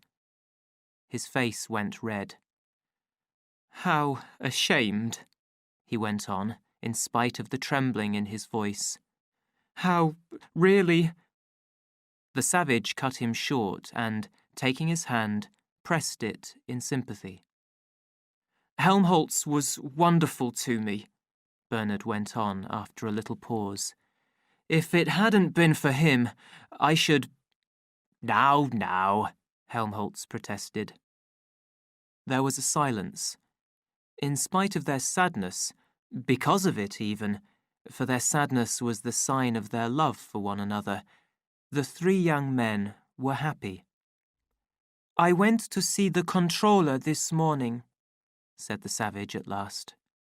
"What for?" "To ask if I could go to the islands with you." "And what did he say?" asked Helmholtz eagerly. The savage shook his head. "He wouldn't let me." "Why not?" "He said he wanted to go on with the experiment." "But I won't," said the savage with sudden anger. "I won't go on being experimented with. Not for all the controllers in the world. I shall go away tomorrow too." "But where?" the others asked. The savage shook his head. "I don't know. Anywhere. I don't care, so long as I can be alone." The helicopter air lane from London to Portsmouth was marked by a line of air lighthouses, which served to guide night flyers. The line from Portsmouth to London ran roughly parallel to it, similarly marked, some distance to the west. At one point, in the county of Surrey, the old lines had been not more than 6 or 7 kilometres apart. The distance was too small for careless flyers, particularly at night and when they had taken 0.5 gram too much. There had been accidents, serious ones. It had been decided to move the Portsmouth-London line a few kilometres further to the west. The course of the old line was marked by 4 deserted air lighthouses. The skies above them were empty and silent. The savage had chosen for his lonely dwelling one of these lighthouses, which stood on the top of a hill. The building was well built and in good condition, almost too comfortable, the savage had thought when he first looked round the place, almost too civilized. But he accepted it by promising himself that he would make his life all the harder, with the severest self-discipline. His first night there was passed without sleep. He spent the dark hours on his knees, praying to all the gods of whom he had heard in his childhood days in the reservation. From time to time he stretched out his arms as though he were on the cross, and held them out until they ached. "Oh, forgive me," he prayed as the tears streamed down his face. "Oh, make me pure. Oh, help me to be good," again and again, till he was on the point of fainting from the pain. When morning came, he felt he had earned the right to live in the lighthouse. Yes, even though there was still glass in most of the windows, even though the view from the platform was so fine. For the very reason for his choosing the lighthouse had become almost immediately a reason for going somewhere else. He had decided to live there because the view was so beautiful, because from that high place he seemed to be looking out on the loveliness of heaven itself. But what right had he to be comforted with the daily and hourly sight of loveliness? All he deserved to live in was some blind hole in the ground. Stiff and still aching after his long night of pain, but feeling comforted because of it, he climbed to the platform of his tower. He looked out over the bright, sunlit land. To the north, the view ended with the long line of hills known as the Hog's Back. In the valley which separated these hills from the sandy hill on which the lighthouse stood, there was a little village with a chicken farm, only 9 floors high. On the other side of the lighthouse, towards the south, the ground fell away in long slopes of rough grass and low bushes to a chain of small lakes. It was this slope that had attracted the savage to the lighthouse. The woods, the open stretches of yellow flowering bushes, the tall trees, the shining lakes, these were beautiful and, to an eye used to the dry wastes of the American desert, amazing. And then the quietness. Whole days passed during which he never saw a human being. The lighthouse was only a quarter of an hour's flight from the Charing-T Tower, but the hills of Malpais were hardly more empty than this little spot. The crowds that left London daily left it only to play obstacle golf or tennis. There were no golf clubs in the area. The nearest artificial tennis courts were several miles away. Flowers and scenery were the only attractions here. And so, as there was no good reason for coming, nobody came. During the first few days, the savage lived alone and in peace. Of the money which, on his first arrival, John had received for his personal expenses, most had been spent on equipment that he needed for his new life. He counted his money. The little that remained, he hoped, would be enough to last him through the winter. By next spring, his garden would be producing enough to make him independent of the outside world. Meanwhile, there would always be wild animals. He had seen plenty of rabbits, and there were wild duck on the lakes. He set to work at once to make a bow and arrows. There were young trees, beautifully straight, in a little wood near the lighthouse. He began by cutting down one which gave him 2 meters of straight stem without branches. He took off the outer covering of the tree, and then gradually and very carefully cut away the white wood, as old Mitsima had taught him, until he had a strong stick, of his own height, stiff at the centre where it was thickest, lively as a steel spring at the tips. After those weeks in London, with nothing to do, whenever he wanted anything, but to press a switch or turn a handle, it was pure joy to be doing something that demanded skill and patience. He had almost finished shaping the staff when he realized with a shock that he was singing. Singing! He stopped, feeling very guilty. After all, it was not to sing and enjoy himself that he had come here. It was to escape from the disgusting contact with civilized life. It was to be made pure and good. He realized that he had forgotten what he had promised to himself that he would remember. Poor Linda and his own murderous unkindness to her in her last moments. He had come here to show how deep was his sorrow. And here he was, sitting happily making his bow, singing, actually singing. He went inside, opened the box of salt, and put some water on to boil. Half an hour later, 3 Delta Minus land workers who happened to be driving past were shocked to see a young man standing beside the abandoned lighthouse, naked to the waist and hitting himself with a knotted whip. His back was marked with thin red lines, and between them ran drops of blood. The driver of the lorry stopped at the side of the road and, with his 2 friends, stared open-mouthed at the extraordinary sight. 1, 2, 3. They counted the strokes. After the 8th, the young man interrupted his self-punishment to run to the wood's edge and there be violently sick. When he had finished, he picked up the whip and began hitting himself again. 9, 10, 11, 12.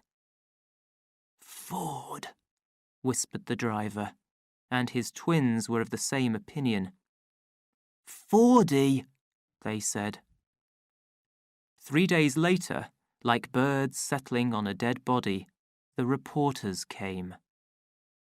Dried and hardened over a slow fire of green wood, the bow was ready. The savage was busy on his arrows. 30 straight sticks had been dried, tipped with sharp nails, and a V-shaped cut carefully made at the other end of each one where the string would fit. He had secretly visited the chicken farm one night and now had enough feathers for all his needs. He was putting feathers on one of his arrows when the first of the reporters arrived. Noiseless on rubber shoes, the man came up behind him. "Good morning, Mr. Savage," he said. "I am the representative of the hourly radio." Taken by surprise, the savage sprang to his feet as if a snake had bitten him, scattering arrows and feathers in all directions. "I beg your pardon," said the reporter. "I'm sorry." He touched his hat, a tall hat of light metal in which he carried his radio equipment. "Excuse my not taking it off," he said. "It's a bit heavy. Well, as I was saying, I am the representative of the hourly—" "What do you want?" asked the savage angrily. The reporter smiled his most friendly smile. "Well, of course, our readers would be very interested in a few words from you, Mr. Savage." He smiled more pleasantly than ever. "Just a few words from you, Mr. Savage." And in a very few moments he had taken wires from his pocket, connected them to his radio set, and turned it on. "Hello?" he said into a microphone which the touch of a spring had caused to hang down from his hat and in front of his mouth. A bell suddenly rang inside his hat. "Is that you, Edsel? Primo Melon speaking. Yes, I've managed to find him. He's here. Mr. Savage will now take the microphone and say a few words. Won't you, Mr. Savage?" He looked up at the savage with another of those winning smiles. "Just tell our readers why you came here. What made you leave London, hold on, Edsel, so suddenly? And, of course, that whip." The savage jumped. How did they know about the whip? "And then something about civilization. You know the sort of stuff. What I think of the civilized girl. Just a few words, a very few."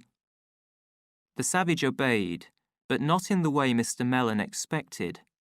2 words he spoke, no more, and then repeated them. "Get out!" he shouted. "Get out!" And seizing the reporter by the shoulder, he spun him round and, with all the force and skill of a champion football player, kicked him violently on his well-covered bottom. 8 minutes later, a new edition of the Hourly Radio was on sale in the streets of London. "Hourly Radio reporter kicked by Mystery Savage," said the headline on the front page.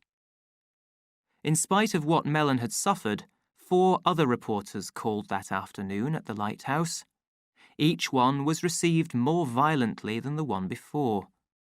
From a safe distance, and still rubbing the sore place where the kick had landed, one of them shouted, "You madman! Why don't you take Soma? That would make you feel better." "Oh, would it?" said the savage, picking up a large stick and moving towards him. The reporter made a rush for his helicopter. The savage was left for a time in peace. A few helicopters came and circled the tower. He shot an arrow into the nearest of them. It went through the light metal floor of the helicopter. There was a cry of pain, and the machine shot up into the air with all the speed and power that its engines could give it. After that, the others kept their distance respectfully. Taking no further notice of them, the savage dug at what was to be his garden. After a time, they grew tired of waiting, since nothing seemed to be happening, and flew away. The weather was very hot. There was thunder in the air. He had dug all the morning and was resting, stretched out along the floor. And suddenly, Lenina came into his thoughts, as real as if she were there in the lighthouse with him, naked, saying, "Darling," and "Put your arms round me," in shoes and socks and smelling sweet. Shameless woman! But oh, her arms round his neck, her soft red lips, her smooth white skin. Lenina! No. He sprang to his feet and ran out of the house. At the edge of the wood there stood an old bush with needle-like leaves. He threw himself against it. He held closely not the smooth body of his desires, but an armful of sharp green points. They gave him great pain. He tried to think of poor Linda, breathless, silent, with terror in her eyes. Poor Linda, whom he had promised to remember. But it was still the presence of Lenina that filled his mind. Lenina, whom he had promised to forget. Even through the sting of the bush he could feel her, unavoidably real. Sweet, sweet. And if you wanted me too, why didn't you? The whip was hanging on a nail by the door, ready for use should any more reporters arrive. In anger, the savage ran back to the house, seized it, swung it in the air. The knots bit into his flesh. "Whore! Whore!" he shouted at every blow, as though it were Lenina, and how greatly, without knowing it, he wished it were. White, warm, sweet-smelling, shameless Lenina that he was whipping thus. Shameless! And then, desperately, "Oh, Linda, forgive me. Forgive me, God. I'm bad. I'm evil. No, you whore! You whore!" From his carefully built hiding place in the wood 300 meters away, Darwin Bonaparte, the television corporation's most expert big-game photographer, had watched the whole scene. Patience and skill had been rewarded. He had spent 3 days sitting inside the trunk of an artificial tree, 3 nights moving around on his stomach through the long grass, hiding equipment in bushes, burying wires in the soft grey sand. 72 hours of the greatest discomfort. But now the great moment had come. The greatest, thought Darwin Bonaparte, as he moved among his equipment. the greatest since his exciting film of the monkey's wedding. "Wonderful," he said to himself, as the savage began his amazing performance. "Wonderful!" He kept his long-distance cameras carefully aimed at the savage, adjusted the settings to get a close-up of the face, twisted with anger and pain. Admirable! Changed for half a minute to slow motion, a really amusing effect, he promised himself. Listened meanwhile to the blows, the cries, the wild and mad words that were being recorded on the soundtrack at the edge of his film. Was very happy to hear, in a quiet moment, the singing of a wild bird. Wished the savage would turn round so that he could get a good close-up of the blood on his back. And, almost immediately, what amazing luck! The savage did turn round, and he was able to take a perfect close-up. "Well, that was great," he said to himself when it was all over. "Really great." He wiped his face with a cloth. When they had finished with it at the studio, it would be a wonderful film. 12 days later, The Savage of Surrey was being shown in every first-class cinema in Western Europe. The effect of Darwin Bonaparte's film was immediate and enormous. On the afternoon which followed the evening of its first performance, the peace of John's lonely home was suddenly broken by the arrival overhead of a great cloud of helicopters. He was digging in his garden, digging, too, in his own mind, thinking of death. Death. And he drove in his spade once, and again, and yet again. "And all our yesterdays have lighted fools the way to dusty death." He lifted another spadeful of earth. Why had Linda died? Why had she been allowed to become gradually less than human, and at last... He trembled. At that point, the sky grew dark. He was suddenly in shadow. There was something between the sun and him. He looked up in surprise from his digging, from his thoughts, and saw, close above him, the cloud of machines hanging in the air. They came like harmful insects, stopped in the air over his head for a moment, then dropped all around him in the long grass and among the bushes. And from the bodies of these huge insects stepped men in white artificial woolen trousers, women in artificial cotton shorts and artificial silk shirts, one couple from each. In a few minutes there were dozens of them, standing in a wide circle round the lighthouse, staring, taking photographs, throwing nuts and sweets as if at an animal in a zoo.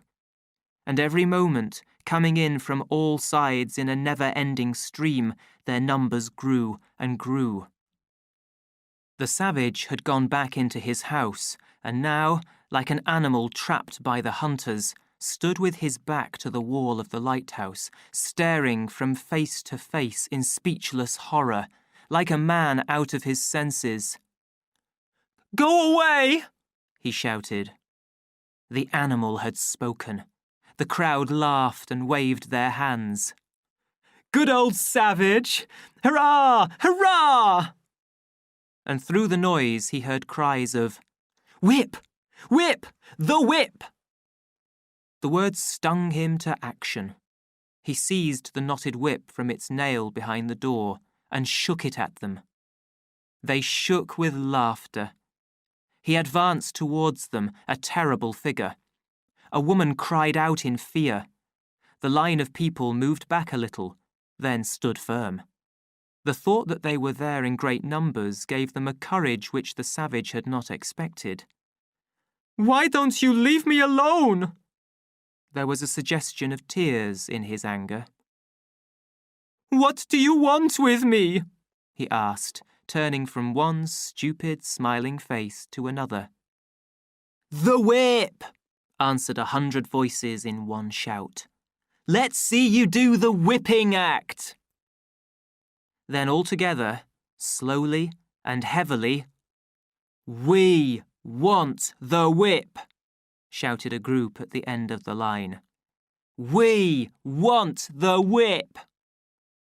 Others at once took up the cry, and the phrase was repeated again and again, more and more loudly, until no other word was being spoken. We want the whip! At this moment, yet another helicopter arrived. When it landed, the door opened and out stepped first a red-faced young man, then, in green artificial cotton shorts, white shirt and smart cap, a young woman. At the sight of the young woman, the savage turned pale and fell back. The young woman stood, smiling at him, an uncertain smile, a smile intended to calm him. The seconds passed. Her lips moved. She was saying something, but the sound of her voice was drowned by the shouts of the crowd. We want the whip! We want the whip! The young woman pressed both hands to her left side, and on that face of hers, with its childlike prettiness, appeared an unusual expression of sadness. Her blue eyes seemed to grow larger, brighter, and suddenly 2 tears rolled down her cheeks. Her mouth moved again, though her words could not be heard. Then, with a quick movement of passion, she stretched out her arms towards the savage and stepped forward. We want the whip! We want... And all of a sudden, they had what they wanted. Shameless! The savage had rushed at her like a madman, striking her violently with his whip. She had turned to run from him in terror, had caught her foot in the roots of the bushes, and had fallen on her face in the long grass. Henry! Henry! She shouted.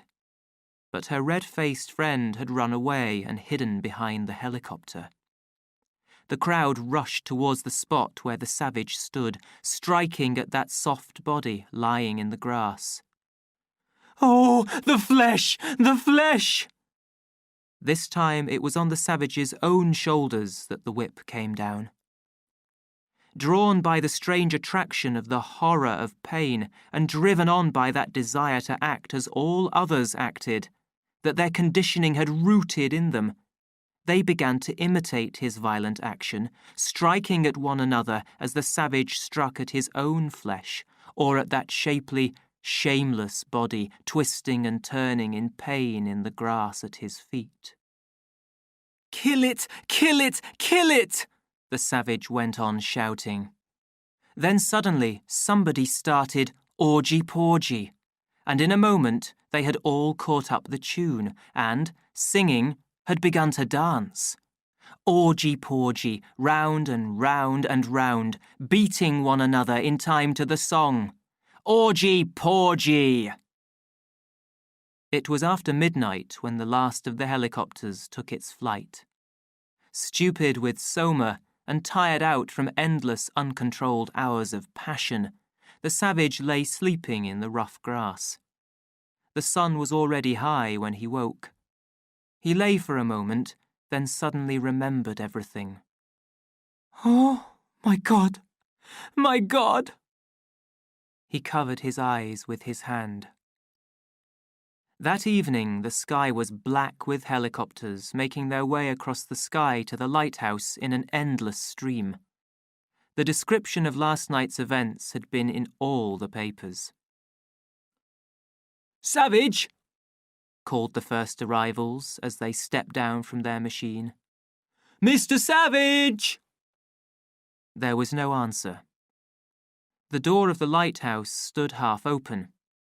They pushed it wide open and walked into the low light inside. Through a doorway on the other side of the room, they could see the bottom of the stairs that led up to the higher floors. Just under the top of the doorway hung a pair of feet. Mr. Savage! Slowly, very slowly, like 2 unhurried compass needles, the feet turned towards the right. North, northeast, east, southeast, south, south-southwest. Then paused, and, after a few seconds, turned as unhurriedly back towards the left. South-southwest, south, southeast.